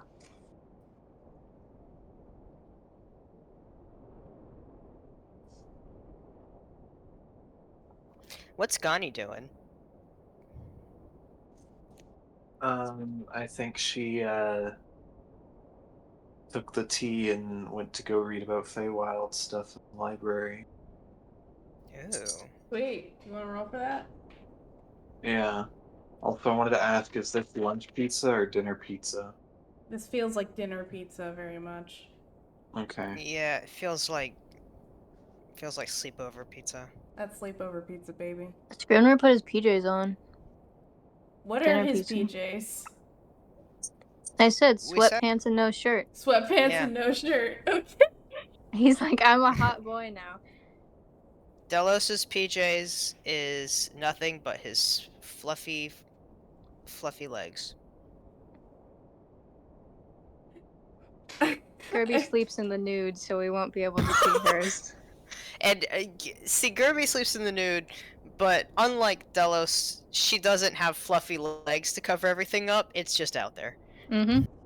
I do think Synthis would, like, Scrivener would change into his BJJs and... JJ's! Yo, I'm in my PJs. in his BJJs. And Delos would be there, and Synthis would just be like, "Are we taking our shirts off?" All right, let's do it. And Gerby starts taking his shirt off. Wait. I think we're just getting into what we normally sleep in, so if that's a shirt for you, great, and if it's not, go ahead. Gerby blinks and starts taking her shirt off. Not you!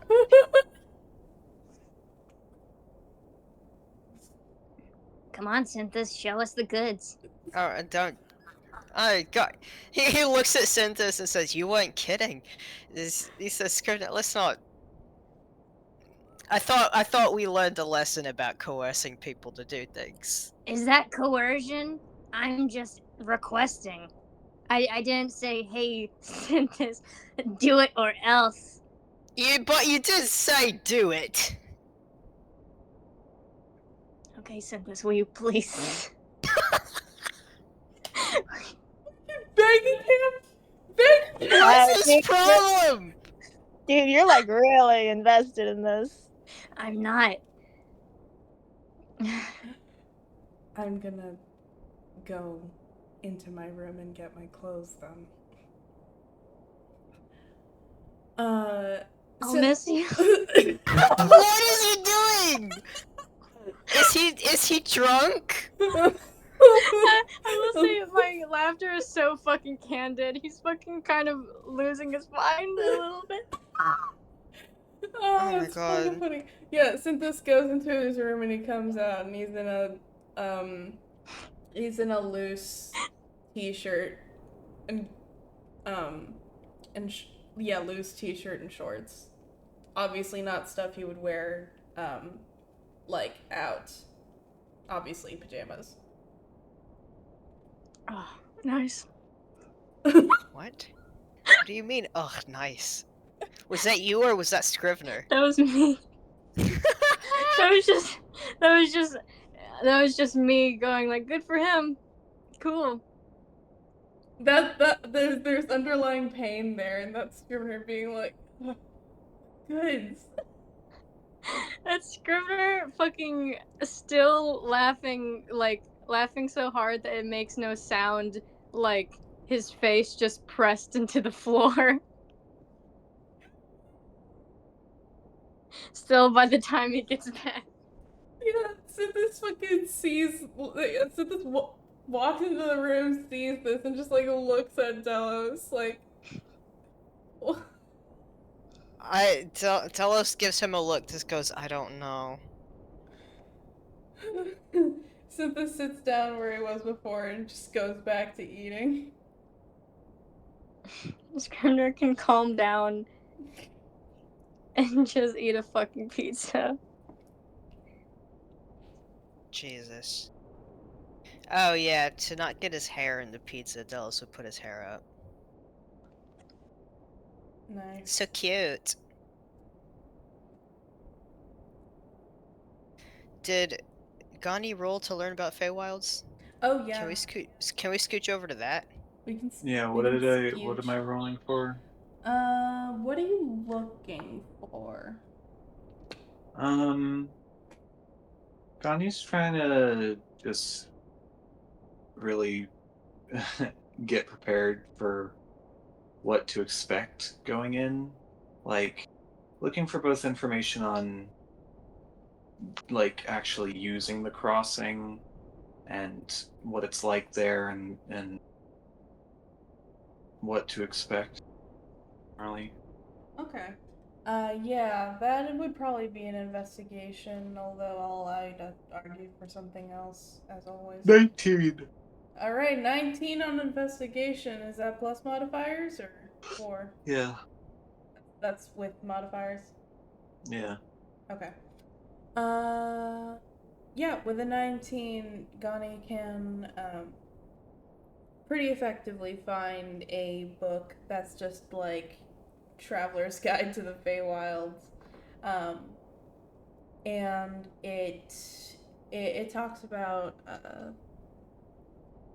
needing to be very respectful of any creatures you find, as you don't know which ones are sentient and which ones are not.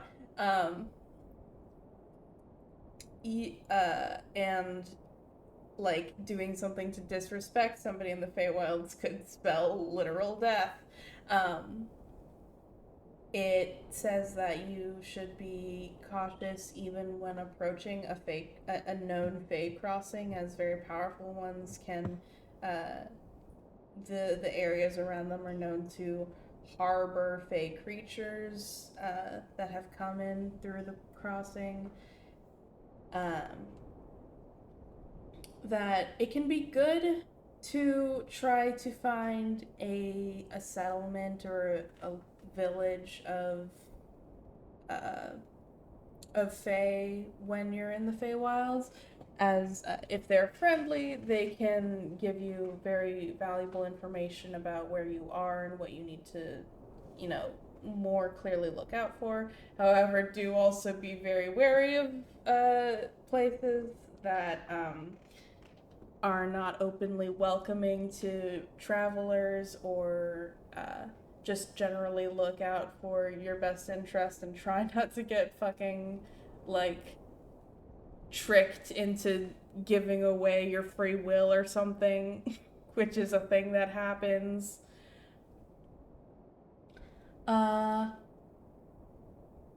Yeah, I think they would also say things like magic is even more prevalent in the Feywilds than it is in the primary plane, and you should probably have a magic user or a few magic items on you that can help balance out the effects if they negatively impact you in any way. You should also obviously always be aware of where you are, where the Fey crossing that you came from or the nearest one would be, and don't go alone. Because if you go alone, no one will find you. Alright. If at all possible, the book would advise you to go in with a guide that you trust.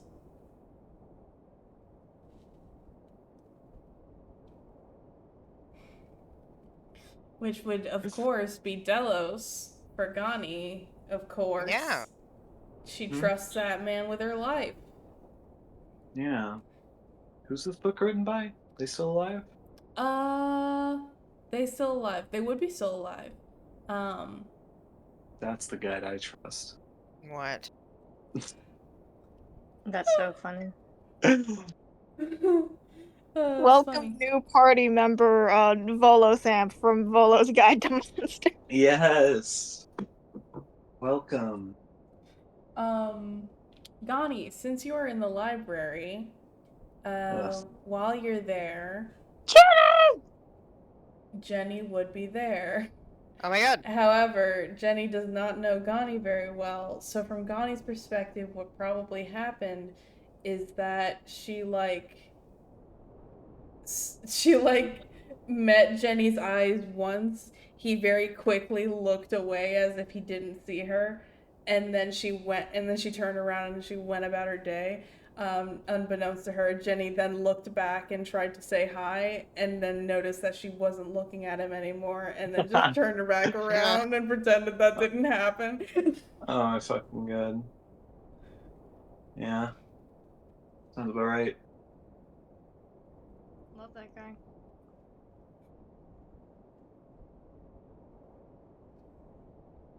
But yeah, I hope that information is helpful. If you have any other questions, of course, I'll give them to you if the book that you have would have a substantial answer. Can I find anything on, like,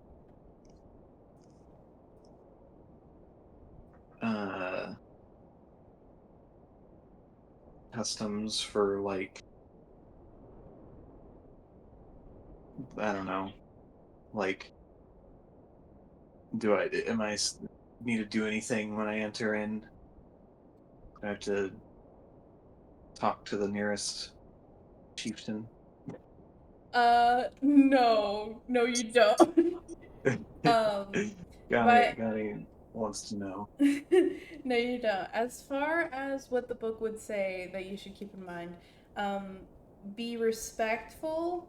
Do not, like, fall over yourself to, like, in fact, do not fall over yourself to give as much information as possible or to do as much as you possibly can for anybody who asks. The culture the culture in the Feywilds is very much based off of reciprocity. Bad deeds should be met with poor treatment, and good deeds should be met with thankfulness and gratitude.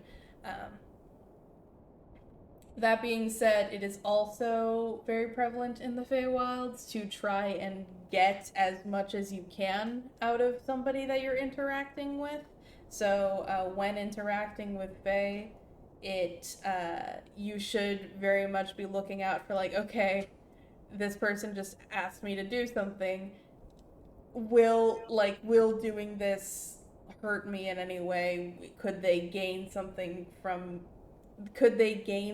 about me from this that they could use against me, etc., etc. And largely this is not done with ill intent. It really is just like the expectation in the Feywilds that everybody interacting with each other is trying to, you know, pull the wool over each other's eyes or get something from each other. This is, of course, not the case for every interaction between every individual, but it is a notable part of the culture that differs from between planes. Right. Yeah, the book would say that this weird this weird like give and take stuff is it is how a lot of relationships in the Feywild start, but they usually do not last long at all. Relationships that do last long in the Feywilds are ultimately based off of mutual trust and respect, as with all places.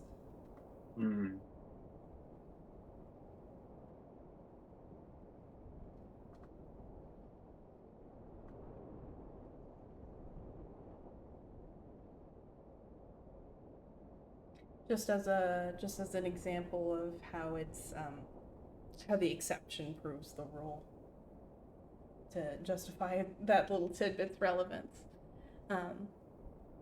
But yeah, that's as far as culture would go, pretty much.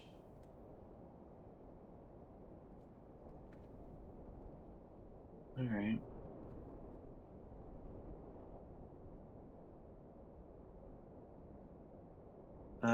I don't think I have anything else. Okay. Why'd you ask if it was lunch pizza or dinner pizza? Just plan. Plan? My plan. Your plan? You had a plan? Yeah. Can I skip to tomorrow? I think, yeah, I was literally gonna do that to talk to Jenny for a little bit. I was gonna be like, and then the next day, this is what happens. Yeah, Gerby was gonna go to the library as well. All right. Yeah. Let's say that we can skip to the next day. You all had a lovely sleepover. Except for Gani, who had some tea and then went to sleep. She slept over at her own home. Not at her home. In her room. In her room, of course. But yeah, we can skip to the next day. Good time was had by all, etc., etc. The rest of that steamed hams bit. What? Don't worry about it. Okay.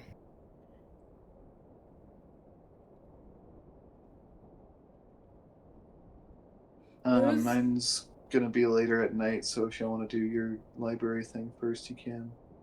Okay. All right.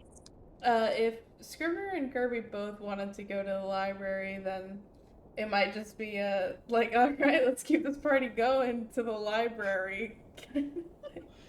I definitely think that once Delos and Synthis are like, "Woo, great sleepover, guys, that's awesome," Gerby and Scrivener are like, "Why does it need to stop? Come on."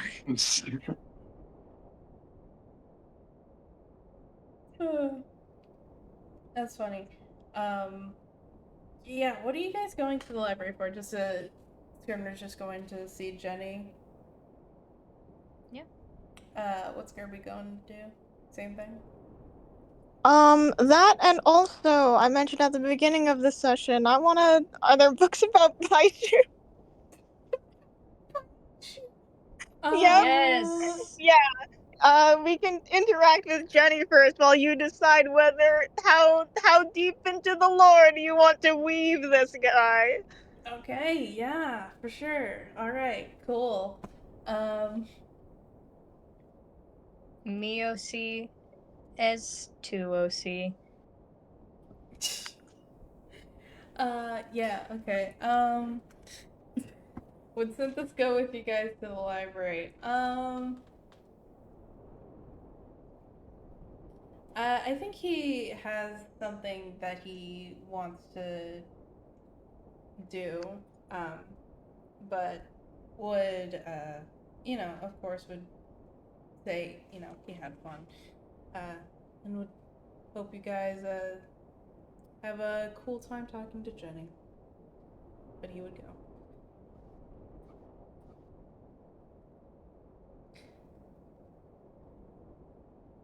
But yeah, anyway. You guys can go to the library and, Scrivener, when you get there, you can see Jenny. He is, not in his ranger armor. He's in, what kind of clothes would he wear on the daily? I think Jenny would have very cute clothes. Lots of, floral patterns, and just kind of like, yeah, I don't know, he would have like a shirt, like a collared shirt with like flower patterns on the pocket or whatever. I don't know. Aww. And you can find him at the front desk, talking with the head librarian, Miss Silence, about something. And when you, Scrivener, and also you, Gerby, come in, he looks at you, Scrivener, and says, "Oh, hi, Scrivener. Hi. Hello, Jenny.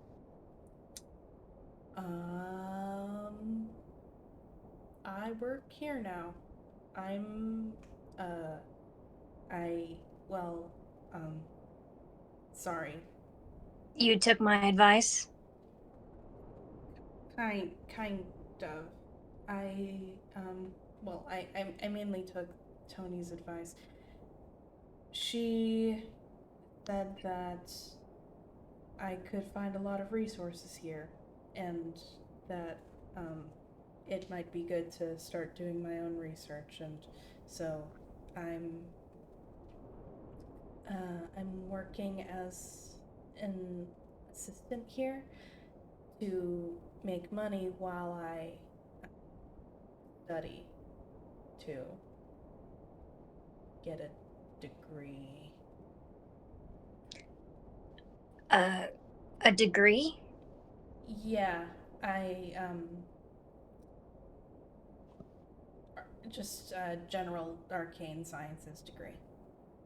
Nothing crazy. Wow. I mean, I think that's crazy. I couldn't do that. So, a degree. Hey, so you'll be here for a while then, huh? Yeah, if I can, if I can get in. Right, Gerby's here. She's gonna say, "Oh yeah, are you taking the exam? That's coming up?" Yeah, I was, planning on it. Nice. I'm gonna take that too. Oh, cool. Maybe we can go over together sometime if you want to. Yeah, for sure. Cool. I'm also trying to get Ava to go to school here. Well, not here, like in a school for kids her age in town. Since we might be here for a while, and she hasn't been able to go to school in a while because of stuff. But it's hard. She doesn't want to. It's. Anyway. Well, if you need any help with that, I don't know how much help I would be, but I can drop her off for you if you're working or busy. Maybe. I don't know how much of a problem that will be. I guess I haven't really thought about it, but yeah, she just wants to join that adventurers guild that you have here, but I don't know. Ugh, they don't have like a Girl Scouts around, something more age appropriate? If there is one, unless it's about fighting, she's not really interested. You could let her stick with the guild as long as she is like going to school regularly and doing well in it. Maybe. I guess I should check the place out. Well, anyway, yeah, I don't know why why you would care. I just, yeah, lots of stuff's been happening. But anyway, do you need something from the library? Scrivener looks at Gerby. Yeah, I do.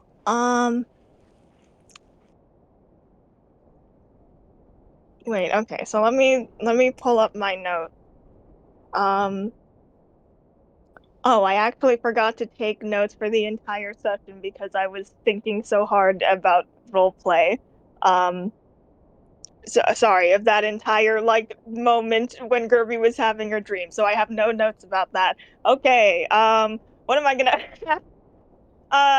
Gerby asks, yeah, all right. Sorry, I'm still it still makes me reel a bit to say this aloud in Gerby's voice. Um oh god.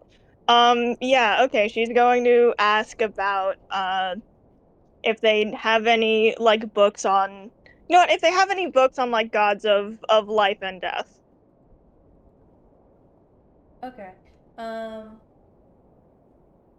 Yeah, Jenny would say, "Oh, that would be in the theology section, which is over here." And would just walk over. Um, and he would say, "So, life and that would I don't know any. I haven't been working here long enough to know about the specific books that are in this section. So, it's probably just somewhere around here." Yeah, that's good. Thanks for the help, man. Cool. Let me know if you need anything. I'll be around. You got it. He walks away. Okay, yeah. Yeah, I'd like to do, I guess, I don't know, investigation, religion, something like that. Yeah, I'll let you choose between the two. I think they're the same, actually. Wait a second, hold on. I need to go back through my notes for a bit. Actually, if we need to take a break, we can do that, because I just remembered that previously Gerby had gone to the library and like gone through a book, and she could not understand it. But now it's been a while. She's been attending classes and studying for the entrance exams. Maybe she can also look through that book again and see if she understands anything more about it. Okay, yeah. Do you remember? Val was asking for a break anyway, so we can take Yeah. that now. Yeah. That's why I'm. Okay, yeah, we can have a break. Get back to you Thank guys you. in a second. Bye-bye. Goodbye. Alright, and we are back. Hello. Hello. Hi. Okay, right. Yeah, so Gerby wants to try to find anything on Baiju, and she wants to find that that academic journal she was looking at the other day. Mm-hmm. Okay. Some months ago, I think, really, or some weeks. odd months ago. Yeah. Okay, so the Baiju one first. Mm-hmm. Alright. Yeah, roll me either an investigation or a religion check. I believe they are the same.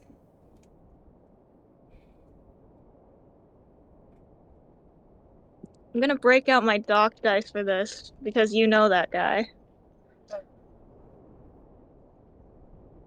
Was you Baiju? Or Doc knows No, sorry, that guy. I was speaking to Doc. I was Doc knows. speaking into my dice. you know him? Yeah, you know Baiju. Oh heck yeah, 19 on the die. Ooh, fuck yeah. I think that's a 21, or dirty 20. Sweet. Alright, yeah. 19 on the die. You can, yeah, you can find a book that's like, uh,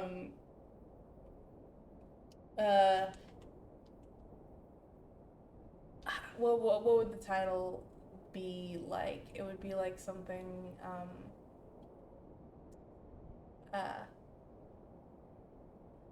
Introduction to the Essential Gods, or something.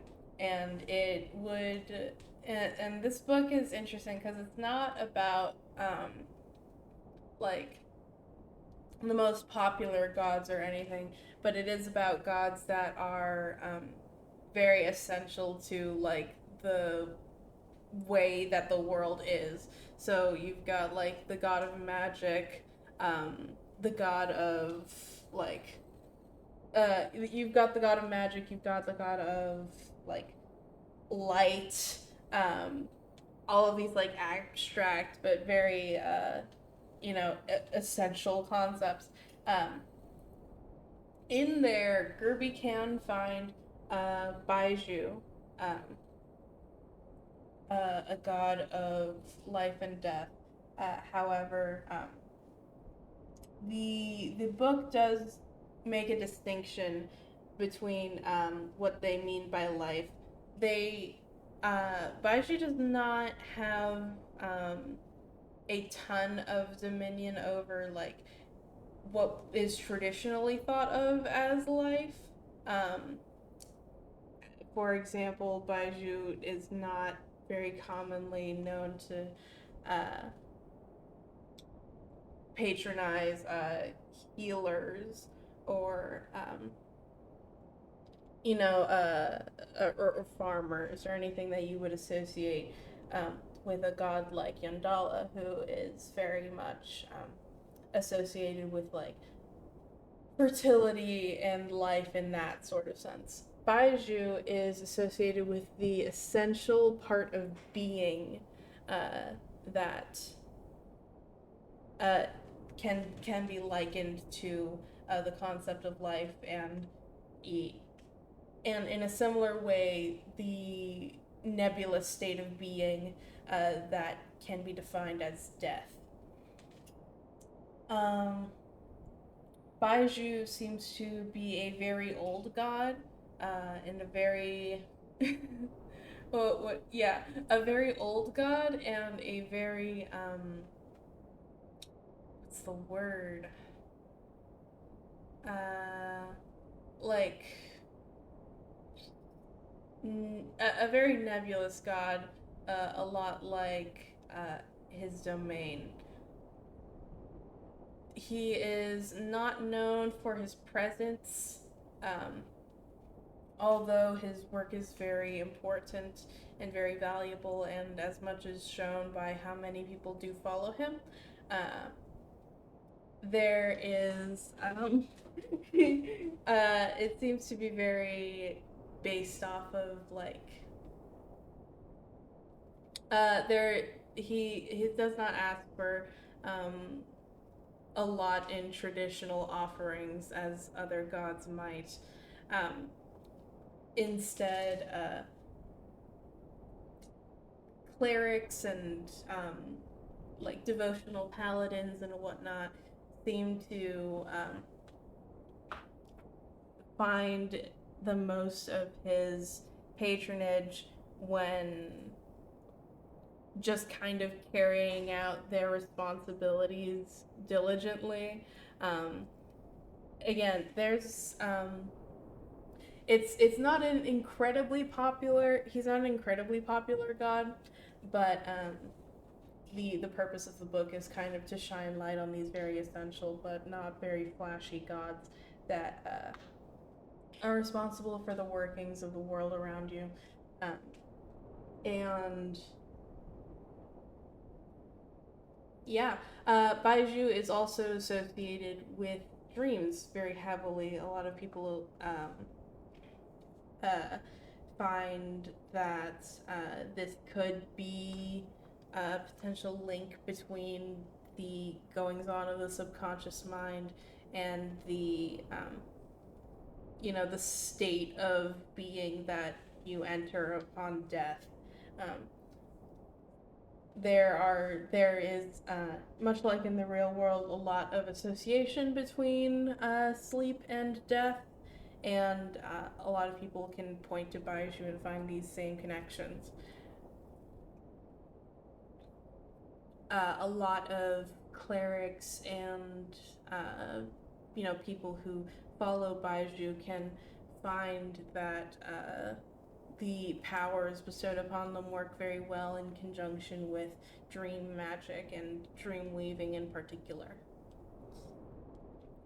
which is also there are parts of dream weaving that are very, very old, like being able to access the inner thoughts of somebody and being able to like put them into a deep sleep and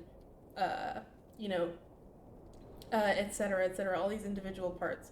Although the cohesion of all of them into the pseudo school of magic that is dream weaving is rather contemporary. Anyway, that's basically it. Yeah, thank you so much. Thank you so much. That's so good. That's just so, so good. All right, yeah. That's awesome. Does he have a constellation? Let me think. Baiju does have a decent constellation. Not as small as Sanctifex's, not as big as like Valora's or Hiroko's or anything like that. But it is decent. Yes. It's in, what would it be the shape of?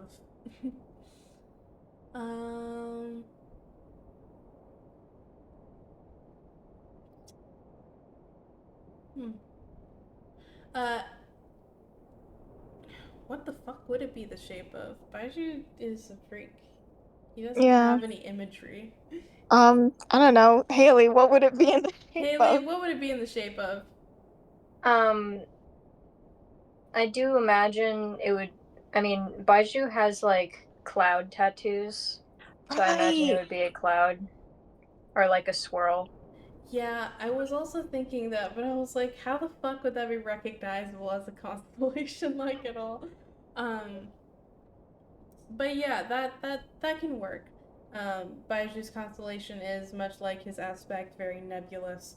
A lot of people interpret it as some sort of swirl of vapor or smoke or something of the like.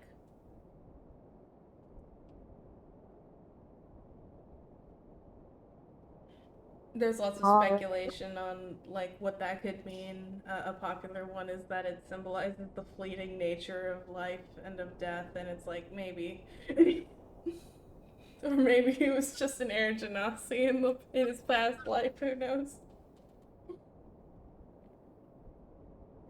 I love that. I love that a lot. Thank you so much. Yeah, no problem. I hope Gerby got something from that. Yeah. Yeah, no, I think she found it really interesting, and I think just like learning more about this does make her feel, I don't know, it's like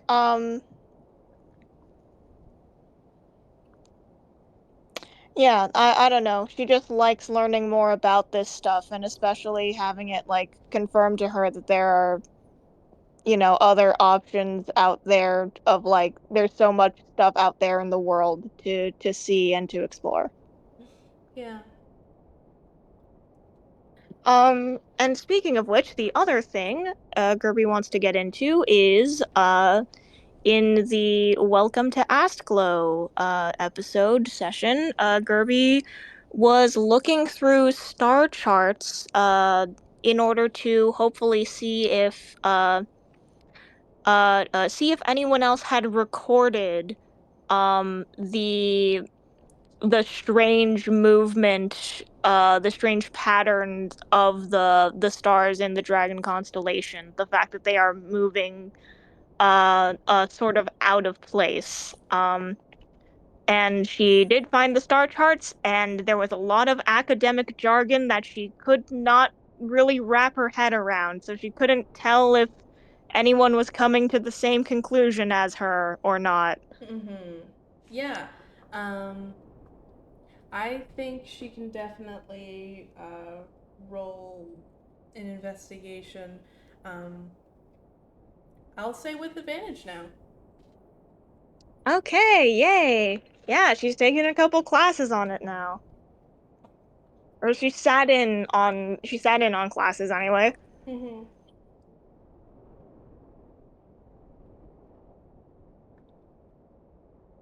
Okay, first roll is an 18.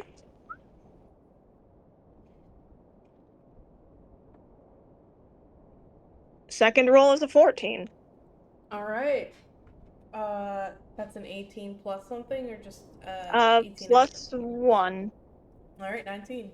Um, with a 19, yes, Gerby, this makes a lot more sense after you're coming back to it. Um, after you've gotten some of the basic vocabulary words from sitting in on Argent's classes, um, you start to recognize those vocabulary words in the discussions that you're reading, and after making that connection, the rest of the context clues just start coming in, and you're able to parse a lot of it. So, there has been quite a bit of recent discussion around the dragon constellation, um, at least at the time of the charts that you're reading and looking at. Some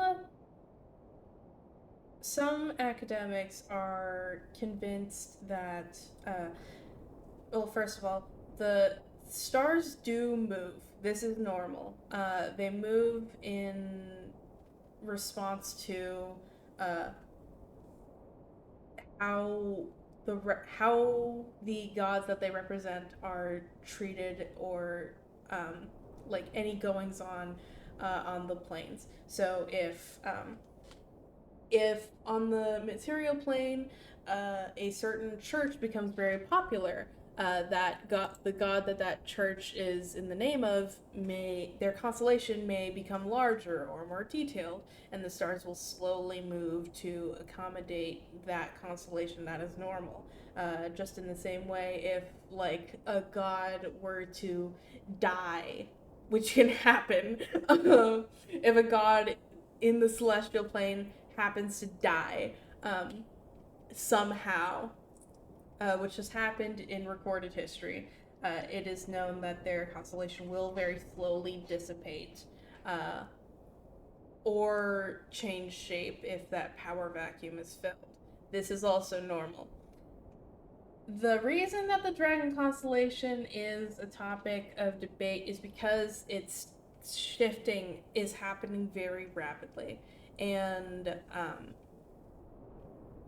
a few academics are convinced that this is still just the normal goings-on of the constellations. That for multiple reasons, the measurements that are being taken may not be accurate. They could potentially be inflated due to lots of reasons that are not indicative of a real substantial difference of celestial behavior, etc., etc. However, there is a sizable portion of academics that are convinced that that something is definitely going on, and that it could potentially be relevant to their study or indicative of something important. Excuse me, wow. So, what that thing is another subject of debate. So far it has been theorized that even though there is little to no recordings of a large scale worship for the dragon Bahamut, the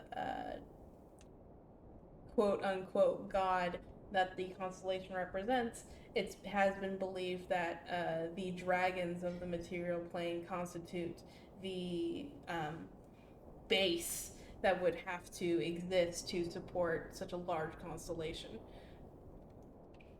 So a lot of people have been speculating that either two things have happened based on what we know about what what informs the movement of the stars. Either lots of dragons are dying, dragons that specifically were like very big, important, and influential supporters of Bahamut. They're either dying or they are otherwise like losing their faith to Bahamut. Although this kind of thing is very difficult to track, because, of course, dragons are known to be very solitary. They're not known to group together very much or to have organizations. So, being able to track the individual faith of individual dragons across the entire material plane and potentially to other planes as well is very, very daunting and a very hard thing to measure. So for all they know, this could be happening, but there's not any substantial evidence to say so. Or the other option is that something has happened to Bahamut in the celestial plane, and that either that he has died or he has been taken down to a lower rung of influence or authority in the celestial plane, or something whatever. It's either something has happened on the material plane to the dragons that worship Bahamut, or something has happened directly to Bahamut and is influencing the movement of these stars. Another separate group of academics is also arguing that if that was the case, that still would not explain how quickly these stars are moving across the sky, and trying to theorize about what could potentially be different about the situation to other things in recorded history to account for that difference. It is a lot of debate. There is a lot of unknowns. and it's reading this, we can definitely see why it was confusing to read just a few months ago. Yeah, a lot of it is theories and hypothesis with not a lot of concrete answers um and not a lot of very concrete data to draw on. Mm-hmm. Okay, but that is interesting. All right. I mean, we do know that there is a thing happening to a dragon for sure. Mm-hmm. But we also know that all of the planes are connected and that something that happens in one plane is going to affect the other one, so it could still be either thing. Yeah. Sorry, you playing a campaign run by Mr. Nuance. Yeah. Yeah, no, I love it. It is very, very interesting. Yeah, not a lot of concrete information, but I still feel like I gained some knowledge. Alright, that's good. Yeah, that's what I got for you. All right. Well, thank you. That's I think that's everything I can think of. Very cool.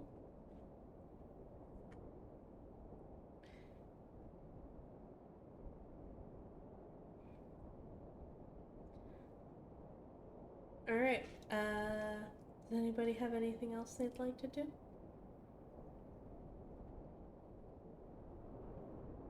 Yeah. Yeah? Yeah. Oh yeah, you did have something. My plan. What's your plan? Um. Later on in the day. Um. Closer to dinner time. Um. Guy's gonna knock on Scrivener's door. Oh my god, not the evil hat. Yes. I love when this woman talks to me. That's what Scrivener says as he approaches. I'm kidding. He opens the door and he says, "Hello, Gani." Hello. Could I, by any chance, ask for your help?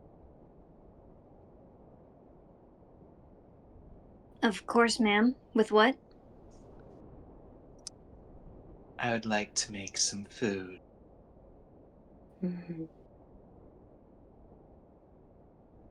All right. Well, lucky for you, I am quite skilled at that. What were you thinking? Well, I'm not the expert here, so if you have a better idea, feel free to suggest, but I was wanting to make something for Delos, and I was considering that pumpkin soup you made.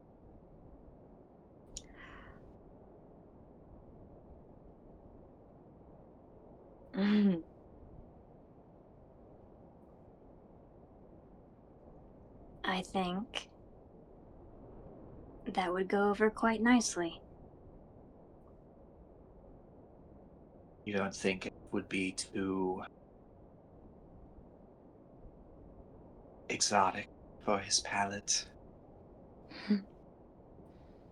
Well, pumpkin soup is actually quite simple. That's why I gave it to you when you weren't feeling well.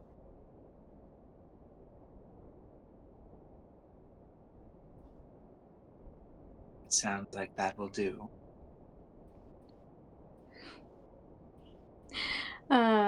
Scrivener has a big smile, and he steps out, motions her, and says, All right, well, I'll show you how it's done.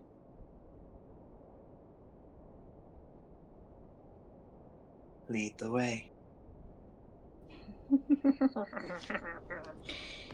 Yes. Okay. Sorry, I'm so excited right now. Scrivener would get like, how does Gani reach the counter?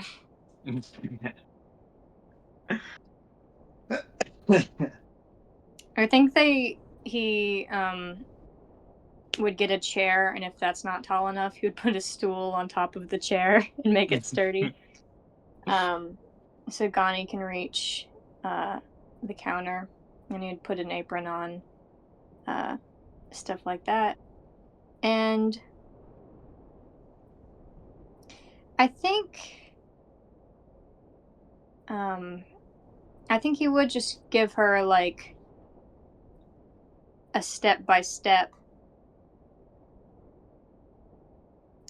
Oh my gosh, he has a book. He would ask her to get the book that he gave her. Right.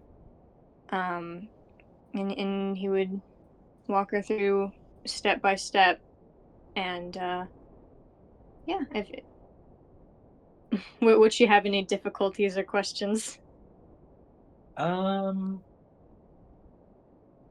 She'd be pretty good at following the directions. It would the main problem would just be like getting up and down and reaching stuff. I think he literally builds like a spiral staircase out of this fucking chair, because it's like steps. He would find like a box to be like the step to get on the chair, and then you have like a stool on top of the chair so she can really get up easily. That's awesome. Yeah, she makes use of that.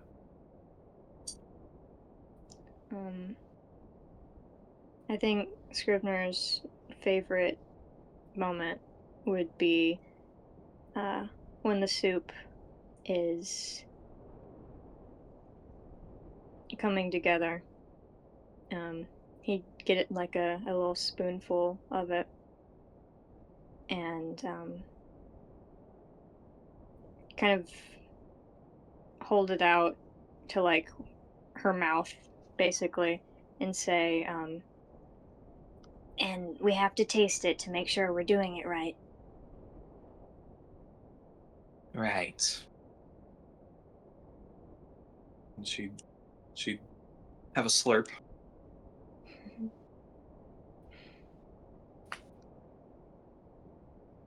Do you think we're doing it right? Yes, I think so. What do you Then- think? Well, I'll have to see. And he takes a spoonful.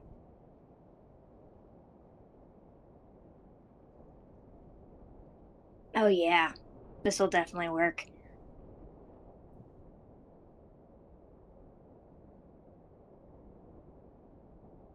Good.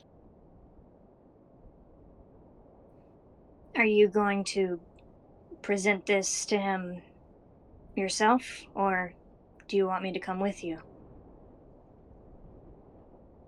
I might need someone to carry the pot.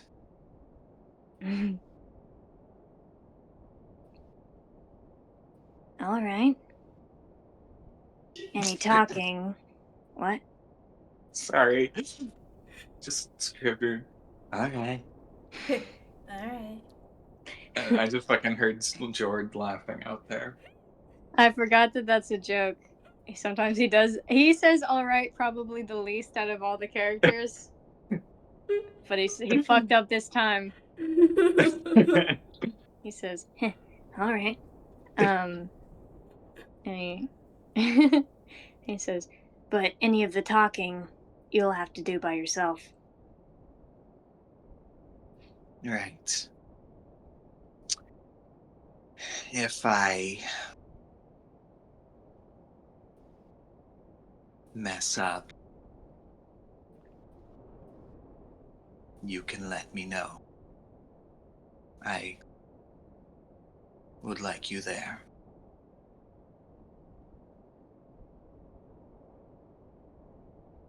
I'll be there. Promise.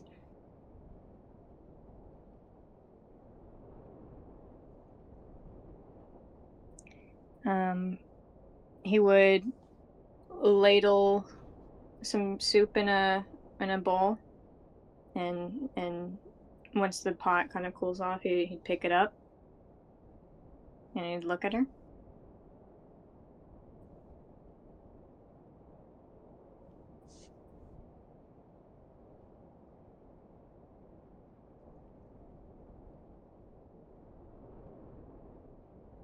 Let's go.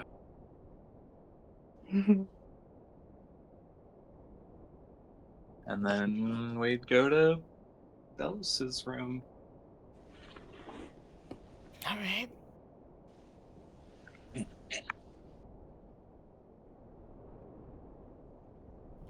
And you knock on the door. Yep. She hesitated. That's why there was a beat of silence. Yeah. Okay. He'd open the door.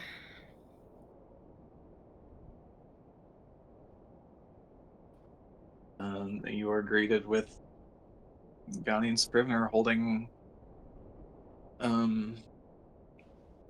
pots and bowls of pumpkin soup. Scrivener would be standing a bit in the back, so it's obvious he's not the one presenting.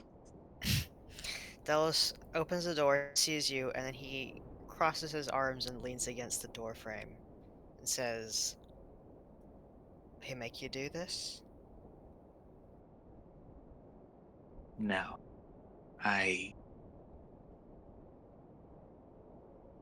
suppose he suggested it, but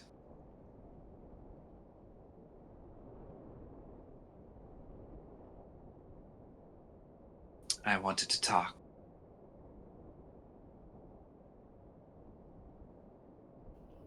And offer food. He thinks for a moment and then says, "Okay, come in." And he steps into his room.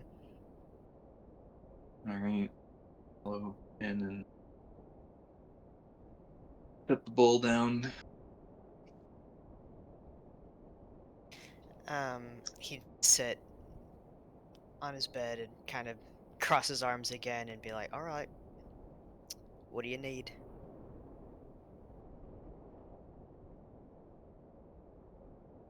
She's kind of like she's kind of avoiding eye contact pretty badly. And she says, I wanted to apologize for upsetting you.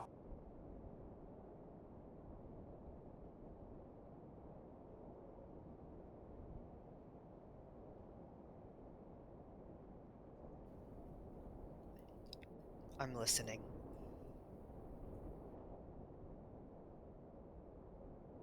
Well, I apologize. I did not mean to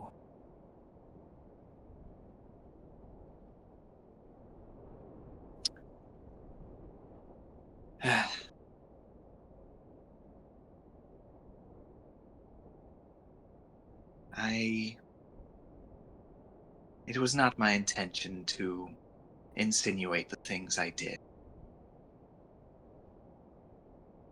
To use what I know against you.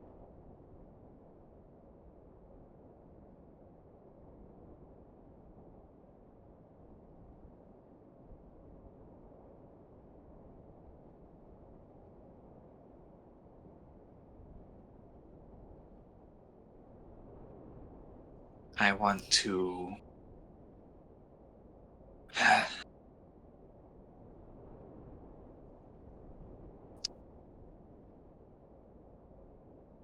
I want to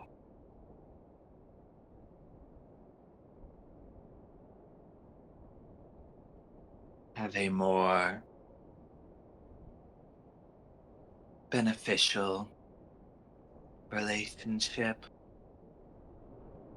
and I see that I've not done the best job of doing that.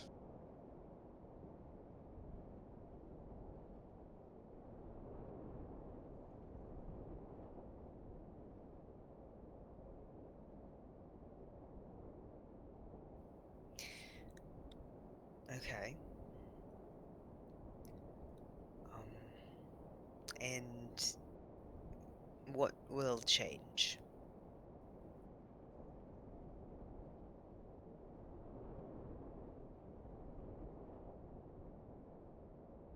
Well,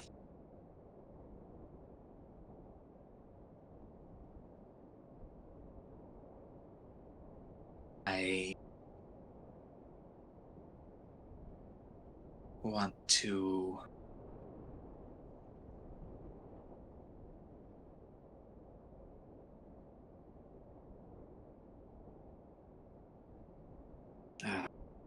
I want to help you get the answers you need in hope that you will do the same for me. And I want to be more in the present, I suppose.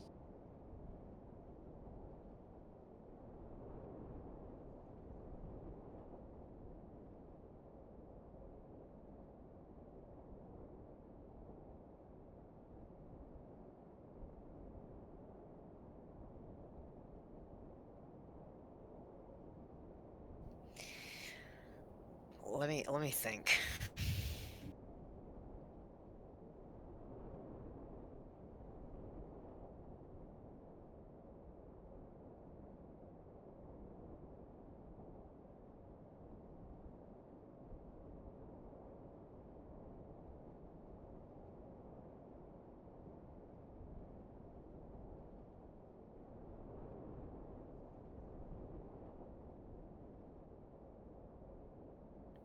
Okay.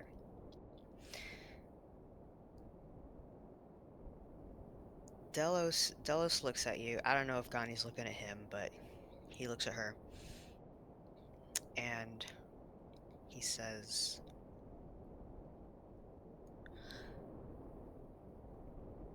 "What you said to me really hurt.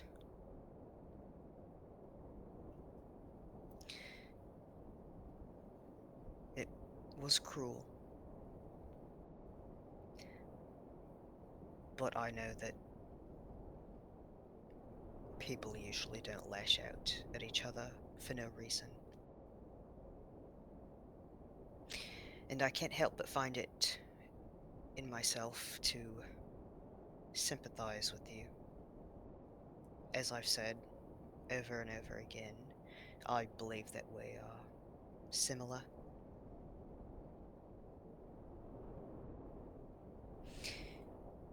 If I've said things to hurt you, with my knowledge or without, I hope that we can look past it.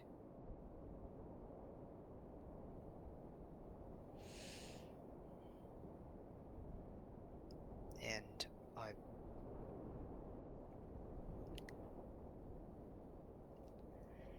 If you really mean your apology, then I forgive you.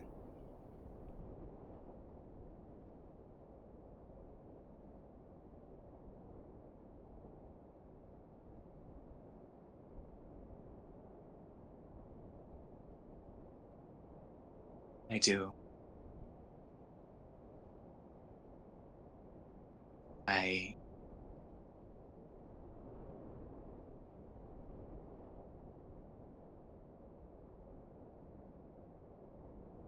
truly did not mean things I said.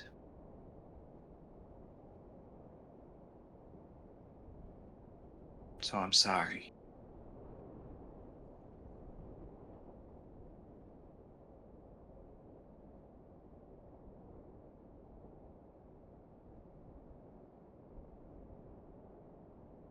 I hope to be more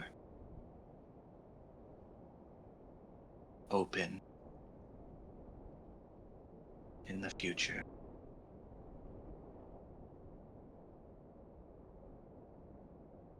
And it seems you're trying to be as well.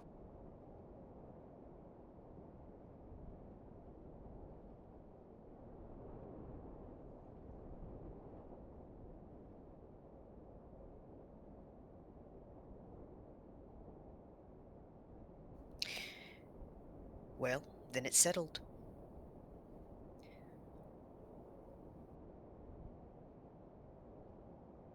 Yes. And Dallas is gonna walk over to shake your hand. She will shake his hand.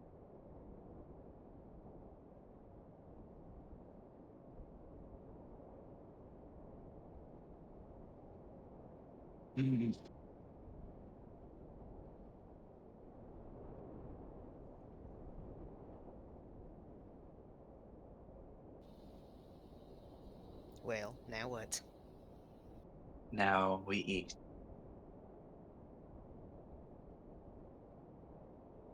I suppose if this is too much for you, then you don't have to. But this was made with the intention of you trying it.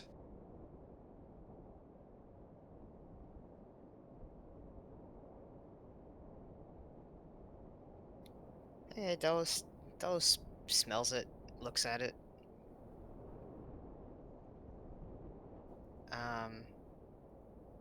And I guess he'll Scrivener just. can. Sorry. No, I was gonna say, I guess he'll just wordlessly get a bowl for everyone. I was gonna say if he's taking a while to inspect it, Gani would say, Scrivener can confirm I didn't poison it. Scrivener rolls his fucking eyes. Dallas looks at Scrivener. Well, did she? She didn't. And While you were looking. I was very keenly looking at her. So, no poison, I promise.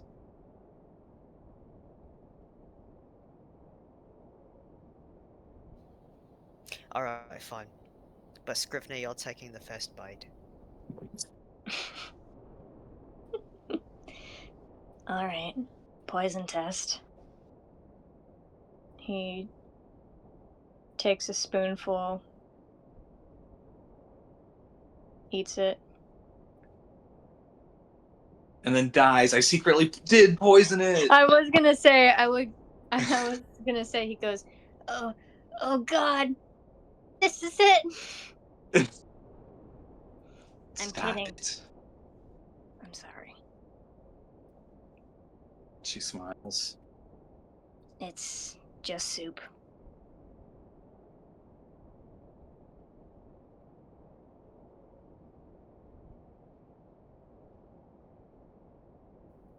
And Alright, I'll take a bite. Suspiciously.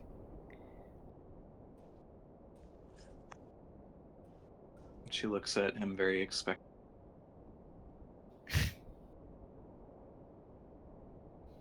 He gives a nod of approval.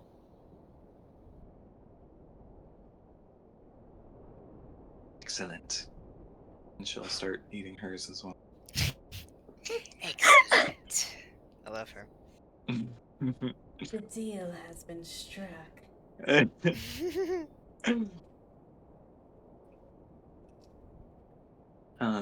While eating, well, not while eating,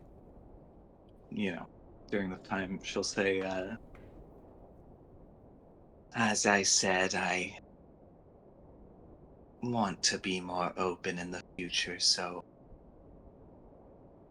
if there's anything I suppose either of you would like to ask me, now's your only chance.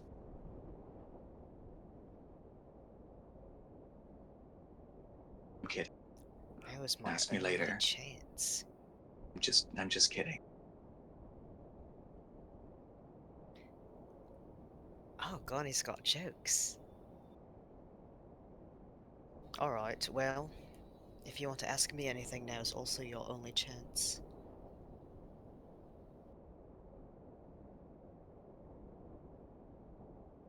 Hmm.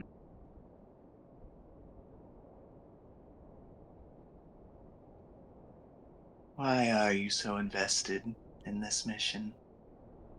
Whoa.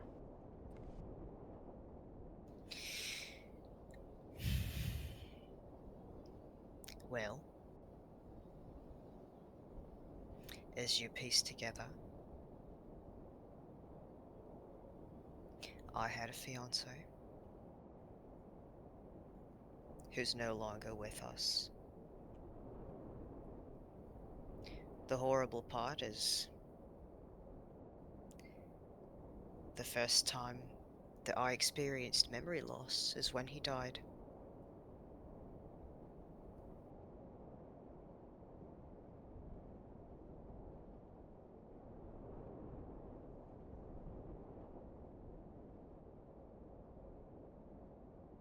And you don't know the circumstances of that, I assume?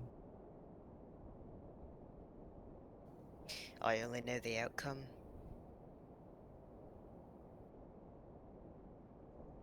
Right. And it's something that I really need to figure out.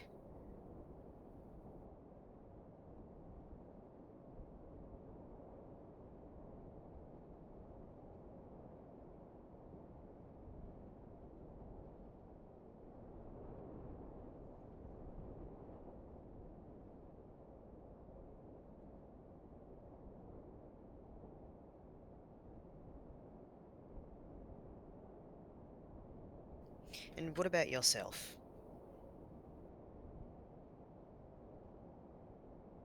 I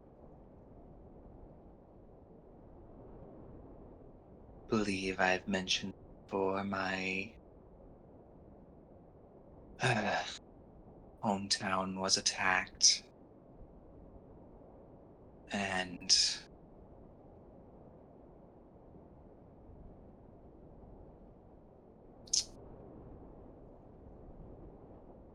my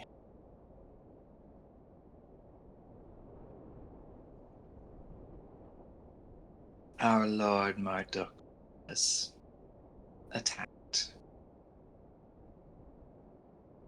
and then he left,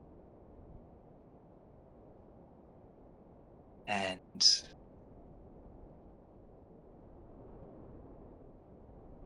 I need to get him back. I need to find out who was responsible for this.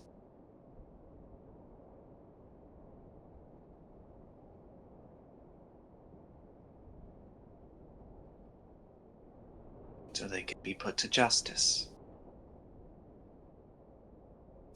And from the evidence we have been supplied, it seems Synthis was involved in some fashion. But I suppose now, with his lack of memory of the event, it's hard to say if he's guilty or not.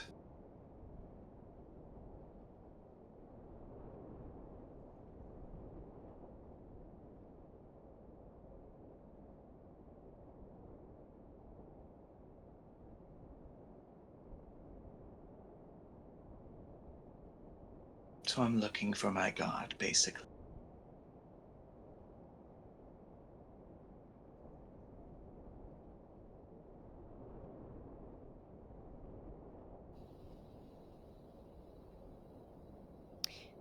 Interesting.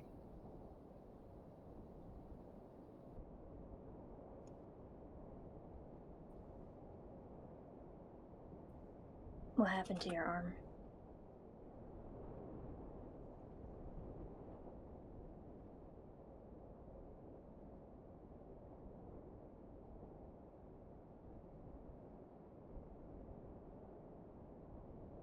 It is not relevant.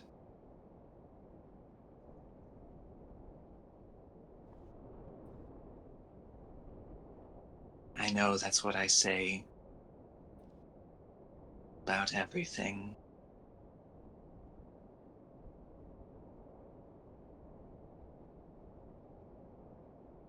But I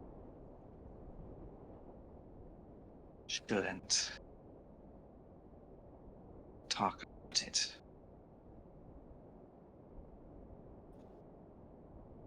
Shouldn't.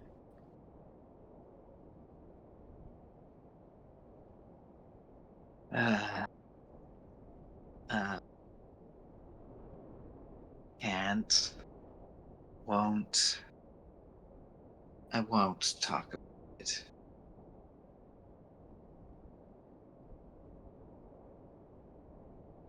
Okay. It was unfortunate. That's all. I respect that. Seriously, I do.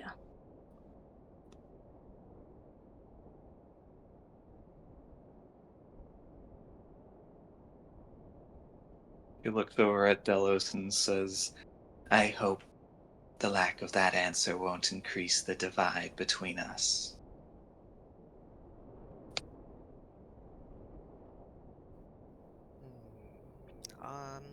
I will let it slide.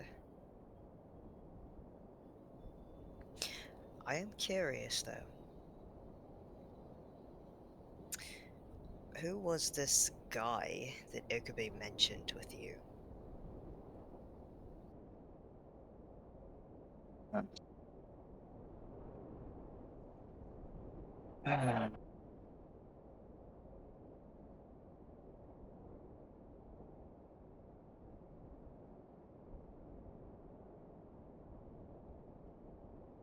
He was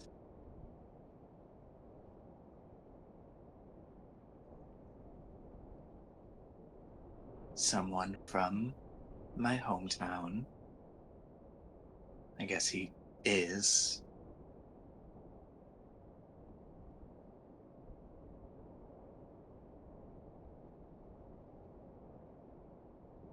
He and I were also fiancés at one point.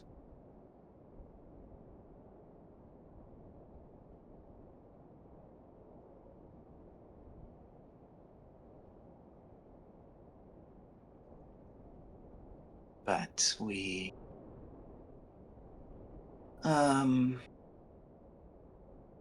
say we're not on speaking terms anymore.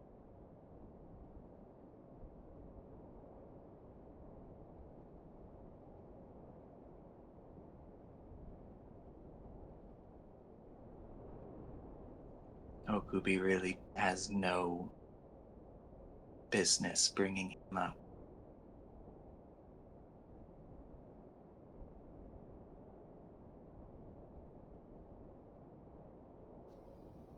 I see.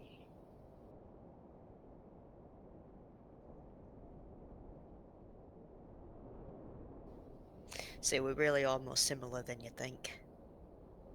I suppose so.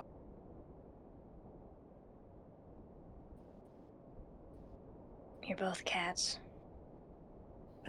What? Again, Is that a term? Is that a material plane term? For like a fiance who never got married? Because if so, I do not appreciate that. That would be very disrespectful. No, I also think you're quite similar. you made the comparison of us to cats, real cats, because of the way we act.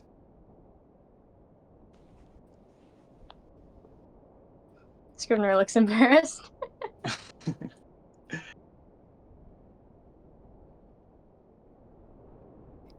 Okay, I mean, that's new. I've not heard that one before.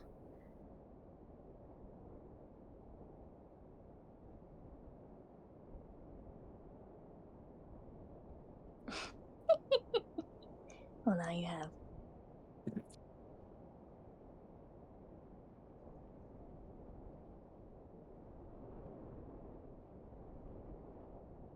So you're not going to elaborate on that? We're just going to let that sit in the air? You didn't ask for it. I made it weird. I was dropping it. Do you want me to elaborate? Is it interesting? Anything I say is interesting. He slow blinks at you, and then he says, "Alright, I like the confidence. Go ahead."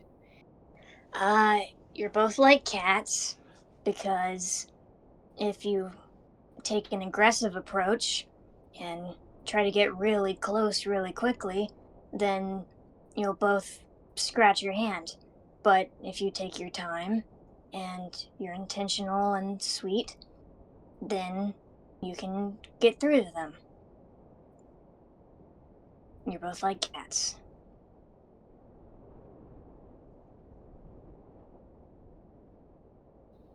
I see, that actually makes a lot of sense.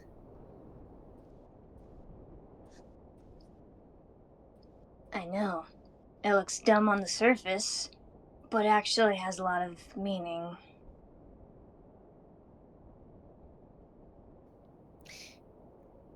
Yes. Okay. Well, Agani, your turn. Since I asked you about something very personal, you can ask me something now.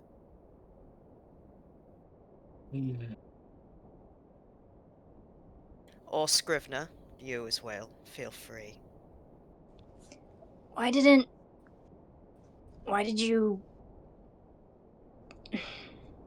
I guess you already answered, but you really were okay with the fake marriage thing with your fiance on your mind?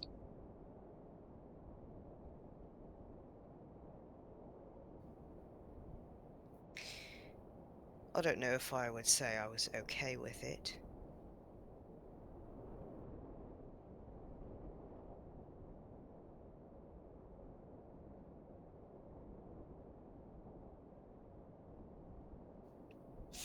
But there are sort of rules in place set by, I don't know, fate. And I was terrified of something bad happening. I didn't quite see it as real. And I mean, I wasn't lying when I said I'd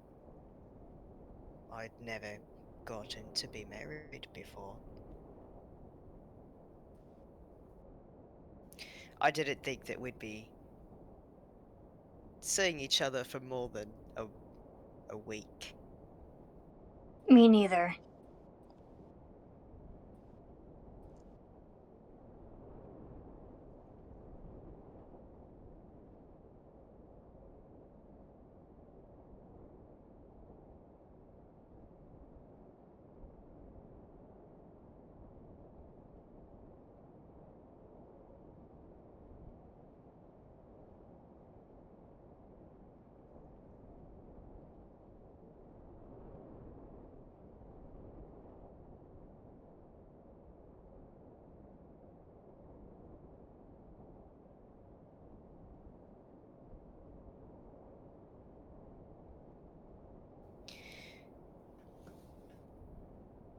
I suppose I don't have anything else to ask at the moment.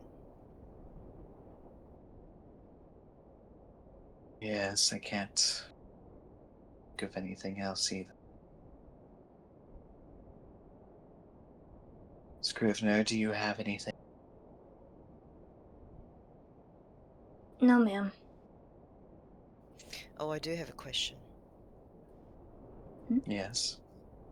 Connie, do you like Scrivener's hair? Because I did that.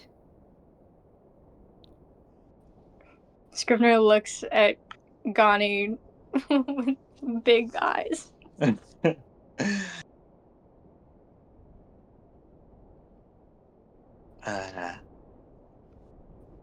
I do.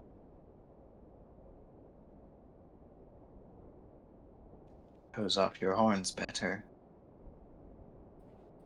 That's exactly why I wanted it. That's good.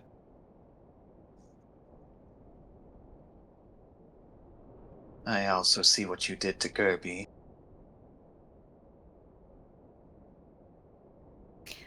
Yes, that was harder because she wasn't really giving me much direction, so I just had fun. Right.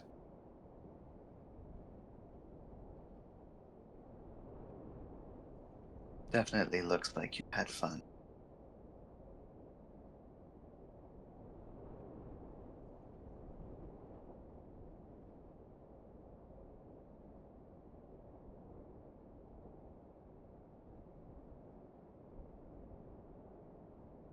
Scrivener's tail wags as fuck. Is he having a good time? He's having a great time lately.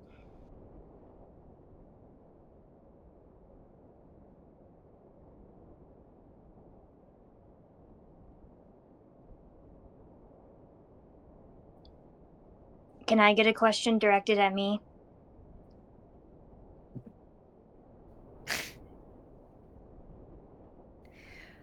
Scrivener, you're sort of an open book.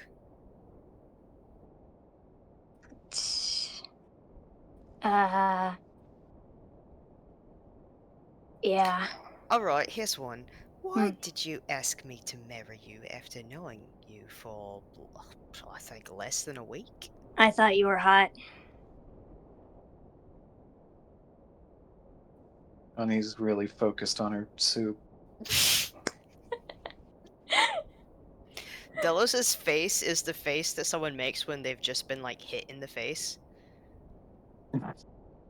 I mean, that's kind of how I've been getting all my relationships. So, I didn't have to think too much about it.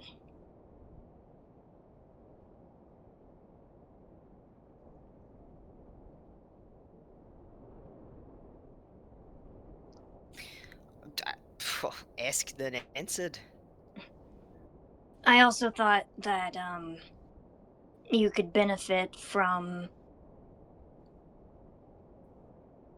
being taken care of.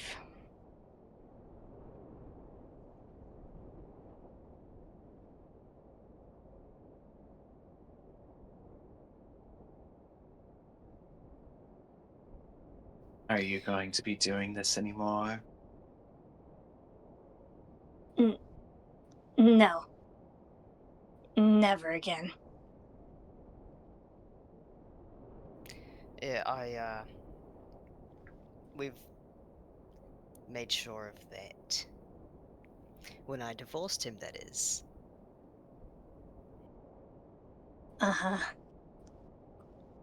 Right. And Jenny kind of scolded me too, so I get the idea. Not a good look. Well, not a good look, but not good for your, I guess, self-esteem. That too.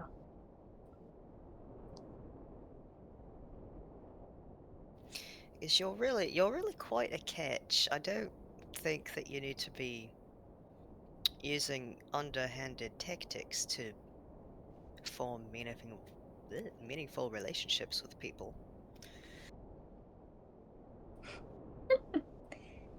You think so? I have a lot to offer. Well, I mean, you don't need to offer, like, specific things. You just need to find someone who likes you.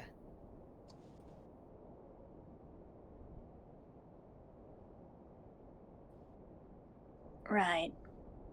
Easy. I mean, well, you don't need to rush it. You don't need to make it happen.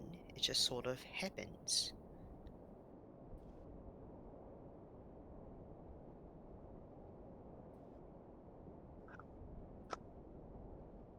I think Scrivener would look at Gani and say, Is that true?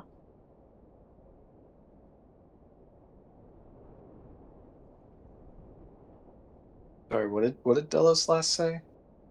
you don't force it to happen, it just kind of happens. He was really focused on that soup. I was like about to start talking, and I was like, wait, I don't actually know what. I don't remember exactly what we said. Anyway, she'll say,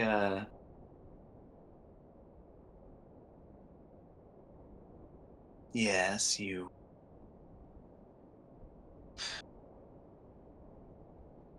eventually find someone who isn't like everyone else. You don't feel about them the same way.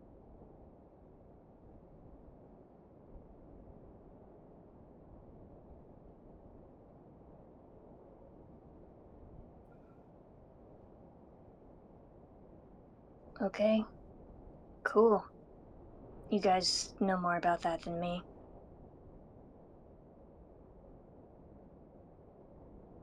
Just be careful out there.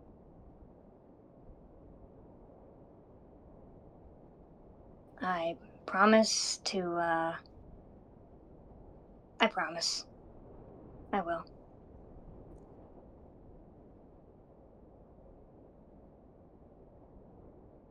he nods.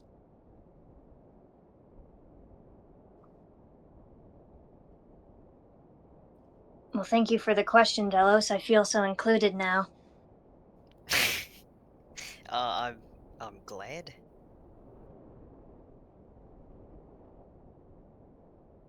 Maybe you should try keeping more secrets and then you'll get more questions. Ooh. I don't think I can do that.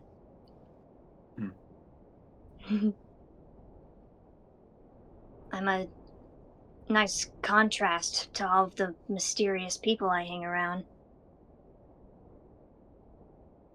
I guess so. We can't all be mysterious. Yeah. You guys bought up all the cloaks before I could buy one. Well, I don't think I need my cloak anymore, so if you would like to have it, it might drag on the floor, but I'm sure you can get it tailored. I'll just walk around on my toes all the time. Is that something you can do? Walk on my toes? Yes. he stands up and he stands on his toes.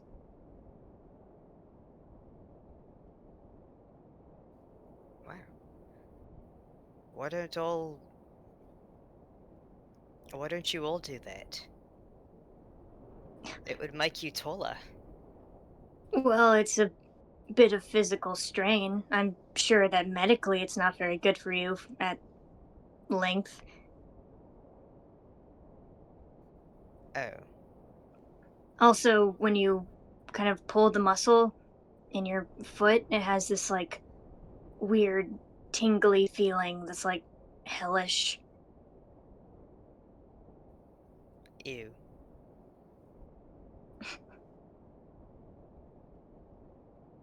So sorry. He sits back down.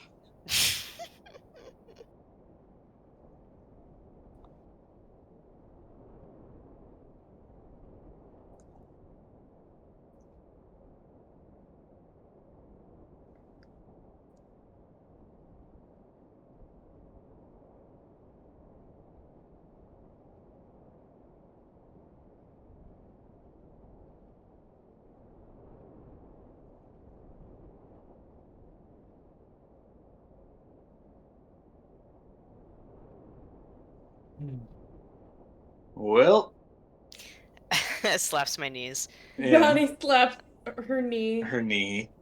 Mm. Yeah. Unless people got other stuff, I'm fine to just eat my fucking soup. Eat your fucking soup. Yeah.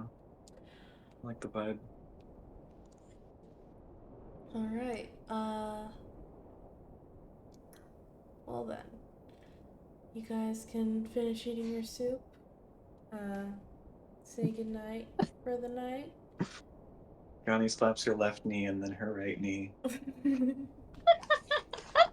She's got jokes. Is there anything anybody else wants to do?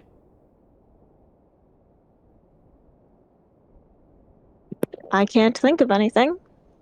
I want to say Mm. I did have the idea that I wanted to go report to Argent, but then I was thinking on it for a while, and then I was like, can't trust any fucking bitch. Can't trust anyone. Can't She's- trust she's- any fucking bitch.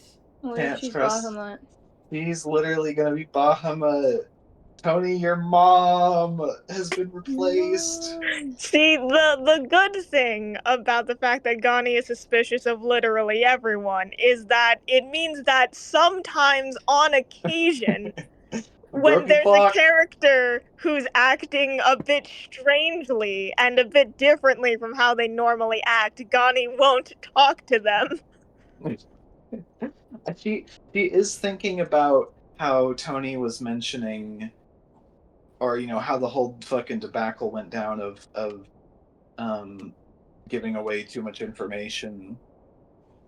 So I do think Ghani considered going to Argent and reporting some of the stuff that they saw and did, but then was like, maybe not. What do you mean? You should totally talk to Argent. I want to talk to her, but she's evil. What She's do you evil. mean? She's not evil. She's literally evil. She's She just... put Synthis in a hole. What? She No. did. She did that. No, She fucking did that. She didn't do that. No. She totally did that. That's his fuck they got me tone. We have to talk to the what is it, the cave dwelling guys again, and they're gonna say, yeah, and they're gonna say, hey, with speak with animals, they're gonna say, food. Actually, wait, we all just remembered. We all remembered just now. They all say at once. gotta- Actually, wait, all we all remembered just remembered. now that we We're all- saw another person who looked exactly like that one over there, except like If you took away all the green parts. we gotta take a bunch of pictures of people that we're Bring them suspicious to the of, lore and then just mantle. bring them to the lore man. yeah. Lore mantles, tell us your secrets. Clicking. This one? Screaming. This one? How about this one? Do you recognize this one? Yes. Wait. No. Food. Fuck. Scrivener would also tell Ghani that she did a great job. I have things. What? Yeah? Yes. You planned stuff? First of all, I want to establish now that at some point Tony would want to give Delos and Synthis their next dose of the medicine. Hell yeah, Icker! Let's go! Yeah, next dose of Yum Icker. yum yum! Oh, sleepover time! Yes! Yeah, Delos and Synthis can have another sleepover. As they get their Icker and their subsequent Icker hangover. Nothing incredibly notable would happen. So if it's all the same to you, we can just say that happens. We send the Icker to all the people we promised that would get some. Oh yeah, Tony's handling that on her side. You don't have to worry about it. Well, it was just the priest guy, right? There was this another second person.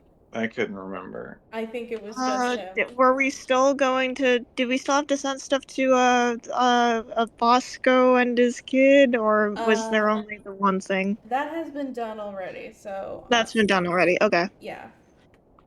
Yeah. I did remember that. Tony has handled it. You guys don't have to worry about it. So yeah, Delos and Synthis have gotten their next dose of thing. They can have their buddy fun time sleepover. And then two things happen. First of all, Gerby, a horned owl comes into your room at some point, probably near the evening. And it says in Bosco's voice that, and I'm not gonna do the voice. I'm just gonna relay the information. Leaf has taken the medicine and has recovered some memories. He has remembered that he talked to a group of people in metal clothes, presumably armor, who told him not to be scared of the dragon, and that a thin old man with a mask told him to run along and play. Bosco has no idea what any of that means, but hopes that it is relevant to your investigation, and thanks you for helping him. Yeah, I think that's relevant. I think we can use that information for something, maybe. Maybe. I think maybe we can put that to use somehow. Yeah, Gerby will send a letter back thanking him for the information and saying that they're glad that Leaf is recovering. Mm-hmm. Cool. Yeah, you probably won't hear much from Bosco from now on. So, because in his mind everything's been sorted. In his mind everything's great now. So yeah, Bosco is in the same place that you guys found him. He is accessible there, and uh, and any other means that you guys could think to contact him by. And he will attempt to help you guys out in any way that he can upon request.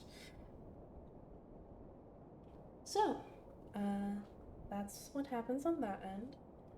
And Scrivener, you can, the next time you swing by the Collective Mail Center, there's a little note.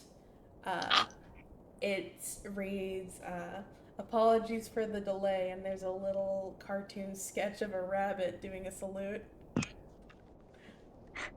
And Scrivener, you have a envelope addressed to you. No! I can send what I have written down. Sorry.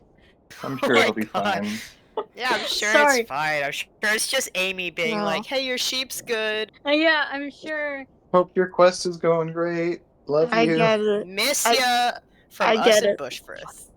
Letters are bad news. Letters are bad Letters are news. never good. Chelsea specifically is scarred by letters.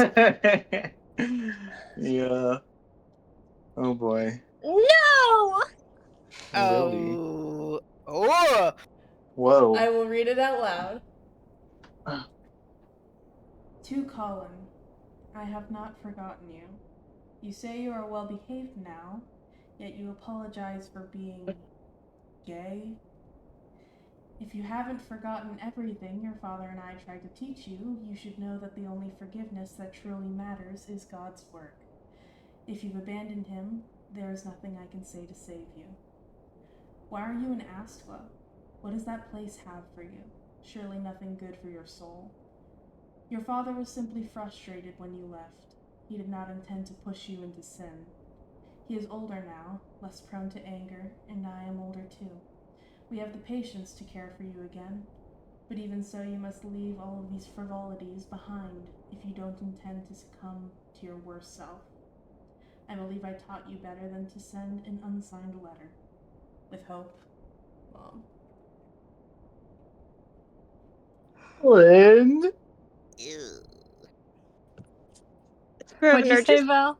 Scrivener, just say the Colin? word. Yeah, his name is Colin. Colin, Colin? Scrivener, just say the word. We'll all go rip them apart. Yeah, Oh his name my is Colin. god. Actually, he did have a last name, didn't he? I should have Yeah. included that. I didn't super think it at the time. Yeah, let me change that right real quick. His Oh full boy. name? His full Full government Christian name. She's Shocked them. she's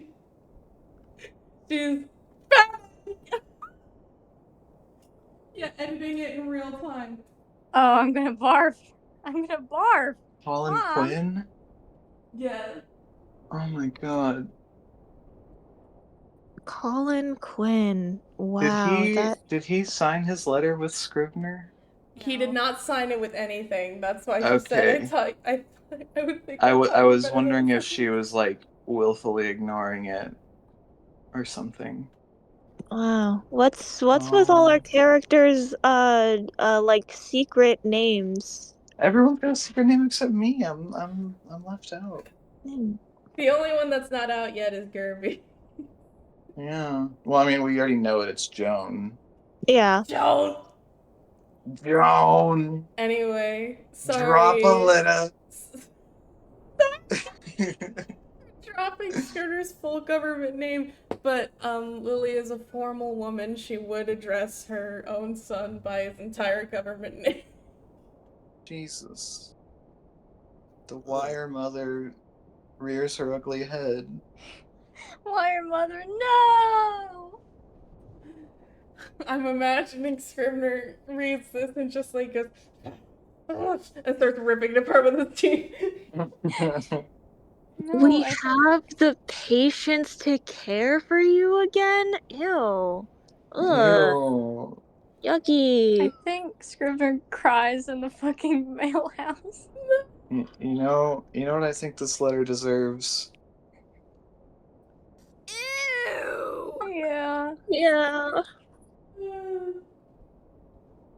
Jesus. Oh, fuck. Ew. Sorry, he's fucking... Take him down a notch. He's got his tits out now. There's nothing to do. In his gay little haircut with his gay little cropped leather jacket, crying over a letter from his mom. Oh. Oh. Okay. Scrivener feels like he's 17 for a little bit.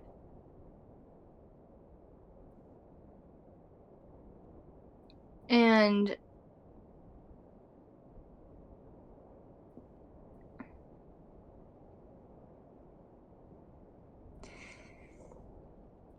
I think he just folds that up and puts it in his bedside drawer and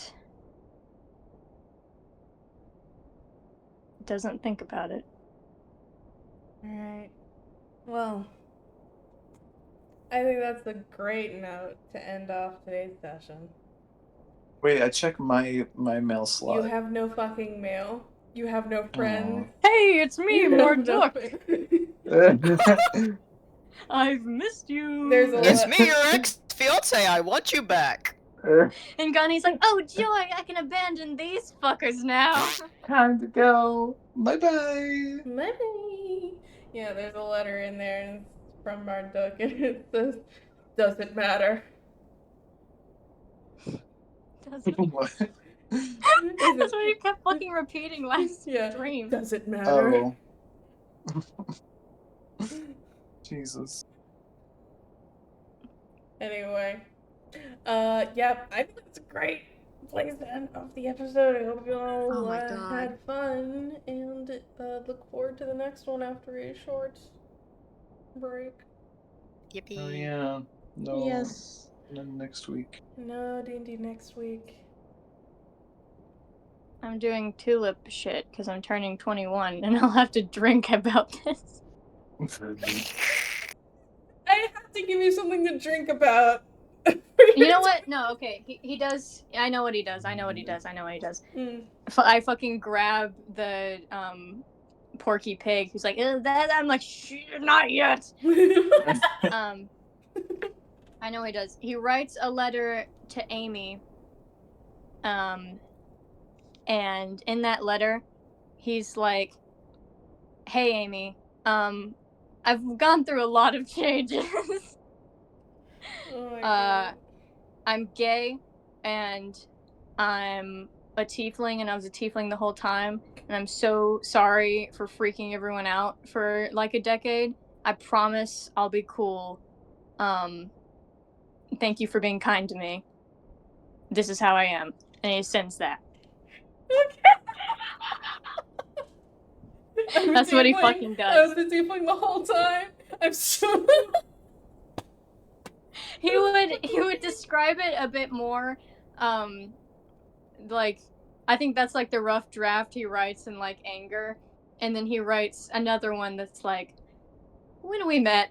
The whole that's- fucking narrative, spinner a tale. Yeah, that's the gist. That's what he writes, and he puts in a fucking letter and he sends it. Jesus. Yeah, okay. Alright. Noted. Fuck. Awesome. Cool. Great. Well. That's the session, everybody. Thank you all for joining us. And have a wonderful rest of your week. And the rest of the next week. Yay! Bye! Bye-bye. Bye-bye. Bye bye.